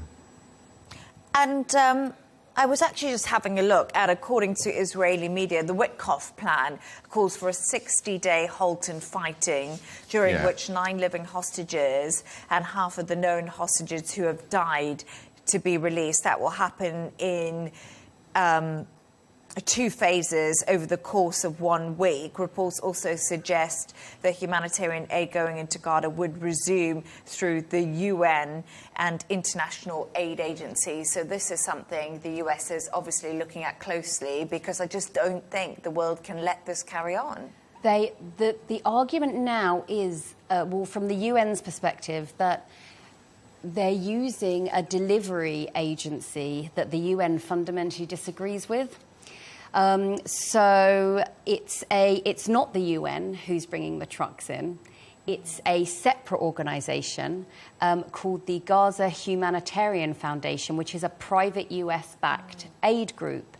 And they have their own distribution system. So that's further complicated things, where you have the UN is unhappy with this new distribution company that Israel supports and the US supports. So, and we saw, obviously, the Palestinians storming the warehouse in central Gaza, which is a terrible thing, to have to see that you're so desperate for supplies and food that you're just... the society is breaking down, obviously. Yeah, and obviously the World Food Programme reported there was 2 possible deaths in relation to this. But yeah, so we're having all these little minor disagreements break out as well, which I feel are muddying the waters further, when the actual, at hand, the big picture is to get the aid to the people who need it. And I think this is where the difficulty is coming in, because the Gaza Humanitarian Foundation has 3 distribution centres, but they all seem to be in the south of Gaza. So people are starving in the north, and they're having to walk through a conflict zone just to get aid. And obviously, when they get there, the desperation is obvious. But it's really interesting. We'll have to wait to see what Hamas comes back with, but I think that a halt in fighting is probably what lots of people are working towards. Thank you so much for your thoughts on that. Let's move on to another story. South Korea will head to the polls on the 3rd of June to vote for the country's new president. However, a very obvious political divide is appearing amongst young men and women, with a major backlash expected for the Conservative Party when it comes to the female vote. And actually, it's not just South Korea. Across the globe, a trend is forming amongst Gen Z, with young men voting for right-wing parties, whilst young women are actually leaning left. So, Gemma, what is the reason for this, and why is there such a split between the sexes? So, South Korea is a deeply patriarchal society. And so with a patriarchal society, you've got the kind of problems, that are rife there, misogyny, as the number one. So as an example, there's the South Korean Ministry of Gender Equality and Family, and in 2016, they found that domestic violence was at 41.5% in the country. Now, the global average is 30%. So you have a lot of issues surrounding this split in the voting. Now, women in South Korea are beholden to the men in their lives, particularly their father. They're held to very rigid beauty standards. It's interesting that we in the West, wow, Korean beauty has made such a huge impact. Yeah. Forgetting that for the women of that country, the beauty standards that they're being held to are impossible. So it also has the largest gender pay gap in the rich world. Women earn 31% less than men. So I think what's interesting here is you have a society where the younger men, we're seeing as a trend across the globe, really, they're looking at women's equality as taking something from them, as opposed to let's all achieve something together. I'd say it's a favourite quote. One of my interesting quotes is, "To the privileged, equality feels like oppression." So it feels like they're having something taken away because their fathers, their fathers' fathers, they were sort of kings of their castle, I guess. And now this is a world where more women are going to university than men. And there isn't the automatic guarantee that because you're a man, you're going to get the job, you're going to get, all these things that was promised to their fathers. So we are really seeing that when women are they're pulling back their equality, they're not being handed it, to my mind. Nothing's being handed to them. They are grabbing it with both hands. And it's seeing a lot of anger and resentment in young men who feel that they've been left behind. That's so interesting, isn't it? Because it's a difficult, big shift in the whole way that society works, if you think about it, because we're quite used to that in Europe now. Yes. In many senses, we have that equality, and maybe we don't actually realise that somewhere like South Korea is going through a big shift at the moment. The most interesting thing I found about this, and this was 2016, so not that long ago, the fertility rate in Korea is very, very low, and it's now actually the lowest in the world. It's 0.78. So in 2016, the Korean government launched the National Birth Map, where they showed in every area of the country the number of women of reproductive age, as if they were livestock waiting to be bred. I couldn't imagine where I'm from in the UK. Liverpool has 20,000 women of reproductive age. It's shocking to think about it. But that is the level at which women are told what their expectations are. And because they're fighting back now, men are feeling the pressure on them a little bit more. But Gemma touched on it there. And we have seen this trend, actually, in Europe and the US and the UK. And I was just thinking about the UK and the Reform Party, obviously right-wing, but a majority of their voters was actually young men, which I thought was quite interesting. Yeah, and it's all sort of part of a sort of general trend, like it's sort of the Andrew Tate trend. Yeah, exactly. Which I saw there was movement on that recently. But I think it is a trend that was in Europe and it was in the US, and you kind of look at as well at Donald Trump. We always come back to eventually at some point. Trying to get rid of, diversity. Nigel Farage was talking about getting rid of diversity, and I think it's just a case then once you sort of start with diversity, then you move to gender politics, and it's just it's going backwards rather than forwards. But I did look into sort of the US, and what I thought was interesting is that you would have assumed that women probably weren't voting for Donald Trump, and in 2024 it was fair enough to say that women, 44% only voted for Trump, but actually that increased from his previous elections. So that means that there's more women voting for Donald Trump in each of the 3 different elections he had, and it was 7 million more between the most recent time he won to when he ran for the first term. So you kind of go like, what the hell is happening, and why are 7 million more American women going, do you know what, I like the look of him? So there's a lot of dynamics going on, and one of the things that could be is that I read a report saying that women are less likely to vote. So I think in South Korea, if they really are sort of leading that and they want to make change, then they need to go out and vote and exercise their right to make change. It's interesting as well, like the more women voting for Donald Trump, the rise of the trad wife trend that we've seen across social media as well, which is huge. About conservative values. That's they're kind of been hand in hand, I think. I agree with that, actually, because that's been something that I have, obviously been following slightly, and it's so interesting. I did try and look into why there was more women voting for him. Obviously, there was still, women mostly voted for for Kamala Harris, but it said basically, one, Trump deliberately targeted uneducated white women, and also a lot of those women did vote because they thought, okay, Kamala Harris is going on the sort of rhetoric of, about abortion rights and fertility, but they just basically went with economy, and they looked at what Trump is going to do for the economy, and unfortunately that is what rules. So maybe if you look at how the economy is doing in South Korea, that may unfortunately be the determining factor when. Yeah, South Korea is the same as many other countries. It's rising house prices. It's not as many jobs as well.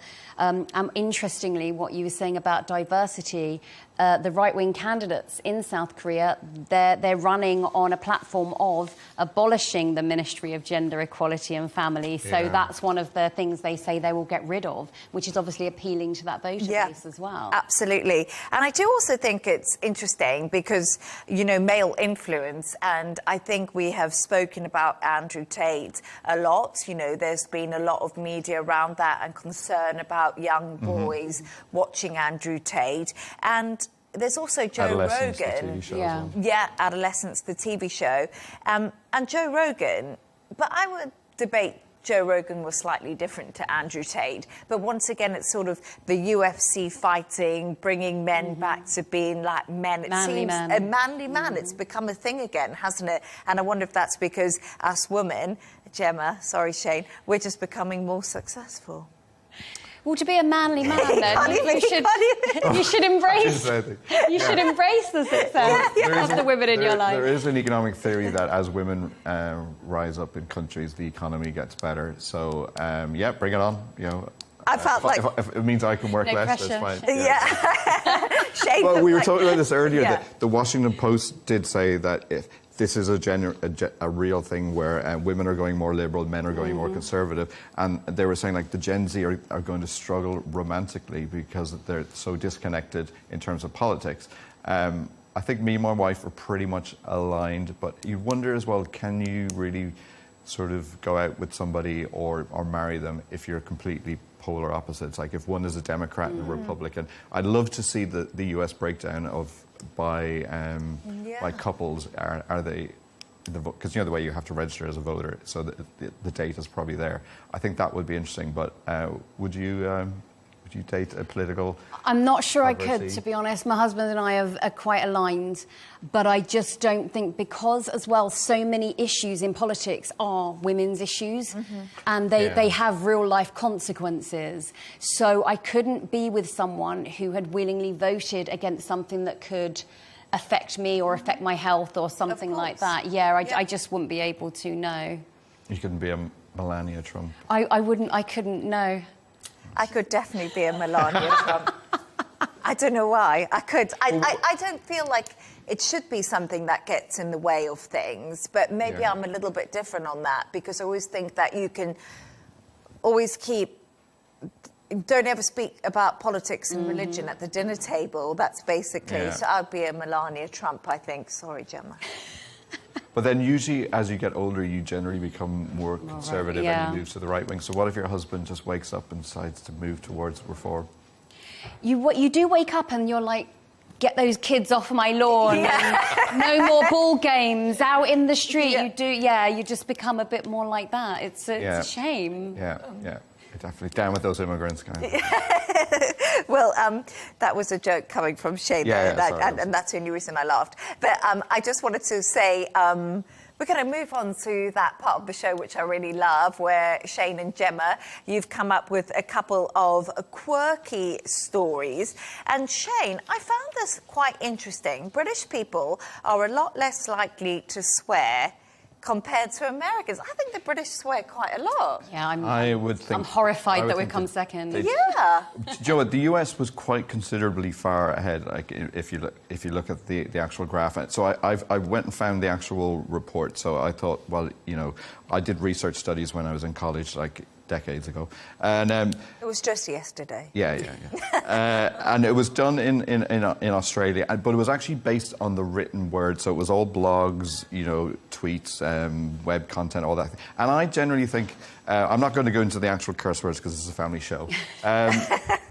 But I think you're less likely to curse in writing than you are sort of verbaling. So I think maybe that the research is a little bit swayed that way, because you know I've been to the UK once or twice, and I do think they like a good swear. Yeah, I think they swear quite a lot, the UK. But are they saying that Americans swear more when they're writing? Yes. So maybe they're more confident to do that? Because I actually think that in the UK, you swear quite a lot, but I wouldn't necessarily write it. I'd find that it's quite rude. jarring if it's right there in front yeah. of you. Yeah, it takes a lot to type that out rather than perhaps just have a slip of the tongue or something like that. Yeah, absolutely. And I thought Australians would have been higher as well. Yes, so did I. I thought they were third. Ireland was seventh because, you know, we're Catholic, we're very good.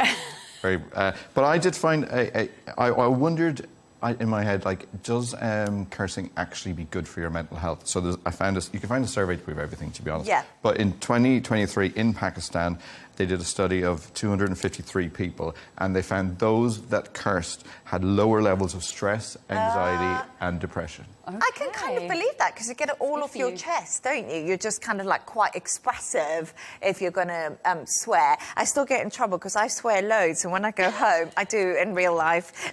This is obviously not real life, but kind of is. But when I go home, I've got myself in the right muddle. My mum hates swearing. Yeah. And because I parents are always going to, She's and I just carry on and on and on, and she's like highly offended. So I've got to like monitor myself when I go home. It was a complete taboo in our house. So I generally, as a person, don't really swear that much, but I do pull them out when I'm really angry. So anyone who works with me knows that if I drop an F-bomb, everything is really bad. That's the litmus test. Then we back away from Shane slowly. Yeah. Run. Okay. And Gemma, your story absolutely fascinated me, because there can't be any more sparkly names for Japanese babies. And I don't know, I feel a bit sad about this. So in Japan, the government has stepped in with regards to naming babies, which is only in a few other countries, really, where the government steps in. And so people have been naming their children things like Pikachu and Nike. Now, what's interesting here is it's very complicated, because obviously Japanese language has so many different sounds, but it's an amalgamation of Chinese and Japanese. So in certain dialects, a name could sound like Pikachu. And that's where the government is stepping in. Wow. So it's not necessarily that you've named your child Pikachu. It's just that in certain dialects, it could sound that way. And let's be honest, they're naming their child that because they want to name their child Pikachu. But the government has called them sparkly names. Now, that's from the Japanese Kira Kira. And they've cracked down on it. No more baby Pikachus. I don't know, but before I came across the story and you brought it to us, I still cannot believe that governments can tell you what to call their children. I would not have thought never guessed that in a million years. Especially New Zealand, which is generally quite forward-thinking, and, you know, it kind of feels like they're, you know, going back to Lord of the Rings level, sort of. I mean, the two countries that are most, New Zealand and Germany are the hottest on banning baby names, and parents have gone to court and they've never won. They don't get to name their child in New Zealand Prince or King or Princess. And even if you change the I to a Y, unless you can't you're a get rapper, away with you it can't either. be King or Prince. This is the thing. They do not like those names. Katie Price, who's a celebrity in the UK, her daughter is called Princess Tiami. Yeah. So I wouldn't really follow anything Katie Price does, to be honest. Like, I don't think that is like a litmus test now, Leigh Ann, to be honest. I'm not being funny, but I love Katie Price. She's holding. What about Your Majesty? So Michael Jackson's brother. Oh yeah. Blanket. Well, no, his brother named his son Your Majesty. Oh, really? Jermaine Jackson named his son Your Majesty. Well, there we are.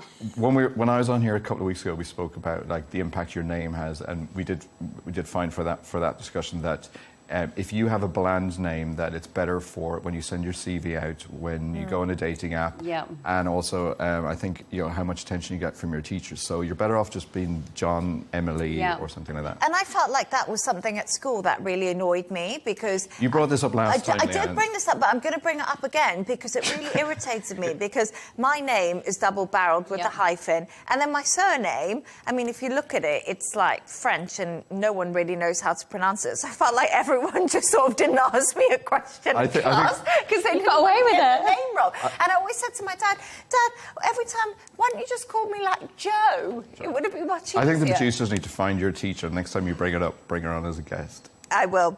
Okay. But anyway, that was so fascinating. And I still cannot believe that sparkly names. Oh, I don't know. I feel a bit sad. But anyway, we'll be moving on. Oh, actually, I just want to bring you an update on some breaking news that we've had quickly before we go. Trump's tariffs have been temporarily reinstated as the court consider the White House appeal. We'll bring you more on that story tomorrow. So there we are. That's the latest on Trump's tariffs. Thanks to today's guests, correspondent and columnist Gemma White and business editor of Gulf Arabian Business Insight, Shane McGinley. And that's all from us on W News Extra. Don't forget to subscribe to our YouTube channel and, of course, follow us on X. GNT with Tom Burges Watson will be coming up next. Goodbye and thank you.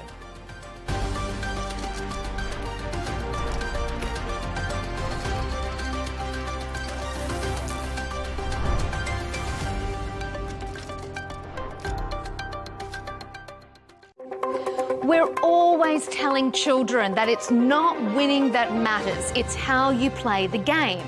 But as adults, is that really true? As a society, do we celebrate winning at all costs? On Counterpoints with me, Melinda Nucifora, we'll debate the safety and the ethics of the drug-fueled enhanced games. That's coming up on Thursday. We have to take care of our people, and we're going to take care of our people first. For in-depth analysis and all the latest developments across the globe, make sure you join us every weekday. President Trump is trying to negotiate a ceasefire. With so much happening, so much information, and so much noise, international law will have no part in his administration. It can be hard to keep track. Tariffs will just fuel inflation. We're going to fight these tariffs. But you can count on us to tell you what you need to know. We stand by your side. Join me, Tom Burges Watson, for Global News Today, right here on Al Arabiya News.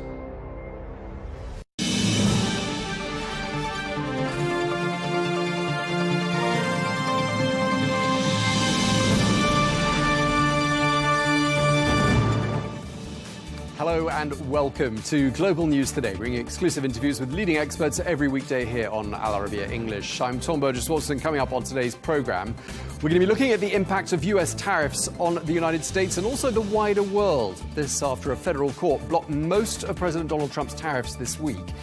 We're also going to be looking at the ongoing row between one of America's most prestigious institutions, Harvard University, and the Trump administration. Plus, we'll have our regular look back at the top US news and political stories.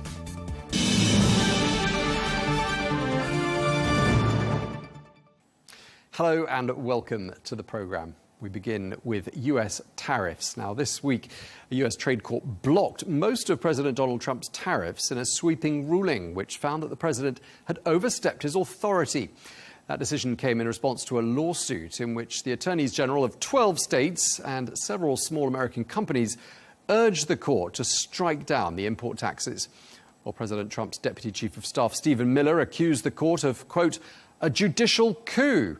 And the White House issued a statement saying it was not for, quote, unelected judges to decide how to properly address a national emergency. So what now for the tariffs, and where does this leave the ongoing global trade war? Well, we can bring into the conversation Greg Swenson, who is the chair of Republican Overseas, who joins us now from Chicago. Greg, great to have you with us here on Al Arabiya English once again. Just tell us what was ruled by the federal court and what it changes.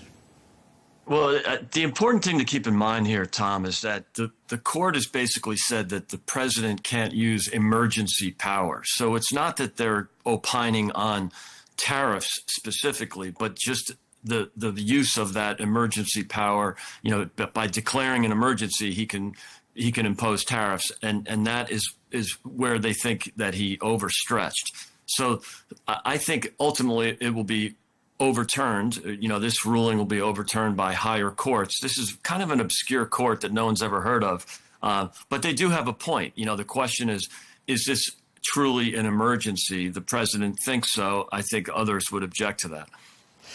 Some, obviously, critics of the Trump administration dubbing this a major setback for President Trump, others calling it a massive embarrassment. Is it either of those things, or is it just a mild inconvenience? I don't think so. I think it's more the mild inconvenience, Tom. I think it's a speed bump in the process. He's pushed the envelope on a bunch of different issues. He's willing to do that. He's provocative. He's unorthodox in a very good way, in my view. And so he's going to do that in just about, with just about every issue that's on the table. So I think this will be a minor setback, probably overturned. And I would hope that Congress actually gets involved, because other than an emergency situation, tariffs should be part of the congressional activity, not necessarily the executive branch. As we were saying in the introduction, the White House has hit out at these judges, saying it's not for unelected judges to properly decide how to address a national emergency. And I'm just wondering how you see this playing out in the court of public opinion. And do you see this perhaps resulting in something of a backlash against the judges? I would think so, because this is another case of judicial activism or legislating from the bench.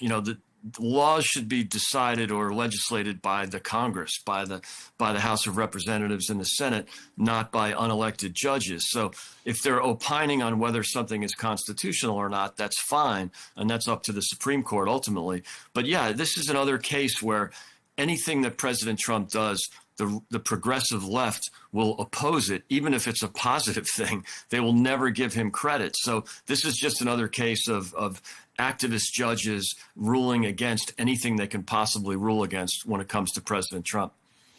Okay, this does, you call it a speed bump, but it does raise quite a lot of questions for where quite a lot of people stand around the world. And where are we with those tariffs? Are they suddenly no longer applicable? There's a bit of a limbo, isn't there, here? It is. I think you've seen the UK has already come out and said, they're taking a wait and see approach, which I think is wise. I think this is not going to end, in the next day, but it's surely not going to take more than a few weeks. So I think you'll see probably a lot of our trading partners take hit the pause button, but not necessarily, go back to the original table of negotiating. I think it's just a pause right now. I mean, could this play to the advantage of countries other than the United States? And I wanted to give you the example of Japan. I gather they're on round 4 of their trade talks, and their auto sector obviously severely impacted by the US tariffs. I mean, do you see those talks perhaps just not continuing until there's a bit more clarity? Or do you think the Japanese will say this is our opportunity to perhaps negotiate with a couple more Trump cards up our sleeve? Yeah, they possibly could do that. Although I think most will take the path of what the UK has said is just let's just wait and see. I think ultimately the president will have that power to negotiate on tariffs if Congress doesn't step in. he's using these emergency powers as, kind of a tool to get his policy through. And, there is some argument to be made that it is an emergency. If you're running a $300 billion trade deficit, or you're outsourcing and basically importing cheap and slave labor from China, there's a lot of arguments to be made that this is a crisis, but that's ultimately going to be up to the Supreme Court. And this, lower court is basically, as I said earlier, rejecting anything that they can possibly reject because it's coming from this president. So you basically think perhaps in some respects the Trump administration chose the wrong national emergency by sort of pinning everything on the influx of drugs from foreign countries. They should have instead focused on a different type of national emergency to make it hold water. Yeah, I think you're right, Tom, and I think ultimately that's why I think they should go to the Congress to do this, and that way it will be according to traditional constitutional plan or the power of different branches of government. Tariffs fall with Congress, and they could do that immediately. They could do it today. They could do it in 15 minutes if they chose to, and that's why I think that might push them ultimately to act on tariffs. But in the meantime, the president's using this Emergency Powers Act to do so. And, he has a point that not only the trade deficits, not only importing cheap and slave labor from China, but as you pointed out, there's a fentanyl crisis. Is he using that as an excuse? Possibly. But I do think, with 100,000 people dying every year, it's a pretty legitimate crisis. Do you think perhaps this is another example of, we did see that flurry of executive actions in the early days and weeks of the second Trump administration? I mean, do you think perhaps the lesson in all of this is perhaps there needed to be a little bit less haste with regards to signing those executive orders and really perhaps thinking them through and perhaps pushing them through in a more considered and careful way? I think, there's some merit to that, Tom, and I think a lot of his critics especially will argue that. But this president was elected, on a few big issues, and I think that the speed and scale of what he's doing is what people voted for. It's even impressed me. I didn't expect this kind of speed and this kind of scale, but I do think that's what the voters want, and that's one of the reasons he was elected. So I think, if he's going to hit a few speed bumps, if he's going to push the envelope too far in some respects, go at it. That's what people want. Throw a grenade in the room, and if he gets pushed back by the courts here and there, so be it. But I think he'll continue with this kind of aggressive, unorthodox methodology, and I think that so far the voters appreciate that. Companies don't seem to appreciate it too much because, they don't know where they stand. And, the art of forecasting is pretty difficult anyway, but it's been made even more difficult. I mean, really, a lot of companies can't forecast for the year ahead when they simply don't know where they stand. Yeah, it's a good point. I think, companies want certainty, and they're not getting it right now. There needs to be some clarity. That's why I hope, the sooner the better that these trade deals are negotiated and announced. The markets obviously respond well to certainty. They don't like uncertainty, that's for sure. But also, at the corporate level, it's a great point. It's difficult to plan when you don't know what your costs are going to be and your inputs will be. So I think there is some merit to that, that so far so good in terms of, getting to the end zone, getting to the end game. But the process has been volatile, and hopefully, as we see more deals announced, you'll see some clarity to the markets, clarity to the corporate decision makers, which will be helpful for the real economy, not just the markets. Okay, Greg, just to sort of wrap up this conversation, we've concluded next step is most likely an appeal by the Trump administration. Well, it's almost a certainty. Let's look a little beyond that, though. Do you see this whole episode as having damaged brand USA? And does it perhaps feed into that narrative that some countries might be feeling right now, that the United States is not a reliable trade partner? Well, yeah, I think there's some truth to that, because this is new. This is very different than what we've seen from administrations on either political party for a long time. And I think that the problem is if we just went with the status quo that was basically unsustainable, running these massive trade deficits, it's just not something that we could continue to fund with our, with $36 trillion in debt. So I think, something had to be done. It's disruptive. Yes, I think some trading partners will be upset, but they should have been upset, 5 or 10 or 30 years ago when they put trade policies in place that were unfair and not necessarily free trade, but not unfree and unfair trade. So I think that there has to be some disruption right now. I would imagine that trading partners ultimately will adjust to that and understand that they can't continue to run massive trade surpluses with the U.S. But it is disruptive. I get that, and I think again, hopefully there'll be some clarity to the tariffs and other non-tariff trade barriers in the short term. All right, we're going to have to leave it there. Thank you very much indeed. Always a pleasure talking to you, Greg Swenson, Chair of Republicans Overseas. Thanks for taking the time to speak to us. Great to see you.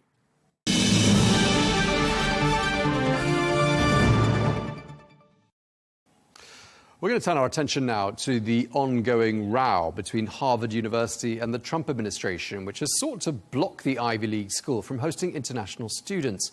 Well, Harvard has argued that the move violates freedom of speech and due process under the US Constitution. Well, the Trump administration, meanwhile, accuses Harvard of bias against conservatives, fostering anti-Semitism on campus, and coordinating with the Chinese Communist Party. Well, let's get more on all of this. We can speak to Alan Dershowitz, who is a Harvard University law professor emeritus and former attorney to President Trump. Professor Dershowitz, I imagine you've got some pretty strong opinions, given that you have a very long association with Harvard University. But let me start by asking you, what's your understanding of how it's come to this point between Harvard University and the Trump administration? Well, both sides have overreacted and refused to come to the bargaining table. Obviously, this thing should be and can be resolved through negotiation. The Trump administration has gone much, much too far in trying to terminate all visas. Why should visas be terminated from scientists, people who might help us cure cancer or do other good things for humanity? And why should a visa, for example, be turned down from a student from Israel or a Jewish student from Great Britain? The general proposal is much, much too broad. On the other hand, legally, Trump is going to win, for better or worse. The government has the right to determine who comes into the country and who doesn't. Every country in the world has restrictions on who can come in and who can't. When we have people apply for green cards or visas, we generally ask them about their views. So this is not a First Amendment issue. Nobody's depriving anybody of their First Amendment rights to speak. They are being deprived of their non-right to come into the country. So this thing should be negotiated. We should have targeted visa denials. That is, visa denials for students who are going to be disruptive, who are going to harass other students, who are preventing other students from coming to class, who are disrupting classes. But we shouldn't have broad denials of all visas to all foreign students. That just goes much too far. Right. I mean, 27% of students at Harvard are in the category of being international students. At least that's the latest number I saw. I mean, surely out of that 27%, we're talking about a very small percentage of people that would fall into your definition of disruptive or harassing other students. Yeah, probably a larger percentage would fall into the category of people that the United States could properly exclude for one reason or another legally. But I agree with you that the vast majority of foreign students, and I've taught thousands of foreign students in my 60 years at Harvard, contribute enormously to diversity, enormously to the intellectual atmosphere of the school. I always loved to have foreign students in my class. I taught, law for years and would always call on foreign students to give a comparative basis to American law, and that enriched the classes enormously. So I think it goes much too far to put the brake on all foreign students. How much do you think this is about substance, and how much of this is about optics and playing up to that, or fulfilling that pledge and that electoral promise of a hardline stance on immigration? It's impossible to separate the two. There is a serious problem at Harvard. Harvard has become an institution of the hard left. Its faculty is very, very left-wing. Its student body is very left-wing. And we don't have a kind of intellectual diversity that would make the school an even better place. But then, of course, politics plays into it too, because the average voter hates Harvard. $53 billion endowment. Why are they getting federal funds? So it's a no-lose proposition for the administration politically. But I think both Harvard are hurt and the United States is hurt by having too broad an application of these untargeted punishments. So we ought to target them and make sure that they're directed only at people who are causing the problems, legitimate, real problems. When students are prevented from going to class, when two students prevented an Israeli student from moving on the campus and threatened them and harassed them, and then both of them got rewarded, one by being the class marshal at Harvard Law School's graduation ceremony for the divinity school, and the other getting a $65,000 scholarship. These are students who should have been disciplined. They weren't exercising a First Amendment right. They were blocking somebody from exercising their First Amendment right, and they were rewarded. So, there is a problem at Harvard, but it shouldn't overreact to the problem by punishing innocent people. Right. And Professor Dershowitz, I mean, how has it come to this point? How and why did Harvard suddenly lurch to the left? To what would you attribute that? Oh, it's not sudden. I came to Harvard in 1964. It was a very conservative institution at the time. And over time, starting with the Vietnam War, the faculty moved leftward.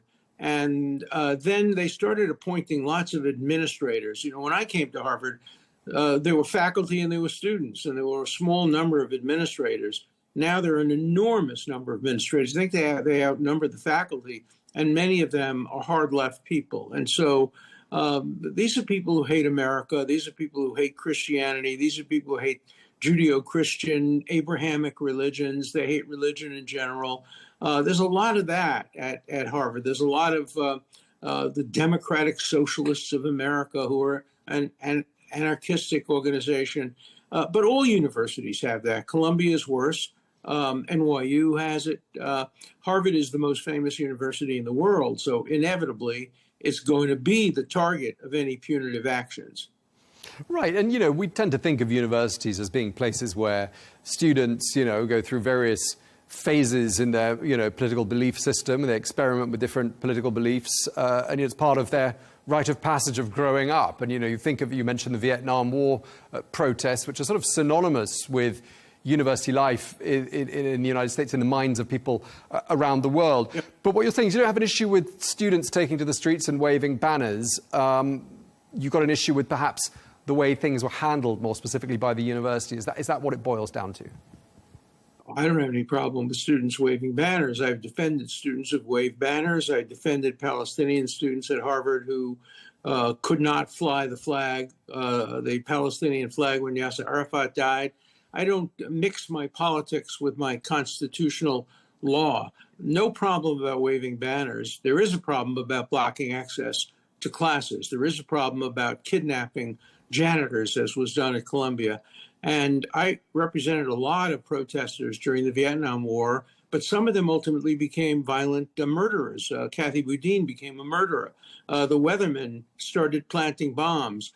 And what we saw the other day when this killer murdered two people from the Israeli embassy, I predicted that might happen when I saw the kind of violence that was accompanying some of the anti-Israel demonstrations on campus. So I think there's a legitimate concern that violent protests can turn into even more violent killings, as occurred in the District of Columbia. You say that a lot of universities in the United States are quite left-leaning. Have you seen and heard messages of solidarity for Harvard coming from other institutions across the US? Is that something that's being played out in the media there? Yeah, it's because the Trump administration has overreacted. And that, indeed, there was an article in the paper the other day that Harvard is coming together more than ever before, because whatever side you're on the Israel issue and on liberal conservative issues, you don't want to see Harvard destroyed. And so a lot of conservative professors or pro-Israel professors are now siding with Harvard because they don't want to side with the Trump administration. I think that's true of universities around the country. They're supporting Harvard not because they think Harvard did everything perfectly right, but because as between Harvard and the Trump administration, they want to make sure that Harvard preserves its status as a great institution of learning and as a great research center where cures for all kinds of diseases may very well be developed over the years and could be stopped by some of the defunding that's going on now, because that also is not targeted. Instead of defunding the schools or the programs that have perpetrated anti-Semitism, anti-Americanism, they have broadly defunded everything, and that will stop important research from going forward. So the bottom line generally is, if you're going to have sanctions against the university, make them targeted, make them focus on the evildoers, not on the innocent people who are doing good research and promoting proper educational policies. Right, and there are probably kids all over the world trying to find out whether or not they're going to study in the United States or not, queuing up outside embassies.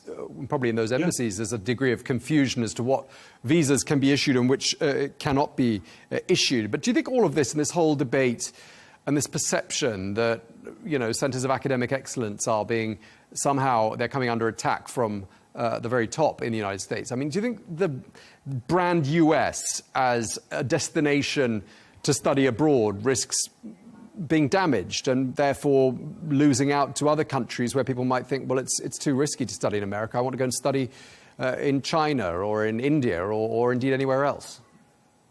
A, there's no question that's happening. But B, I think most Americans would probably say that too many foreigners are studying at American universities, because every spot taken by a foreigner is a spot taken away from an American. So when you have an administration that's America first, and you have an attitude by many Americans, as you have in every country in the world, that their country comes first, you do see some sympathy for at least cutting back on the number of foreign students. When I started teaching at Harvard, there were handfuls of foreign students, and today it's up to, according to some statistics, 27%, other statistics 33%. Don't know where the truth lies, but it's a very, very, very substantial increase. And some of it is on merit. Some of it is for financial reasons. And so we're seeing a combination of things. Number one, a lot of Americans think there are too many foreign students in American schools. And number two, a lot of Americans think that too many of those students, although it's a small percentage, are creating the kind of disruptions that are hurting American universities. So it's a perfect storm that's hurting foreign students in different ways. When you hear the Homeland Security Secretary, Kristi Noem, talking about Harvard fostering violence, anti-Semitism, and coordinating with the Chinese Communist Party, do you agree with all of what she's saying, or just a fraction of it? I've never heard about the Communist parties, and I never met anybody who was associated with the Chinese Communist Party in my 60 years. We can rule that one out. We can rule that one out then. I think so. There is one organization on campus and all over the country. It's called Code Pink, which has had an affiliation with the Chinese Communist Party, but they're a tiny, largely uninfluential country. I don't think that's a real problem. I think the real problem is both homegrown and foreign students who see disruption as a proper way of protesting what's going on in Gaza and other places. And political protests are fine. They're part of the American Constitution. But violent protests that don't permit students to go to class and that discriminate based on religion or race are not acceptable. And that's why it's important to have targeted responses. What does Harvard have to do, in your opinion? What would you like to see a school with which you have a long and presumably affectionate attachment. What would you like? What do they need to do to bring about a reset and a rethink on the part of the Trump administration and put this whole saga to bed? Two things. First, they have to sit down and offer to negotiate and say that we're prepared to make certain compromises. Then they ought to offer compromises. First, greater emphasis on meritocracy, hiring faculty and admitting students based on their own merit, not on the basis of racial and other criteria, gender criteria. Second, do away with teaching concepts like intersectionality and DEI and critical race theory, which have fostered an atmosphere in the Harvard campus of bigotry and anti-Semitism. There's a lot of things Harvard could do, and the president of Harvard is anxious to do it. He would like to see Harvard become a place where students get along better and where we have more ideological diversity. That's the key. Ideological diversity. If 97% of the Harvard faculty are to the left and they use their politics in the classroom, there's something very wrong. I don't care what people's politics are. I don't care what my doctor's politics are, as long as he or she doesn't allow it to influence the way I get treated. The same thing with teaching. For 60 years at Harvard, I never expressed a personal view in my classroom. Students had no idea whether I was pro-Israel, pro-Palestinian, whether I was a Republican or a Democrat. I just wouldn't allow my own personal views ever to enter into classroom discussions, because my job was to teach them not what to think, but how to think critically, how to become better conservatives if they were conservative, better liberals if they were liberals. And I think we have to see a return to that kind of teaching if we're going to see an end to this dispute between government and universities. Okay, and just lastly, I mean, given, you know, an institution like the Harvard Law School is so prestigious, and of course you know it better than anyone else probably on earth, given that the professors there are the very professors who, in many cases, likely taught the top judges across the United States or gave some legal instruction to them at some stage in their careers. Who do you see coming out on top in all of this if, you know, this legal battle rumbles on? Is it going to be Team Harvard and its band of law professors who are presumably very much on board with, well, perhaps they're not, but correct me if I'm wrong, who are perhaps on board with Harvard's cause? Or do you see the Trump administration coming out on top in all of this? It depends on whether you think about short-term or long-term. Short-term, Trump wins. He's going to get the Supreme Court to support almost all of his innovations, including visa restrictions and including restrictions on funding.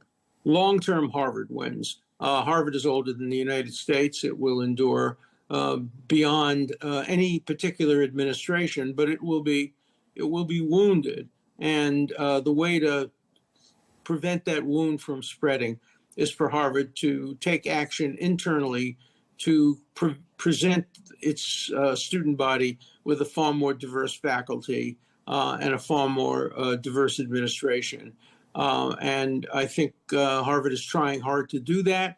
That's a long-term effort. It will not happen during the Trump administration. So Trump will win while he's in office, and that's what he obviously is concerned about. But ultimately, Harvard will prevail. Okay, we're going to leave it there. Thank you very much indeed for your time. Really appreciate it. Alan Dershowitz, Harvard University Law Professor Emeritus and former attorney to President Trump. Thanks for your time. Thank you.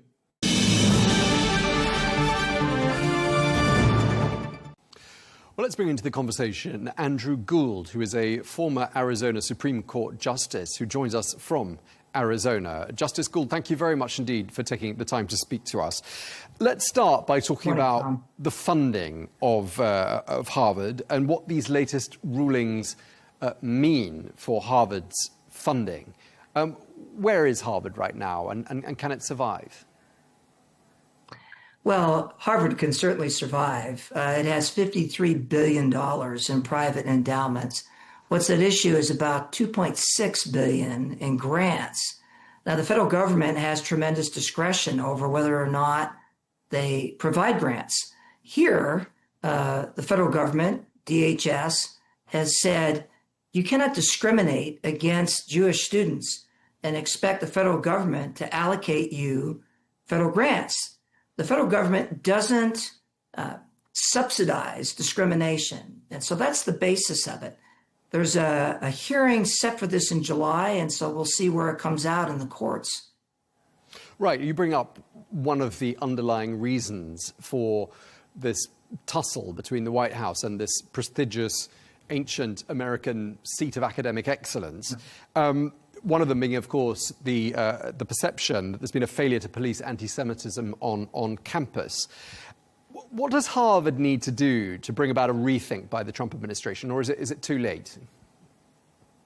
It's not too late. Harvard, Tom, could solve this problem today. What the administration has asked them to do is to investigate some of the international or foreign students that have come on campus that have association with terrorist groups, Hamas groups. Investigate, look at what's going on, and for the do have associations, those that have associations with groups that are anti-Semitic, to screen them and not allow them on campus. Secondly, they want some action. There's been a lot of talk on the Harvard campus, but no action. They renamed the DEI department. That's all well and good, but Jewish students still walk around on campus terrified from physical and verbal threats. In fact, two of the students that assaulted a Jewish student on October 18th, 2023, who are actually charged with battery, have been rewarded by Harvard. One of them is a law student, and Harvard gave that student a postgraduate grant to work for CARE. Another student who's a divinity student, they named him a special marshal for commencement. Tom, imagine if this had been an assault against any other minority group. Let's say it was an assault by white students on a black student, and Harvard University rewarding one student with a postgraduate grant and naming the other a marshal for commencement. And so it's this ongoing behavior that's the problem. And Harvard needs to stop. They need to take it seriously, and they need to take concrete action to stop the anti-Semitism. But again, as I said earlier, Harvard seems dead set on discriminating against Jewish students and fighting it in the court so they can. The Homeland Security Secretary, Kristi Noem, went further than you have gone in her criticism of Harvard. She accuses the university of, quote, fostering violence, anti-Semitism, that tallies with what you're saying, and coordinating, she says, with the Chinese Communist Party. I mean, do you agree with that as well? I haven't looked into that issue with the Chinese Communist Party. I saw the letter from DHS. I can speak to the anti-Semitism on campus because I've been involved in these cases. I'm involved in a case at UCLA. It's all across the country, but I think one could strongly argue Harvard is the worst example because they've had some of the worst violence there. They've had student groups that are closely associated with Hamas and terrorist groups, and the university has done nothing to keep outside protesters out. I mean, it's private property, Tom, at Harvard, and they're allowing people that aren't even students at the school to come in and lead these protests. And although the encampment was last spring, and there's been a receding in some of this violence in terms of verbal threats and physical threats, it still continues. And here's the problem, Tom. All of the structures remain in place for it to happen again. You still have the same departments. You still have the same ideas being taught at the school, the same indoctrination. You still have a lack of accountability at the school for these actions. And then you have the proactive actions of Harvard, as I just mentioned, two students that were actually charged with battery and assault, and the university commending them and giving them grants. So although things have receded, there's still problems. Students, Jewish students, are terrified to walk around on campus, and there's nothing to stop it from getting worse again. Right, you say it's private property. Does the government, therefore, have the power to revoke Harvard's visa certification? Yes, because that's a program that's run by DHS. Of course they can revoke those visas. Of course they can change that. They have authority. Executive branch has authority under that program. It's been delegated to the executive branch, to DHS, to oversee those programs. And so they certainly can. Look, Harvard, again, can stop this today if they will cooperate with the administration, but they have ignored the administration's requests. That the administration has specifically asked, please investigate and look into these students coming from foreign countries that are anti-Semitic, that have ties or association with terrorist groups, and they have refused to do it. So they can continue to operate under their private endowments, but if they want to work with the administration on programs like the SEVP program, that's the International Student Program, or if they want to get grants, they can't discriminate against Jewish students. And that's really all the administration is saying. Harvard University, and we've alluded to the fact that it's commencement season right across the United States, holding its 374th commencement today. That's this Thursday. And yesterday we had the NBA great Kareem Abdul-Jabbar giving a Class Day speech there. And I just want to read you a piece from what he said. He said, "When a tyrannical administration tries to bully and threaten Harvard to revoke their academic freedom and to destroy freedom of speech," he said that Dr. Alan Jarber, that's the head of Harvard, had rejected the illegal and immoral pressures. And he called out the institutions in America that have conceded to this administration, calling the administration one that had systematically strip-mined the US Constitution.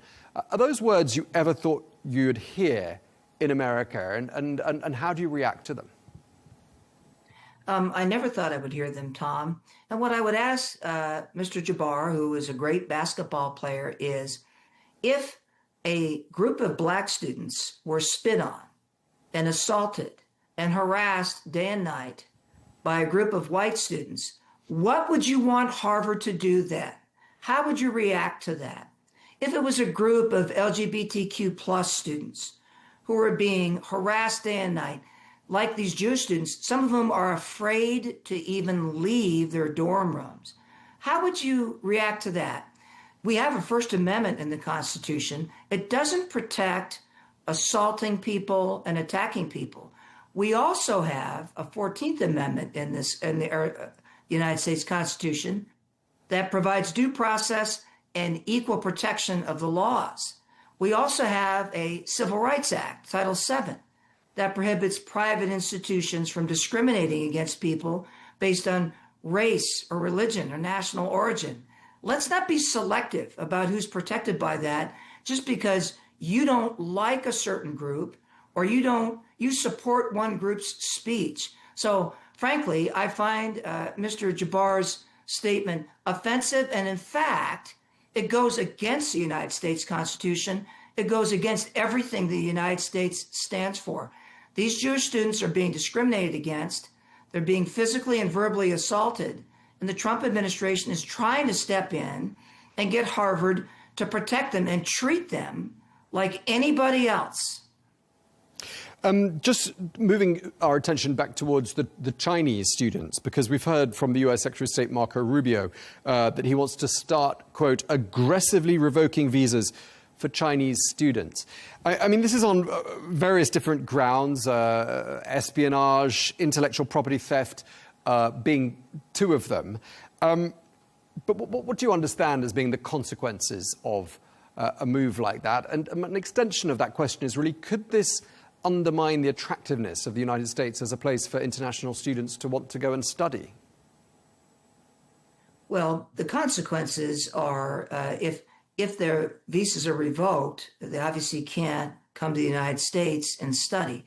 Now, I think that they can also transfer to different institutions and maintain that visa status. But if the sanctions are against Harvard, they can't continue to go to Harvard under the visa.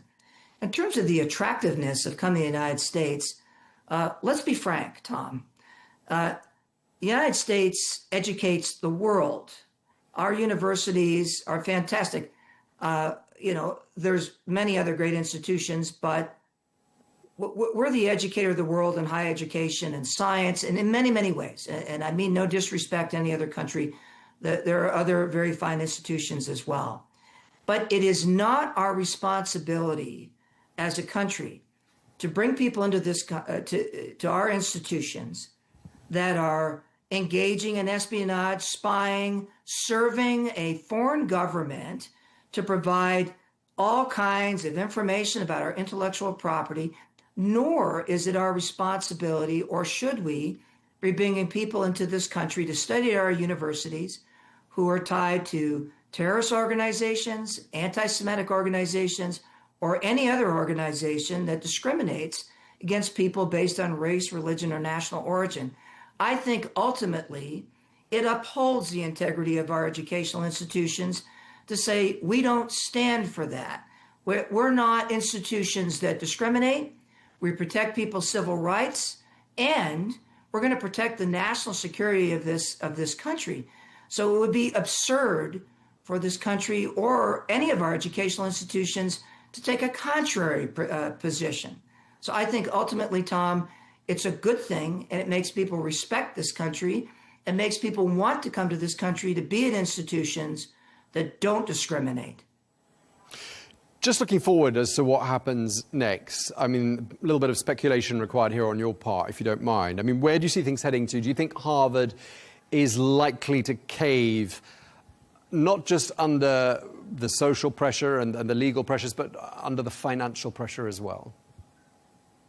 I don't think so, Tom. The financial pressures, again, they are the most heavily endowed private institution of any university. They have $53 billion. And so I think they're flexing their muscles in that regard. In terms of any indications that they're willing to compromise or stop the discrimination, I haven't seen it yet. And so I think they're going to continue forward. I think they're going to fight this all the way in the courts. Who wins? Ultimately, as I've mentioned before, facts are stubborn things. And when you have an institution that is allowing discrimination against Jewish students, has taken no concrete action to stop it, and then on the other side, you have a federal government that has discretion in how it distributes these grants and how it administers these visa programs, I think it's highly likely that Harvard is going to lose. That being said, there may be some distinctions amongst classes of the visa students that the courts might carve out. There might be some distinctions in some of the types of grants where the link between Harvard's discriminatory actions and those grants may not be as clear. So there may be some line drawing in this. Ultimately, I will tell you this, Tom, it would be my hope that at some point Harvard would step back and realize this is a bad course to go on. They shouldn't be stubborn about this, and they should try to work with the Trump administration. I have said this before. This could all end today with simply being willing to make some concrete steps to stop the discrimination against these students, these Jewish students. But if Harvard is dead set on continuing to discriminate, then this is going to be fought out in the courts for months and maybe years to come.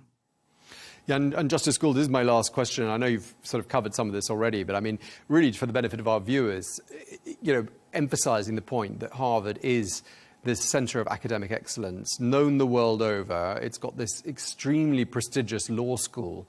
And I'm imagining that the very professors of law at the Harvard Law School trained and taught some of the judges who will have an impact on what course this legal battle takes. I mean, when you look at it in those terms, I mean, do you think that the Harvard judges, the Harvard team is going to come out on top? Well, there's a lot more judges out there than Harvard judges. I went to Northwestern. I'm not a Harvard judge. And so I don't think that because a lot of judges on the bench now went to Harvard, that's going to determine the result. What I will say, and I think you raised an excellent point, is what a tragedy that such a prestigious institution, Harvard Law School, to think of Harvard Law School and how it has behaved under in these circumstances and how it has trained these young lawyers. It's a tragedy that we do have a whole generation of young lawyers, and even some now that are currently on the bench, that see this activity as anything other than unconstitutional, that are absolutely offended and shocked that an institution like Harvard would allow this discrimination to go on. And yet there is an impact that they've had in training these lawyers, a tremendous impact. And to me, Tom, that's a tragedy. As a lawyer, I've been a judge and a lawyer for 35 years. It saddens me to see that that's the direction that law school has taken. Okay, well, we're going to leave it there. Thank you very much indeed for speaking to us. Really appreciate it. Retired Justice Andrew Gould, thank you very much for your time. Thank you, Tom.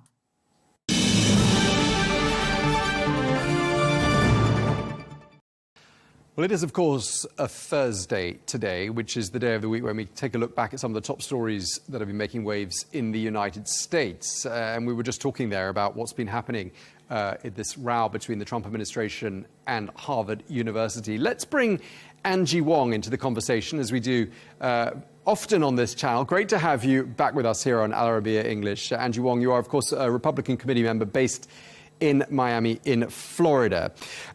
Just on the back of that discussion we were just having about Harvard, I want to read the same quote that I read to our other guests, which is a quote from the Homeland Security Secretary, Kristi Noem, who accuses Harvard of, quote, fostering violence, anti-Semitism, and coordinating with the Chinese Communist Party.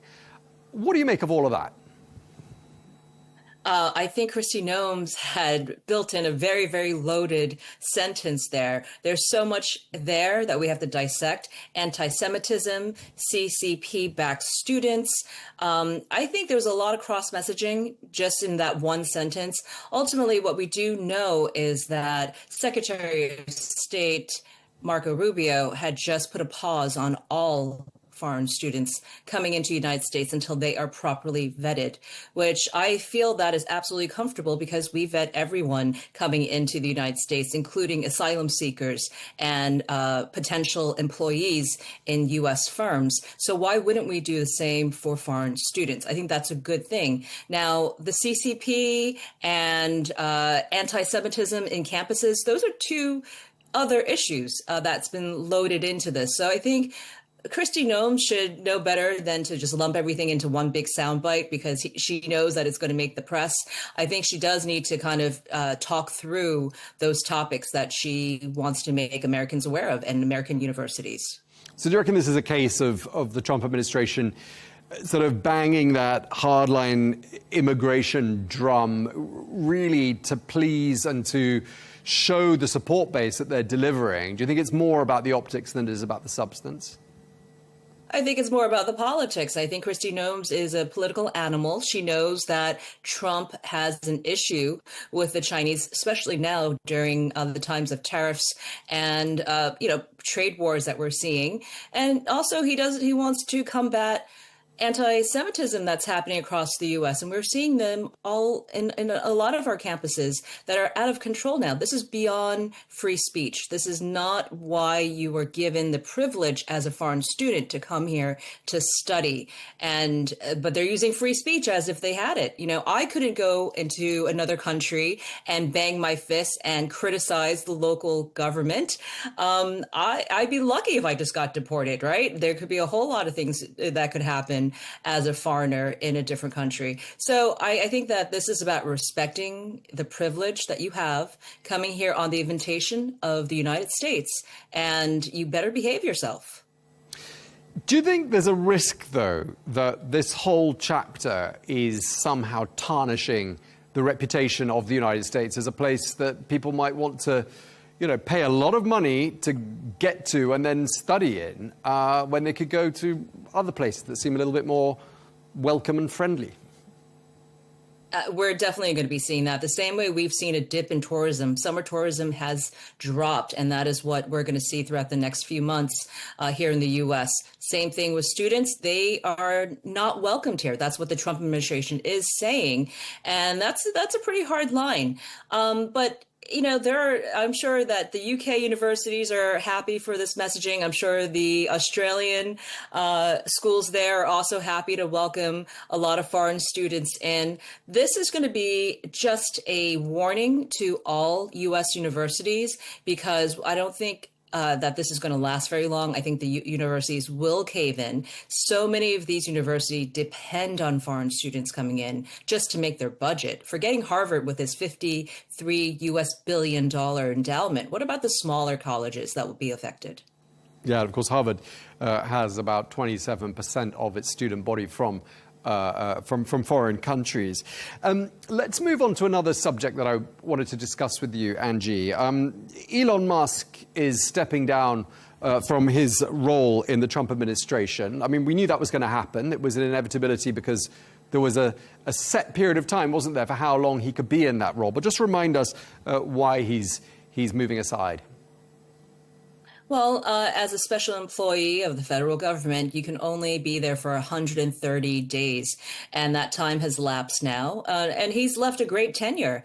What has to happen after Elon Musk leaves is that Congress needs to pass some of the findings into bills and laws, ultimately laws for the president to sign. So I think that is what's happening. Marjorie Taylor Greene, the representative from Georgia, she's already putting things on the floor as of today from the Doge audits. So we're going to start seeing those things come to life. I think Elon Musk has done a fantastic job. He's been a great patriot in doing some of the harder works that no real government official can do. He was definitely the hatchet man who came in swinging with probably the biggest and largest digital microphone there ever was, if there ever was one, with X.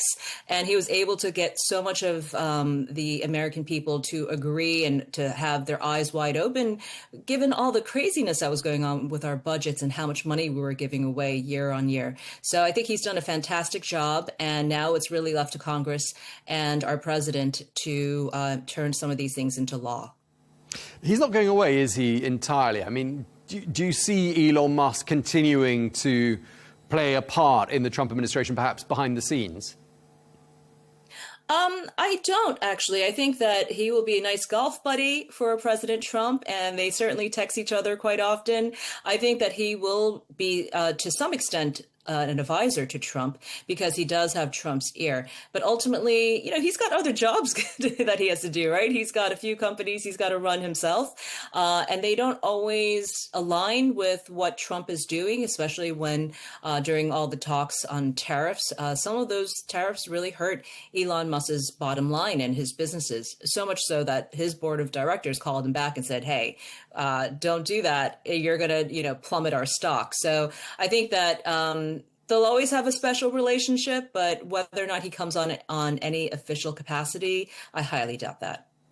Yeah, I mean, I think everyone's sort of noticed that this role that he's played, his involvement at politics, has come at a pretty enormous personal cost to Mr. Musk and his business ventures. Do you think anyone saw that coming? I think he was having a lot of fun. I think that both men were having a great time together fixing our country. And again, you do need those massive disruptors early on to create the chaos just to rebuild. And I think that's the phase we're in now. We're in Act 2 of this. So the hatchet men came in, they found all the fraud, they found the waste, they pointed it out and blasted out on social media. Now it's really time to clean up that mess and see what is actually needed, what is not needed, and how do we save the government some money, which really means how do we save taxpayer dollars and put more money into the saving accounts of Americans. So I think all of this is a good thing. I think that his legacy will continue even beyond his 130 days in Washington. So it sounds like you think the Doge experiment is going to go down in history as having been a successful chapter. I think so. I think it really just opened everyone's eyes to what kind of waste was going on within our government. And it took a billionaire like Elon Musk to actually put this out there. He doesn't care. He barely has skin in the game here. He just wanted to expose the fraud. And you can see the joys, almost like a journalist exposing fraudsters. He loved it. And I think that President Trump gave him a lot of leeway to do so. And now we're going to see who takes over Doge. I've heard a few names thrown out there, but I'm sure whoever his successor will be to heading Doge, they're going to do a fantastic job, because this is what President Trump wants. This is what American people voted him for, and he's getting it done. And every single day, his approval ratings are jumping up because of it. Let's move on to the third and final topic I wanted to discuss with you, which is the exchange, shall we say, between Presidents Trump and Putin throughout the course of this week. The week began with President Trump calling President Putin crazy. We got a response from the Kremlin. They were saying that President Trump, well, they were suggesting that perhaps President Trump was getting a little emotional. What struck you about that slightly unusual exchange? Well, I think Putin smells weakness. He took a look around the room, or rather around the globe, and said, well, the EU is not going to really do anything, and NATO won't do anything without the U.S. intervention, and they're not going to invite Ukraine in anytime soon. And he looked at Trump and said, well, I had a 2-hour phone call with President Trump, and I don't think he's going to commit any U.S. troops to this or any additional U.S. money. So I'm just going to keep playing until someone stops me. Whereas Trump, what he wanted out of this phone call with Putin was to be the ultimate deal maker. And Putin is definitely not letting him have his cake there. So that's why they're doing these name callings. I mean, look, to call President Trump emotional, those are war words when it comes to, how President Trump likes to be perceived. So they're going to be doing these back and forth. But ultimately, I think Trump might have been checked here, in that there's really nothing that he can do, Putin, unless he commits U.S. troops. Germany has already signified that they don't really want to get involved. They kind of dip their toes in. The EU has said, we're not really going to do anything. So what is Trump's playing cards? I think his leverage is lessening day by day on this. He may be looking for an exit plan out of getting involved in the Ukraine-Russia conflict. So I'm wondering how this has all played out in the United States, and how people, particularly in the GOP, where there was, there has been some admiration for President Putin from some ranks of the Republican Party. Has this been covered extensively? And do you think views of President Putin have perhaps shifted in the last few days? I think people are really understanding who Putin really is. For about a month or two since Volodymyr Zelensky visited the White House and had a clash with J.D. Vance, President Trump, and Marco Rubio, he did not walk out of Washington very favorable. But now we see Putin is playing with Trump, and Trump is doing everything he can to leverage himself to get Putin to the negotiating table. Trump tried to go after Putin's key allies, Iran and China, and it doesn't seem to be making Putin jump at all. In fact, he dodged the Turkey meeting that was supposed to take place a few weeks ago. Nothing is going to get Putin to the table unless he knows that he has to, and I think Trump is looking for that right now. If he can't find that leverage, I think he's going to try to find a graceful exit from this, because I don't know if anyone can really solve this. And there's really no governing body that is willing to step up to Putin at this time. Only Trump can do it. And I don't know if he wants to take that kind of political capital and use it, as in sending troops or more U.S. dollars to Ukraine. Yeah, and just lastly, I mean, obviously improving ties with Moscow is something that President Trump set out to do quite quickly in his administration. The two sides had more than one round of talks. I mean, do you see that process, that rapprochement, continuing, or do you think it's reached a point that it simply can't go much further than how far it's got so far? Yeah, President Trump for sure likes to have that rapport with Putin, and he likes that he has that rapport with Zelensky. He thinks he could be the ultimate deal maker in this, and that is still for discussion. I think he still wants to make it happen, but it has to happen under different circumstances. It's at this point, it's like, what are the options here? More money into the war machine, giving Putin what he wants, or taking an exit strategy, which I'm seeing the signals of that. I'm seeing, the early audits of the Ukraine money that the U.S. has given, the blank checks. We're starting to hear rumbles now in Washington about doing audits, mainly just to whet the appetite of American viewers to say, look, no more money. We don't want to get involved in this. This is not our war.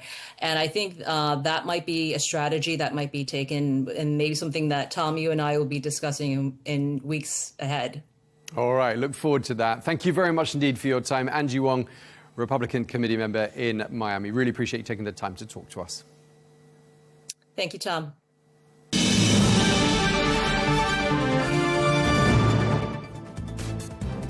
Well, that brings you up to date. We've talked tariffs, we've talked about the Harvard row, we've talked about Elon Musk's legacy. We've even touched on where all of the latest exchanges between Moscow and Washington leave ties between Presidents Trump and Putin. That's it for Global News today. Thanks for watching. Be sure to join us again tomorrow for a look back at the best interviews of the week. Thanks for watching.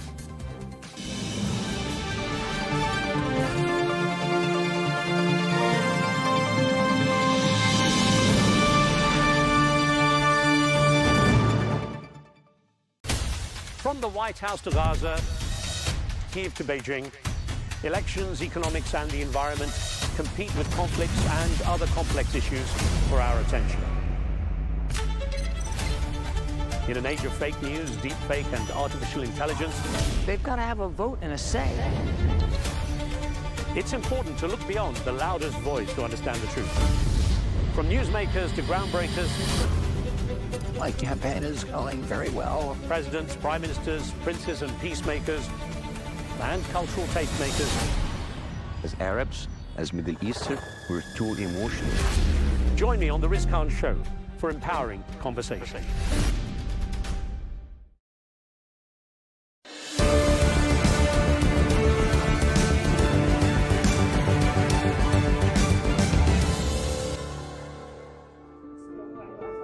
This is Siwa, and Siwa, she's 5 months old.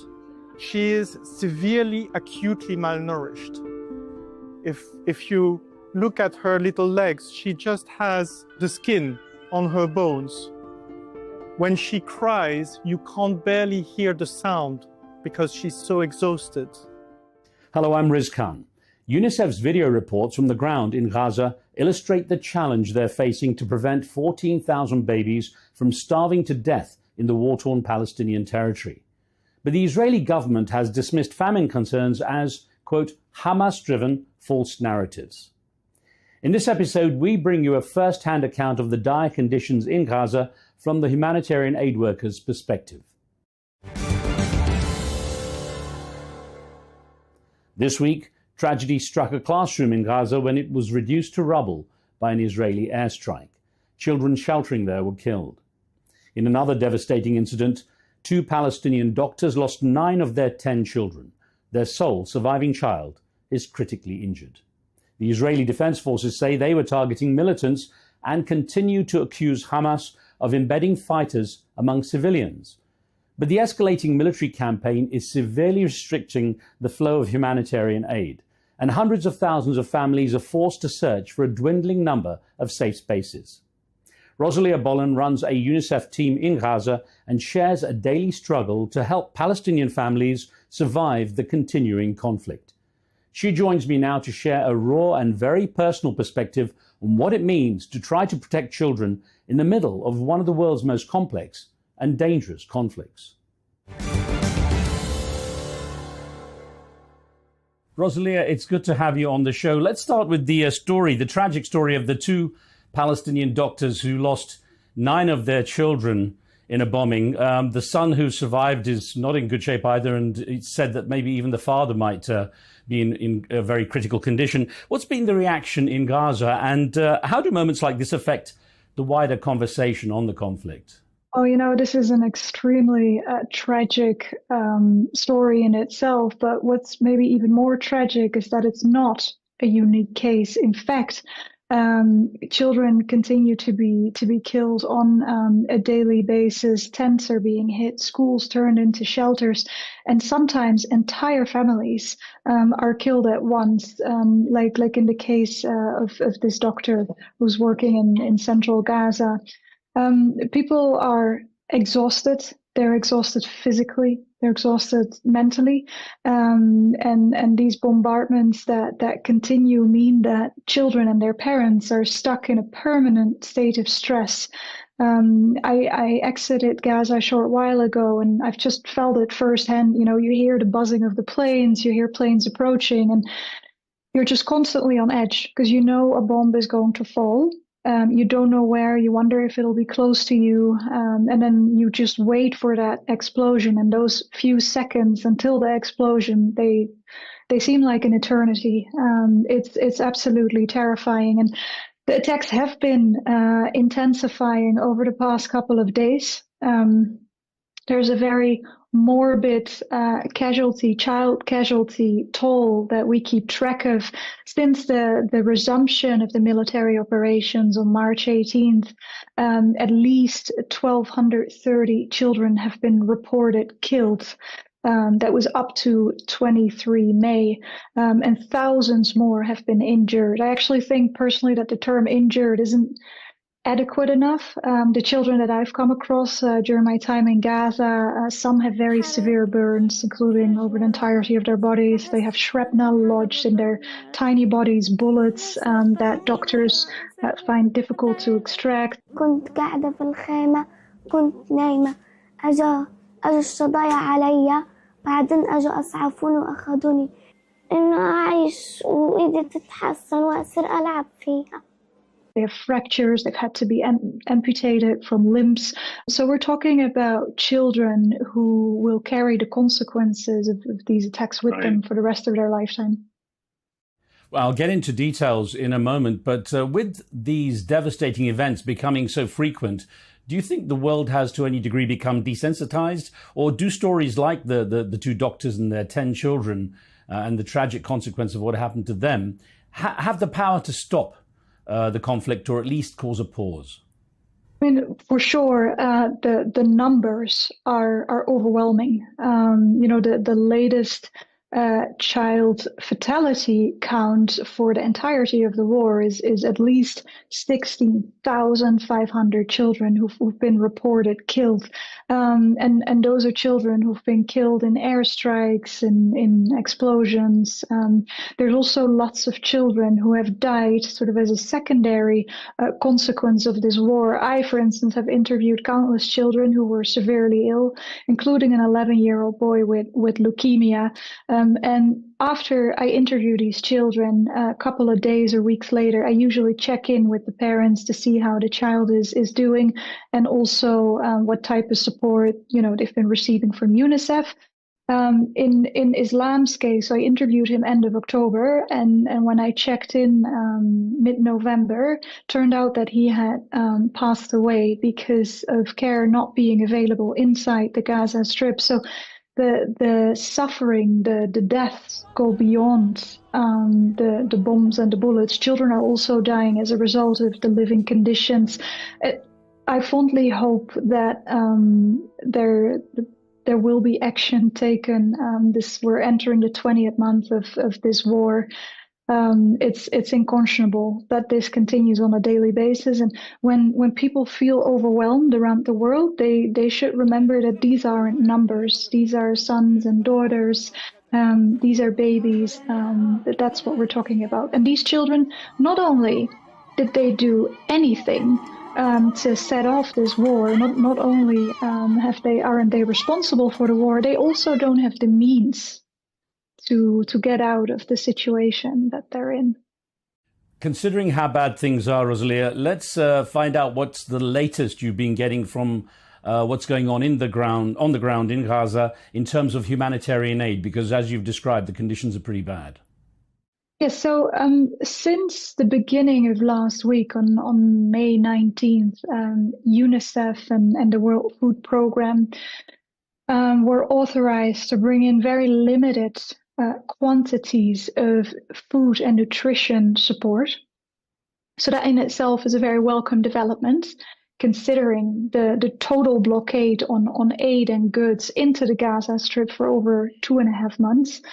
The reality is that these quantities that we were allowed to bring in are vastly insufficient to meet the needs of children in Gaza today.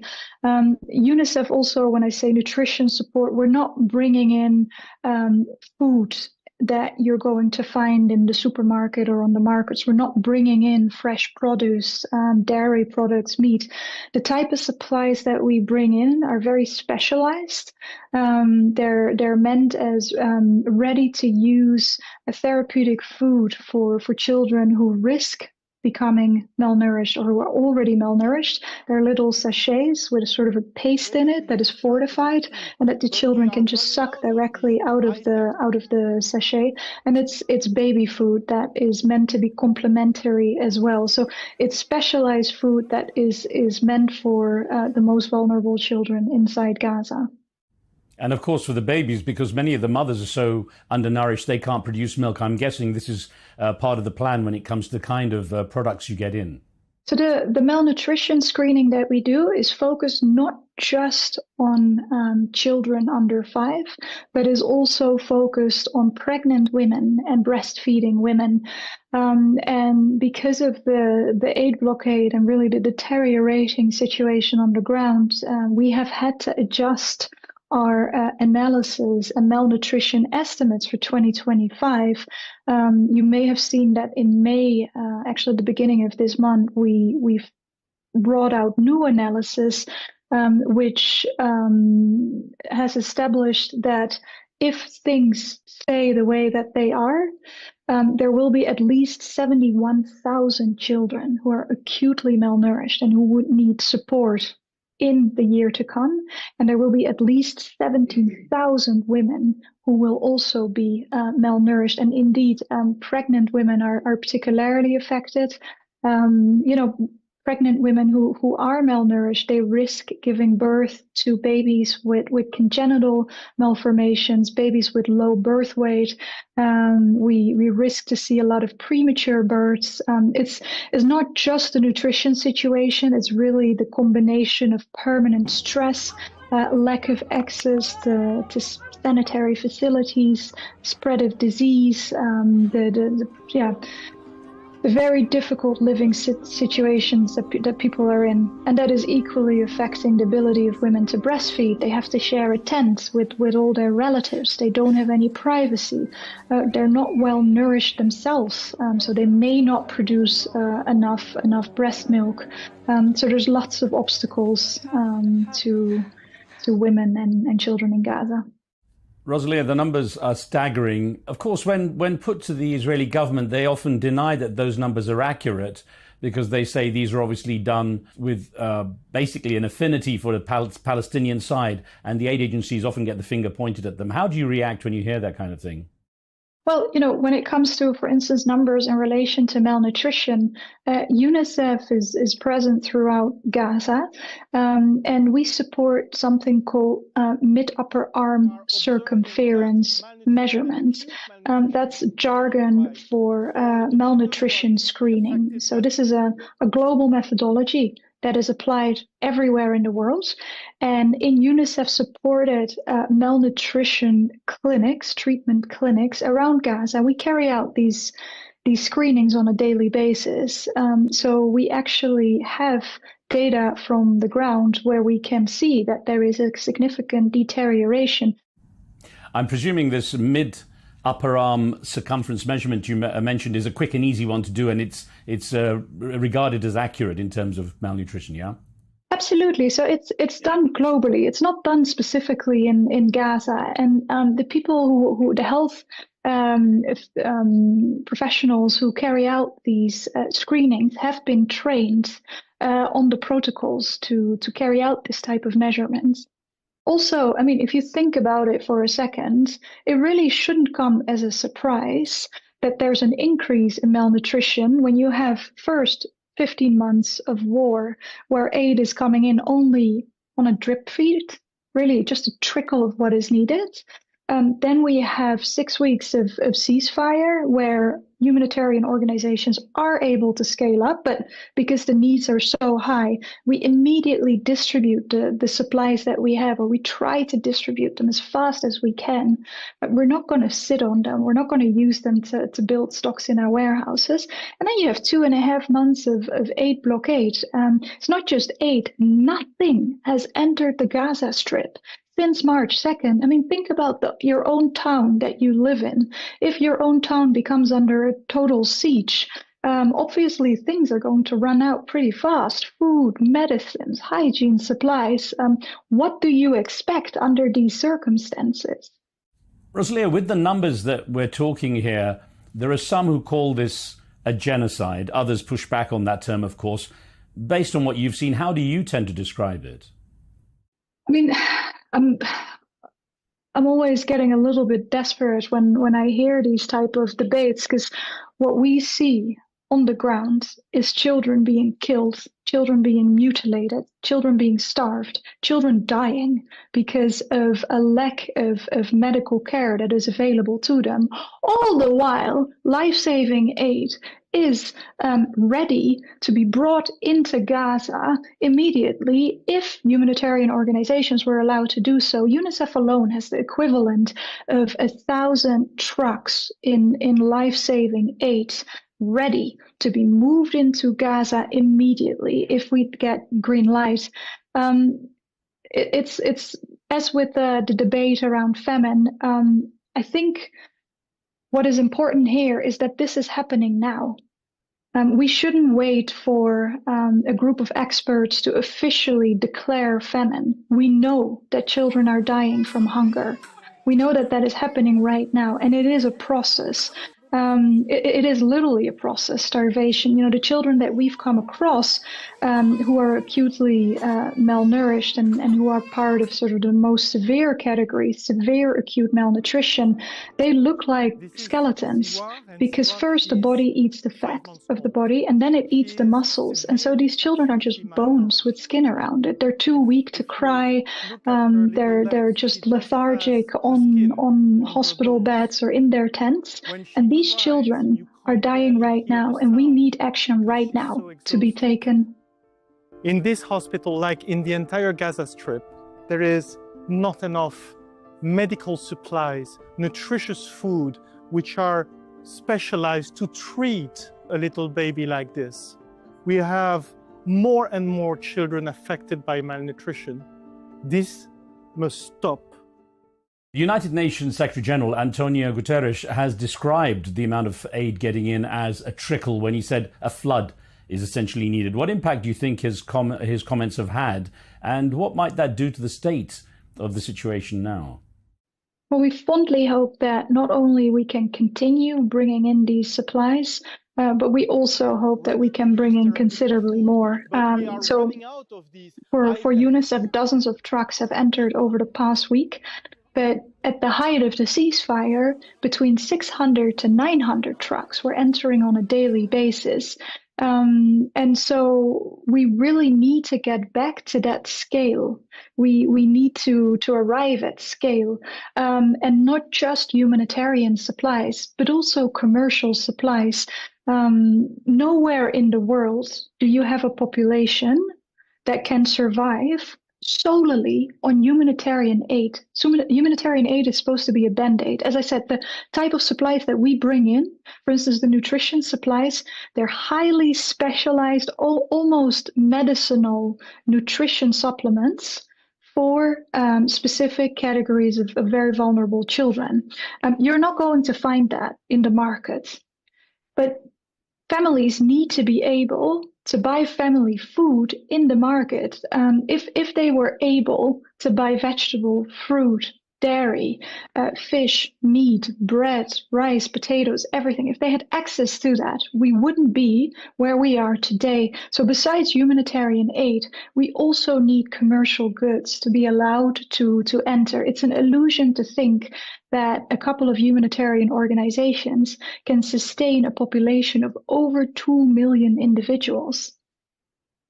There are reports of the humanitarian aid trucks being looted by armed men. Israel says it's the Hamas militia that are taking the aid, while others say basically the situation is so desperate that people are doing anything they can to get hold of the supplies. What's your experience of what goes on there in terms of at least securing the aid?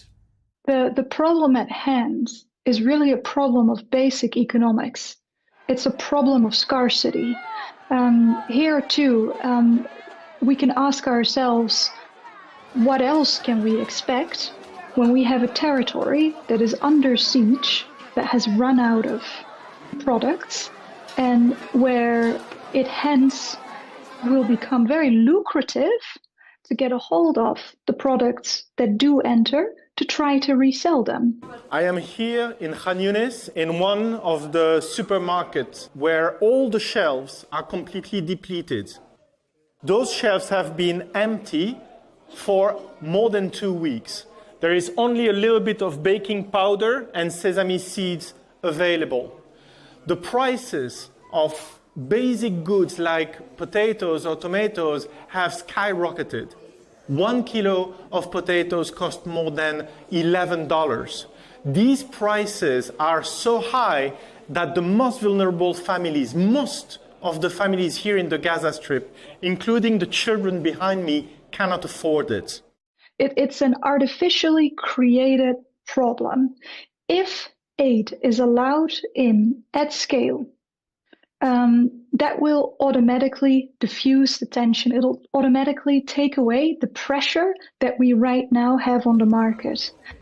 It will reassure families that there is going to be enough for everyone, so that they don't feel the desperate need to try and get their hands on aid supplies. As to the presence of these criminal groups, that try also to hijack the convoys. What we need is a minimum of law and order, the restoration of law and order.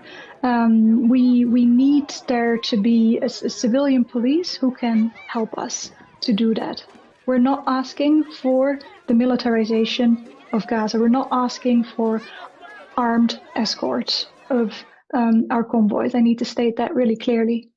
While there is a lack of aid, the situation gets worse, and some of the descriptions, in fact, you yourself have put out in reports, are quite horrific and heartbreaking. Children basically scavenging for food or items to burn because of the shortage of fuel. They're in freezing conditions without proper clothing or shoes even, and disease setting in, affecting even the youngest. How do you cope with all that emotionally yourself? And everyone copes with it differently. It is unbearable to witness. It is truly unbearable because these children are innocent. They have nothing to do with it. At the same time, me personally, I'm driven to continue this line of work because the need is so high. And I know that the little bit of aid that we do get in, that it is going to be life-saving. Besides distributing aid, UNICEF also supports service provision. And something that we've been focused on over the past couple of months is the strengthening of neonatal care in Gaza. So lots of babies are born prematurely, lots of babies are born with complications, and there's very low capacity to care for moms and their newborns because hospitals have been attacked. Because of the blockade, there's not enough supplies. Something that UNICEF does is that we install incubators and CPAP machines, which are ventilators. They're really important for premature babies because the lungs of premature babies aren't fully developed yet.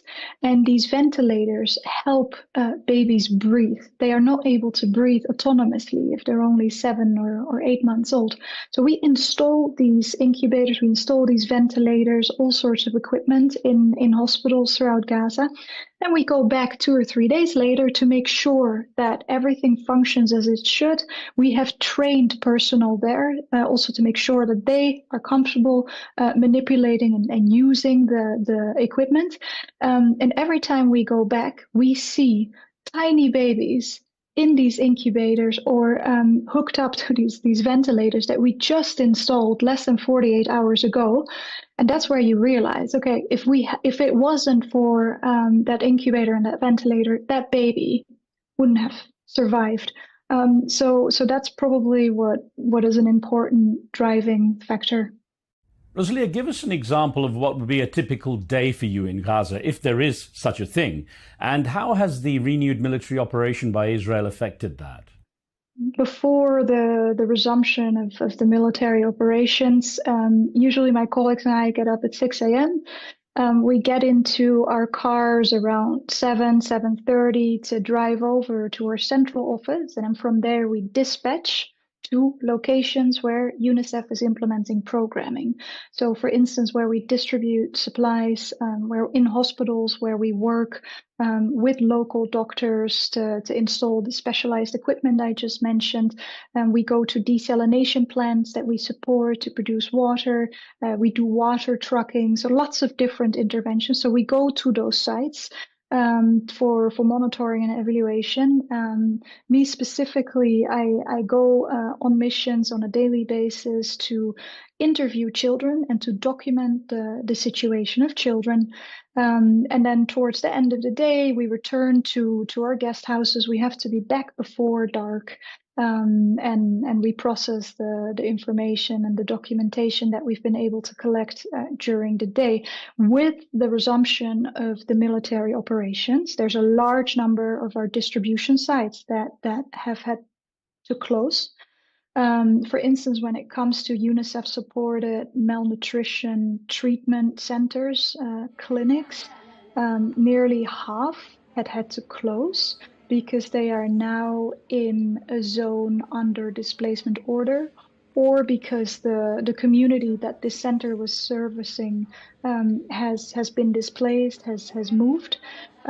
So that's a very important impact. And the other element here is the insecurity, not just for the population, but also for civilians like us, for humanitarians. As a matter of fact, one of my international colleagues was killed end of March from a sister UN sister agency, and countless local colleagues have been killed as well. So it's increasingly difficult for us to do our jobs and to be able to move around. Israel claims that its strikes are directly targeted at the Hamas's militia, and it also claims a high degree of accuracy of the strikes to avoid civilian casualties. Now, many people, of course, say that the large death toll, including many women and children, refutes what Israel says. Based on your experience on the ground, how do you assess Israel's claims? The numbers speak for themselves, don't they? Just over the past 2 months, over 1,200 children killed, often in their sleep, in their tents, in schools that have been repurposed as shelters, in hospitals where they were seeking care, which is why the UN and other organizations have been saying throughout this war that no place is safe in Gaza, even more so. So at present, 81% of the territory of the Gaza Strip is either under displacement order or in a militarized zone, in for instance, a buffer zone. So there's only 19% of the Gaza Strip left for people to go to, which is incredible if you realize how small the Gaza Strip is. It's a high densely populated territory, but also in that 19% that is left, we also see airstrikes on a daily basis. For instance, in the Rafah al-Mawasi area, where one of the UNICEF guest houses is, in fact, it's the guest house where I stay. We've had airstrikes, Navy shelling, drones, quadcopter strikes on a near daily basis. So there is no safe place in Gaza for children and their parents. Do you ever really fear for your life, Rosalia?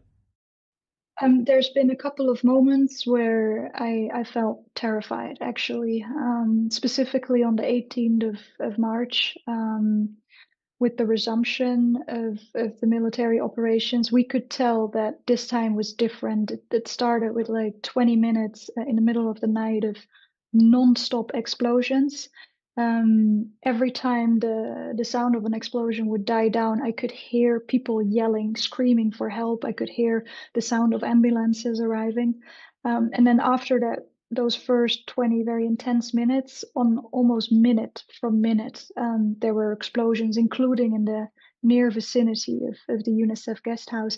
This is the reality of children and their parents in Gaza. There is no respite. They haven't had, apart from the ceasefire, they haven't had a single moment where for a brief period they can let their guard down, and they don't have to be concerned with, am I going to make it through the coming hour? Children speak about death a lot.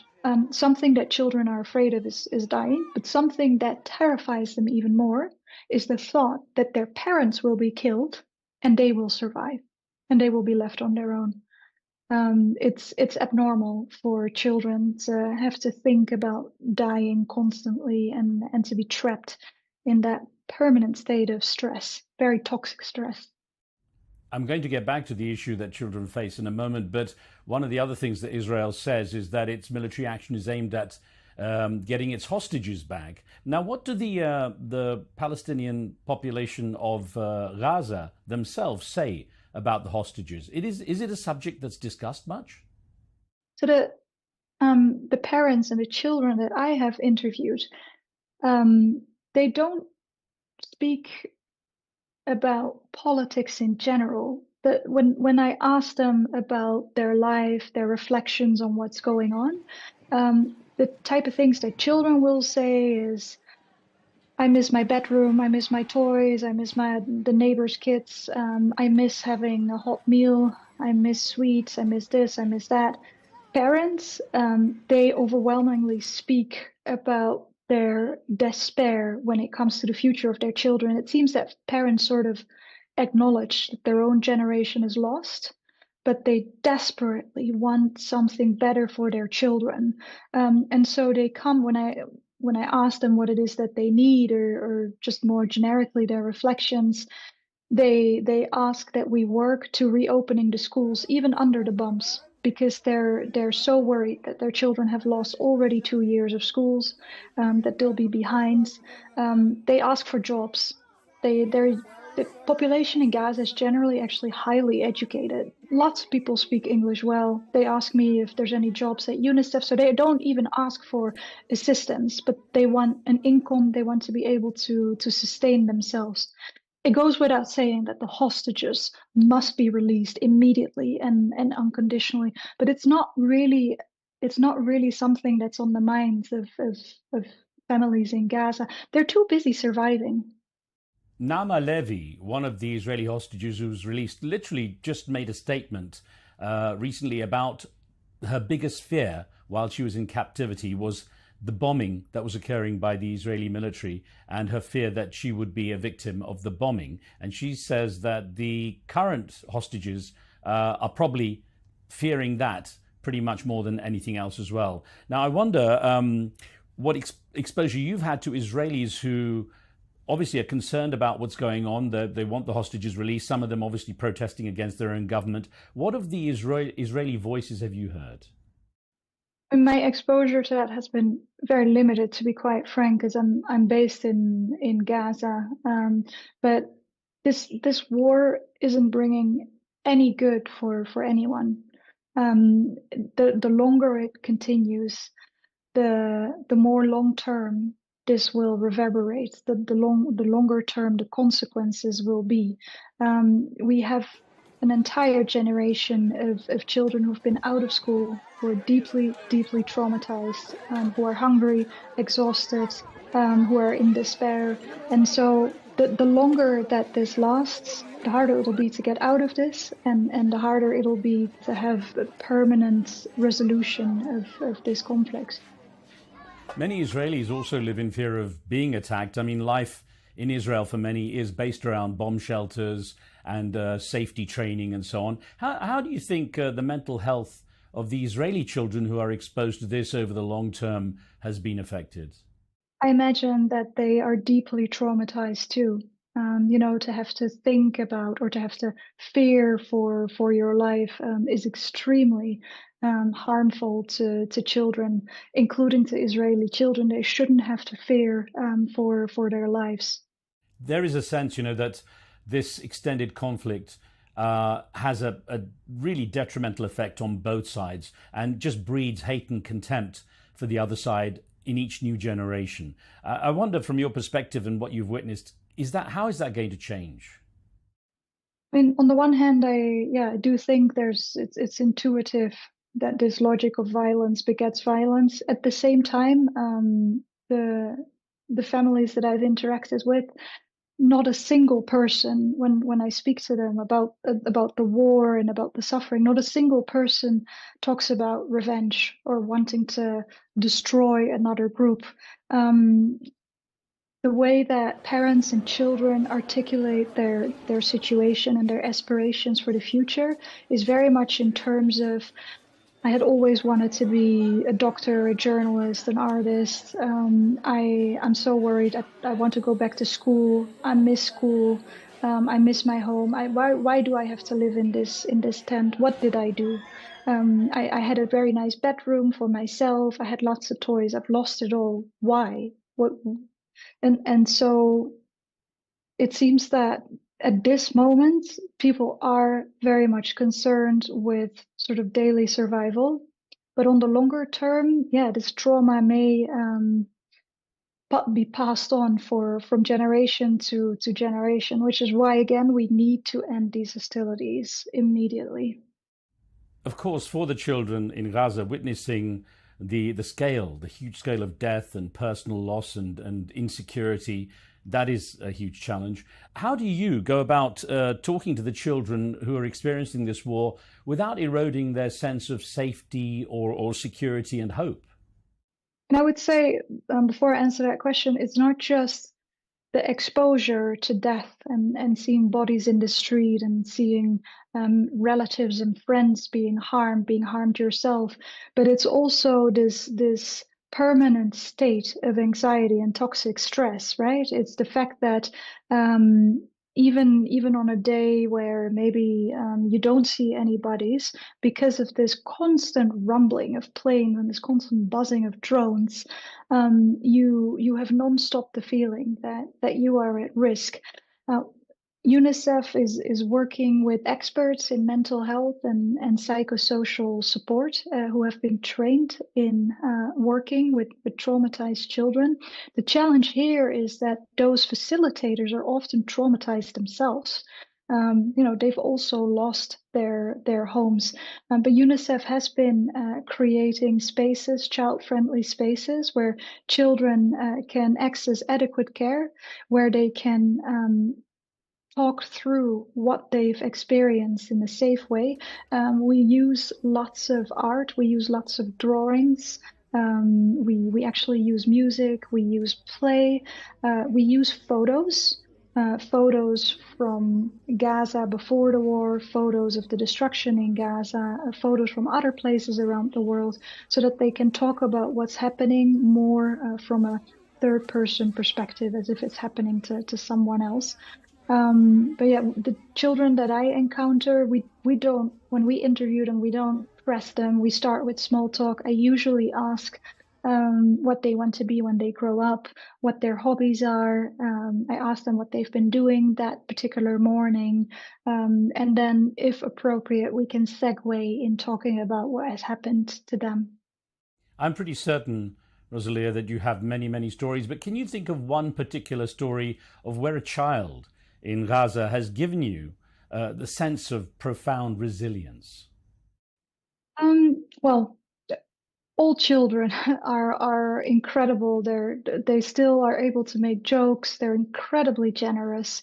They insist on sharing a toy with me, or if they have if they happen to have a biscuit or something, they also want to share it with me, which is really striking. But one particular story I'd highlight is the story of Leigh Ann. It's a 13-year-old girl. She lives in a tent next to my UNICEF guest house in Rafah Mawasi. The way that we met was that Leigh Ann was sitting against a wall around our guest house because on that wall we have security lights.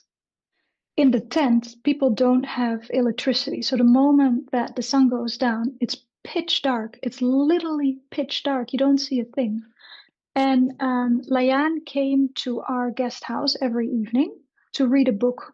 So I actually, for the first time I saw her on the screen inside our guest house who was transmitting images from our cameras. It was like, is that a little girl sitting against our guest house? I went outside. She was reading a book, and she explained that she didn't have light and electricity in her tent, and that she was trying to continue reading, and that she missed school a lot. Her mother is an English language teacher, and she actually spoke quite some English, so it was easy to communicate with her. As we were speaking, she then revealed that she got injured last year in June. She was hit by a stray bullet. Immediately after the incident, her father rushed her to the field hospital where they tried to extract the bullet, but they couldn't because it's stuck in her rib cage. So it requires very delicate, sophisticated surgery. And Leigh Ann was actually waiting to move out of Gaza to access medical treatment. As of today, she still has that bullet inside her ribcage. She feels it when she lays down, so she has difficulty sleeping. That's when she feels the bullet. She recently went for a checkup, and the X-rays revealed that the bullet has been moving down, that it has moved about 4 centimeters down. So her life is actually in danger because the bullet may damage organ tissue, veins, as it is moving inside her body. But it's not deterring her from trying to read during the day. She's very busy helping her mom. She has several siblings. She helps her mom fetch water. She helps clean the tent. She plays with her siblings. She goes to a temporary learning space a couple of hours a week. And every evening she's underneath that security light, trying to do some homework or to practice English or to read whatever material she got her hands on. That's remarkable. What do you think hope looks like now for the children of Gaza with the schools and playgrounds and everything around them so destroyed? And children don't understand why it's destroyed. They don't understand what it is that they did to deserve that. But despite this tremendous destruction, they're still hopeful that it's going to stop and that they will be able to go back home and that they're going to be able to help their parents rebuild their home. They say the moment there's a ceasefire, they will go with Papa Mama back home and they will help clean the home and then everything will be as it used to be. Now, if you drive through Gaza, regardless of whether it's southern Gaza, central Gaza, or northern Gaza, you're really driving through a moon landscape. There are certain areas, for instance, in the most southern part in Rafah, where not a single building is still standing. There was this campaign about a year ago to save Rafah from the invasion. Today, the city of Rafah no longer exists. It's wiped off the earth.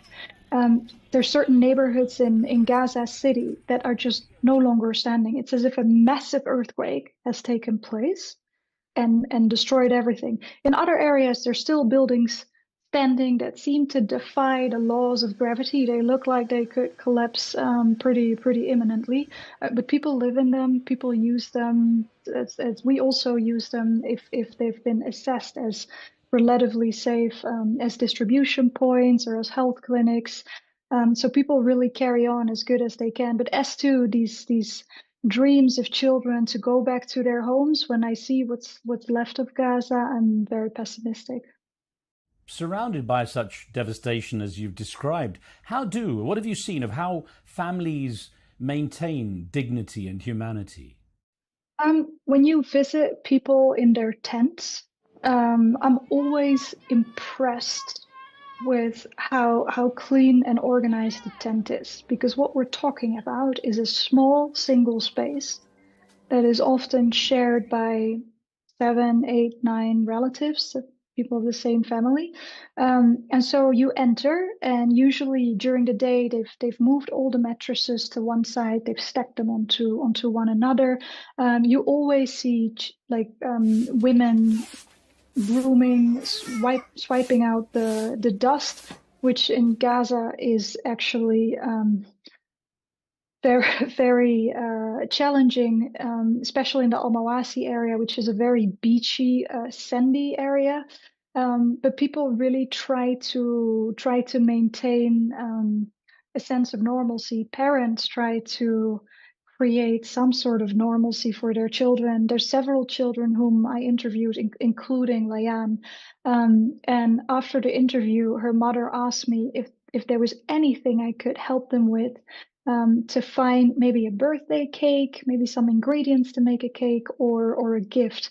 So parents really want to maintain this sense of normalcy, but also of the children's dignity. So birthdays are something that parents really care about. And despite the impossible circumstances, they do what they can to organize something for their children. They'll invite the children from the neighbors, and to have some sort of a party. From your experience there, did you hear much talk among the people of Gaza of wanting to leave? People are just desperate. I think at this point in time, people that I've spoken to, they didn't explicitly say they wanted to leave. They really just want the bombs to stop. As I said, they don't even ask for assistance. The first thing is for the bombings to stop. They say that they can find a way, but they need the bombardments to stop immediately. Much of your work depends on being able to work with Israeli and Hamas representatives. And how do you balance that? How are you able to create that kind of relationship to ease your way of doing work? I mean, thankfully, that type of relationship management is being dealt with by our office in Jerusalem. So I'm not directly, personally involved in it. But yeah, key is that all the sides understand what it is that we're doing, what it is that we're trying to achieve, and that we're doing it in line with global methodologies like we do everywhere in the world, that we're not making exceptions for anyone, that we're not prioritizing anyone that we wouldn't prioritize in other crisis settings. So a good amount of time goes into explaining the concepts that we work with, explaining our programming. Our programming is incredibly vast. We do water and sanitation repairs, routine immunization, screening for malnutrition, temporary learning spaces, the reunification of children who've become separated from their parents, or children who are without parental care, support to children with disabilities. It's a really broad scala of activities.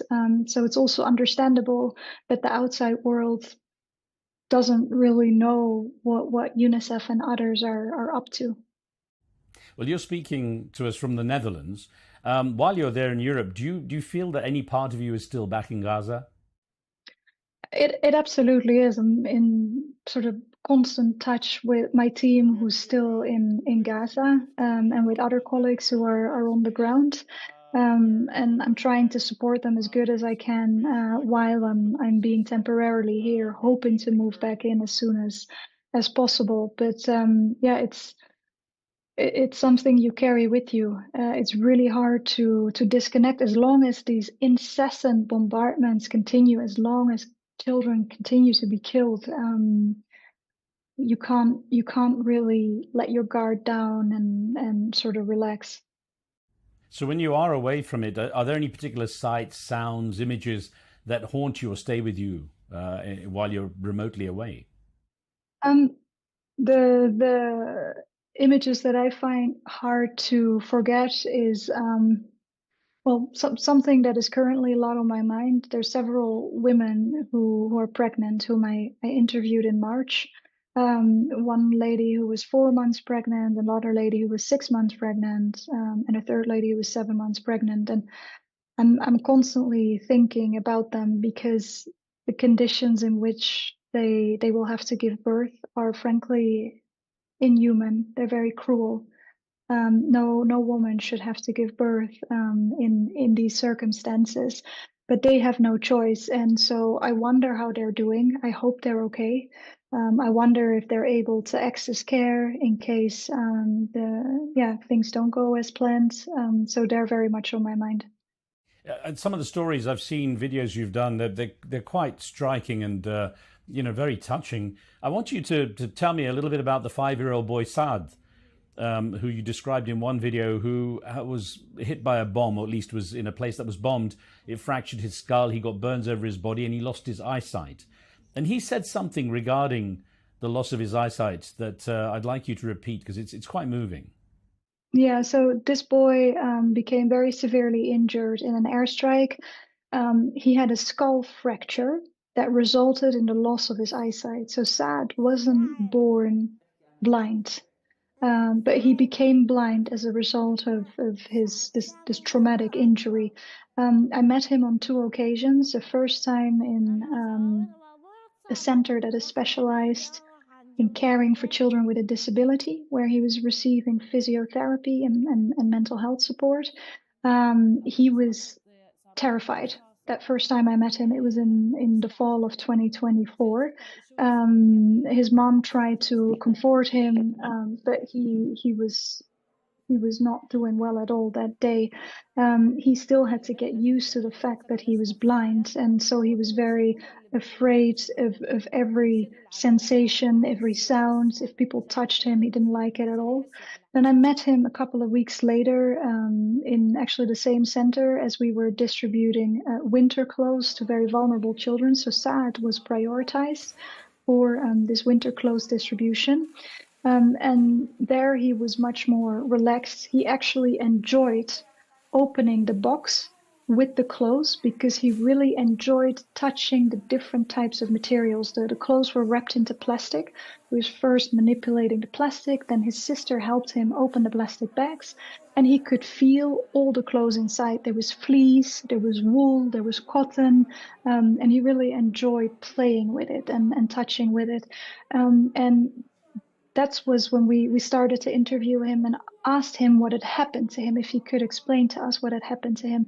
The way he put it was, my eyes went to heaven before I did. He spoke about nearly dying, but he did survive, but his eyes died. That's how he put it. And to hear that from a 5-year-old child is very impressive and just heartbreaking.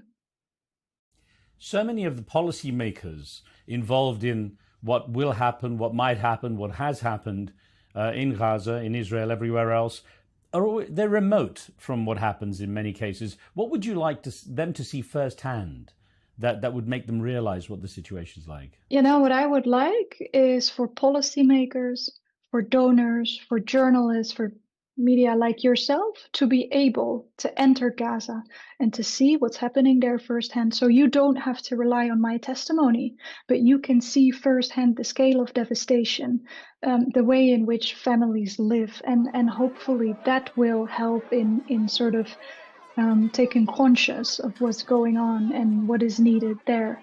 But for the UN, we've been reporting throughout this conflict. We've been describing what we see happening and what needs to happen.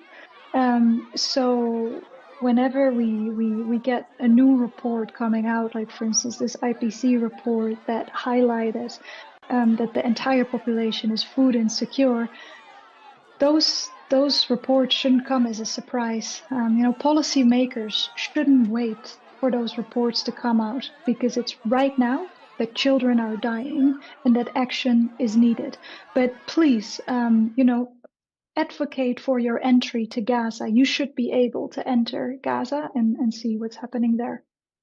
As I'd mentioned earlier, Rosalia, you've made a number of videos. I've seen them.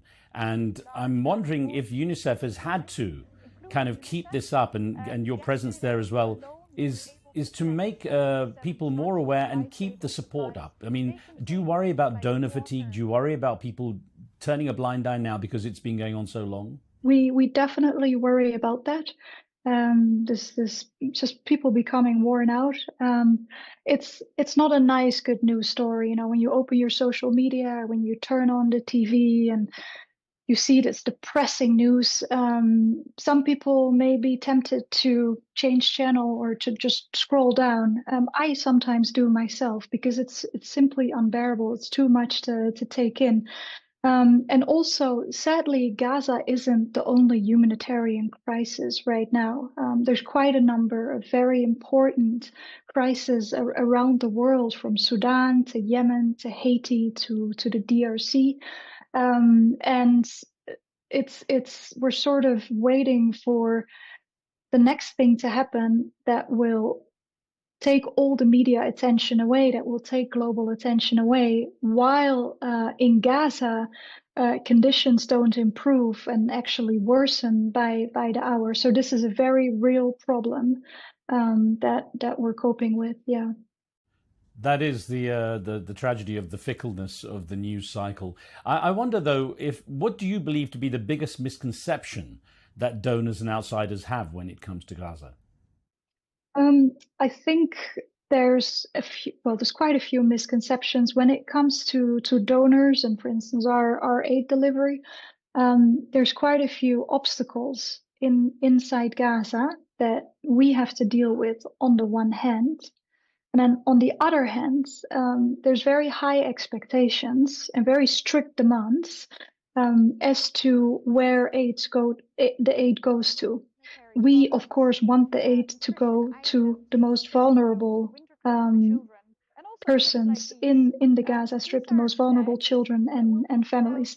Now, in order to make that happen, in order to be able to tell a donor, okay, you paid for X number of pallets of plumpy nut, and to be able to tell that donor they went to these distribution points and there are X number of children who benefited from them, we work around the clock to package supplies, to do assessments, needs assessments, to determine what has to go where, to plan the logistics for these supplies to be moved from the warehouse to distribution points.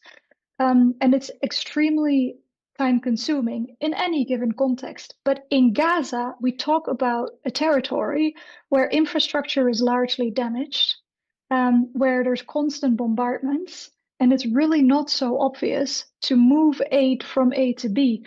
When finally, on May 19, UNICEF and WFP were allowed to bring in a few trucks, I got lots of requests from donors and from the media for pictures of the aid distribution that same day.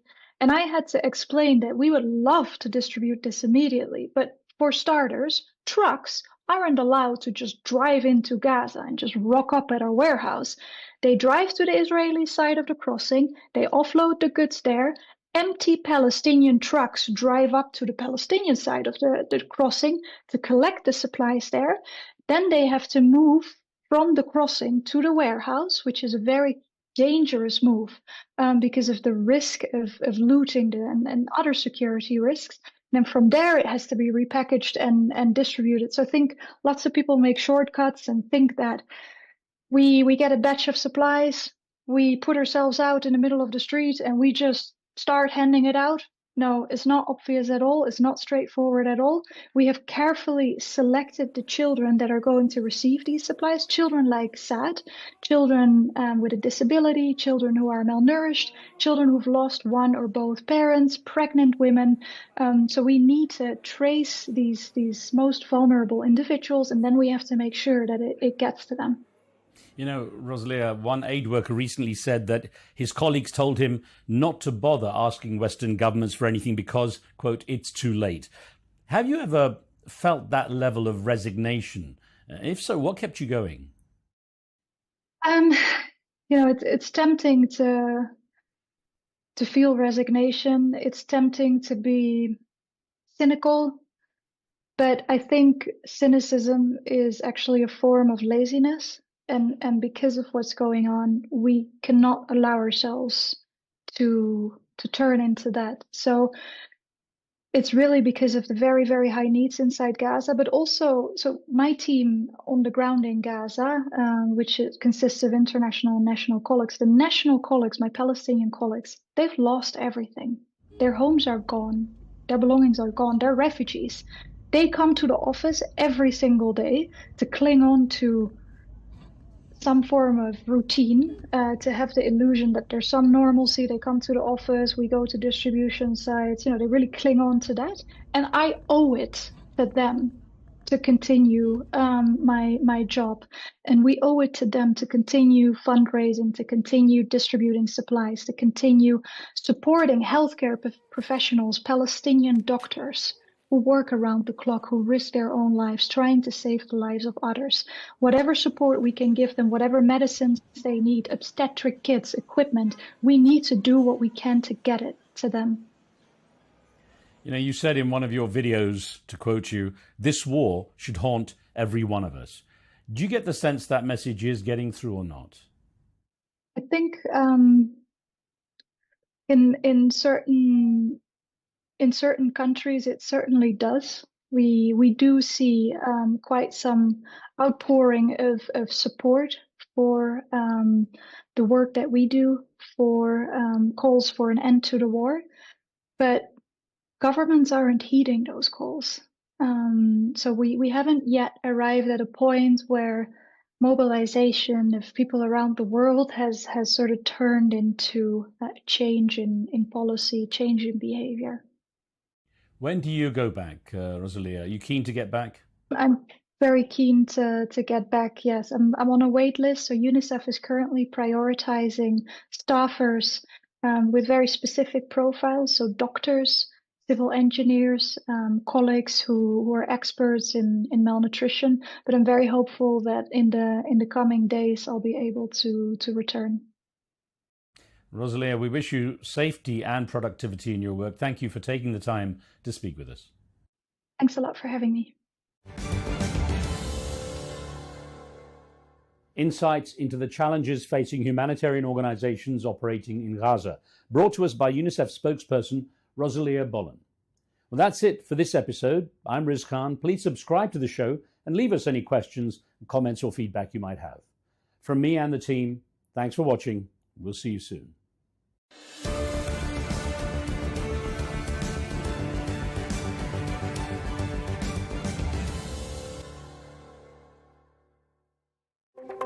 We're always telling children that it's not winning that matters, it's how you play the game.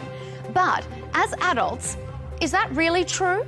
As a society, do we celebrate winning at all costs? On Counterpoints with me, Melinda Nucifora, we'll debate the safety and the ethics of the drug-fueled enhanced games. That's coming up on Thursday.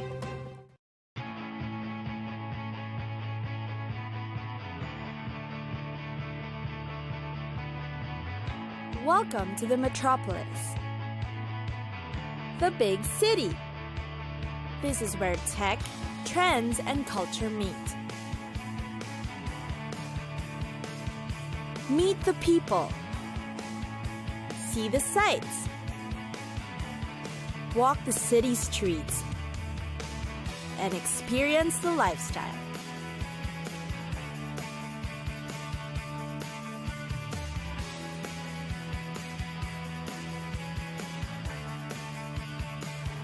This is your first-class ticket to the cities of the world.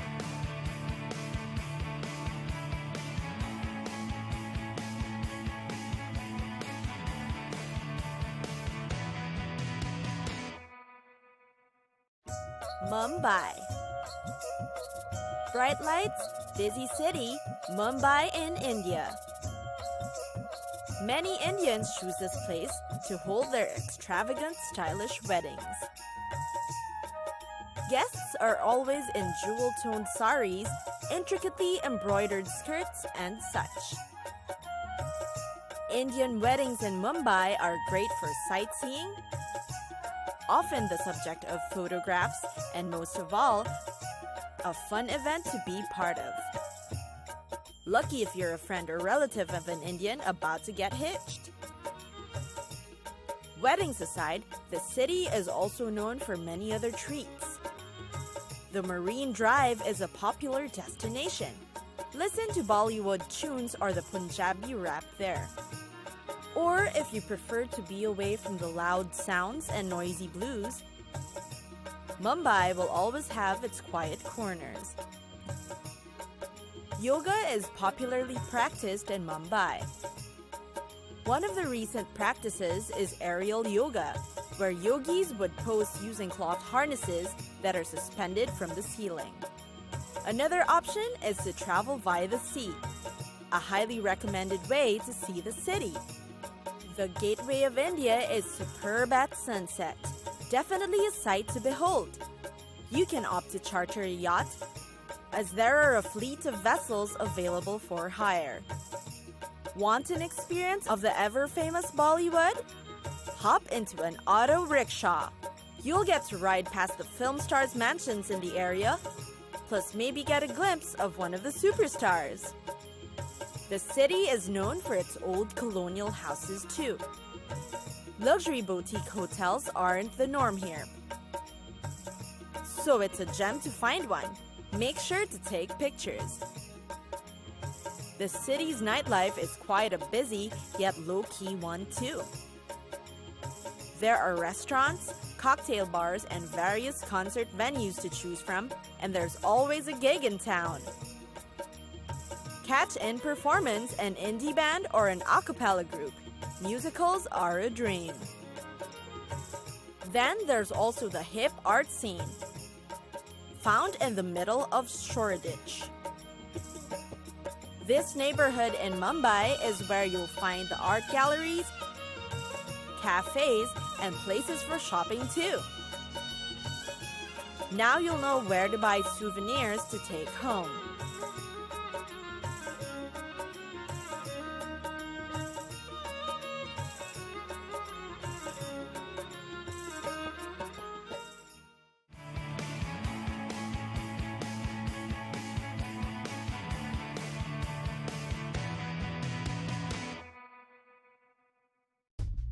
Copenhagen. Roam around the city of Copenhagen and you'll find anything and everything to suit your tastes and interests. Denmark's capital is filled with historical landmarks, architectural sites, and museums that speak of its culture. What to do in Copenhagen? Visit the famous Little Mermaid, of course. The diminutive stature of this bronze-cast Hans Christian Andersen heroine is considered the city's most iconic landmark. Many who've seen it will come home with a postcard or a photo of the great replica. Then, of course, you should sample its best and most iconic dishes. The Danish, or also known as the New Nordic Kitchen, is in fact known as among the world's best. It offers a modern take on the traditional Danish cuisine that uses seasonal local produce that's organic and climate-friendly. It's highly recommended that you visit one of its best kitchens and gourmet markets for an authentic culinary experience. Meanwhile, for entertainment, Copenhagen is highly praised for its jazz music. It has also become a means to express voices on certain issues such as racial tolerance and free thought. American jazz musicians have actually made the city their home since the 1960s. Since then, it has become one of the characteristics Copenhagen is known for. It's got top-notch jazz clubs, open-air concerts, events, and international jazz festivals are held here on a regular basis. Another landmark that reflects the city's culture and history is Christiania.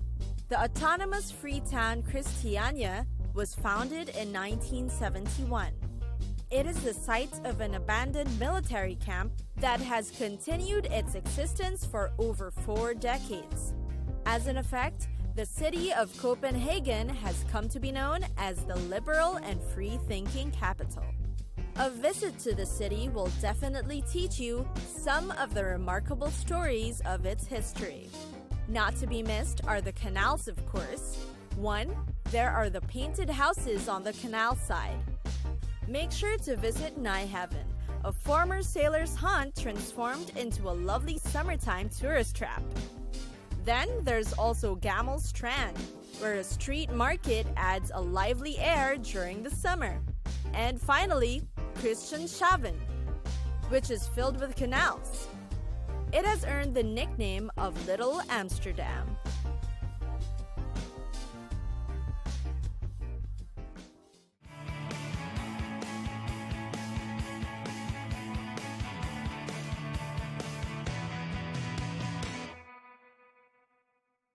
Atlanta, capital of the state of Georgia, which is the most populous city in the U.S. The city is in fact the 9th largest metropolitan area in the U.S. It's got a convenient central location that allows easy access and a welcome invite for tourists. The region of Atlanta is known for many homegrown celebs. Its pop culture is also rich with diversity, shopping, a thriving nightlife, and yes, sultry weather. It's why the city is nicknamed Hotlanta, both for its happening night scene and intense weather. Atlanta is also known for its diversity and culture. Thousands travel to Atlanta for its yearly gay pride festivities. You're also sure to meet a mix of people from various nationalities, beliefs, and religious upbringing. The city, after all, represents a mix of the Old South values with modern beliefs brought about by its growing population. The city is also home to one of the world's busiest airports, the Hartsfield-Jackson Atlanta International Airport. About 90 million people travel through it every day, and that's mainly because the city is centrally located and within just a short flight to where more than 80% of people live in the U.S. It connects to a dozen of both domestic and international destinations. Now about the famous celebrities in Atlanta. As you know, the city is responsible for many world-class talents. Rappers and singers we know today call the city home. There's Tyler Perry, T.I., and his wife Tiny, and Bow Wow. Music videos, films, and TV shows also love to feature the city. Most known are the scenes in Real Housewives of Atlanta, The Braxton's Family Values, and Single Ladies. On to the nightlife. You can try nightclubs and comedy bars, high-energy parties, and low-key jazz and poetry readings. Some even flock to Atlanta just to be able to experience the hottest nightclubs. Celebs also make a stop over to the city for the club's luxurious VIP areas. Last but not least is, of course, the shopping. You'll find anything, yes, anything, to buy in Atlanta. Dozens of malls line the city, along with hundreds of shopping centers in practically every corner. Add that to the string of warehouse sales offering shoes, clothes, accessories, household goods, and appliances. There are also home stores for antiques and furniture. Just about every nook and cranny in Atlanta has a shopping area.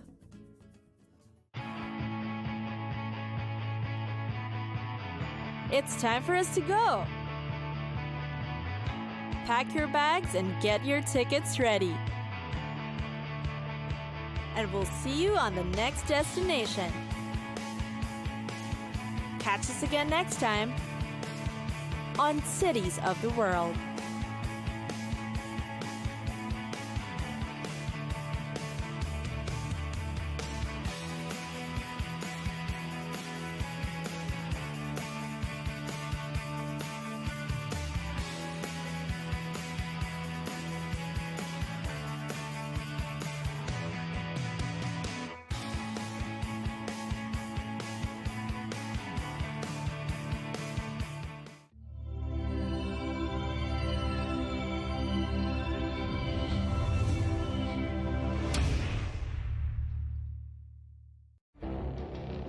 It feels like decades are passing by in a matter of weeks.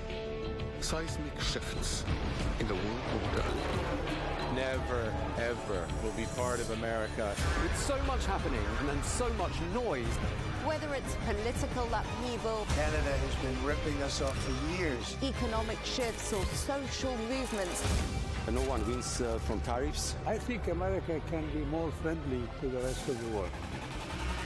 The in-depth analysis and all the latest developments across the globe. To have an inclusive policy together. The meetings with Hamas gave me some hope.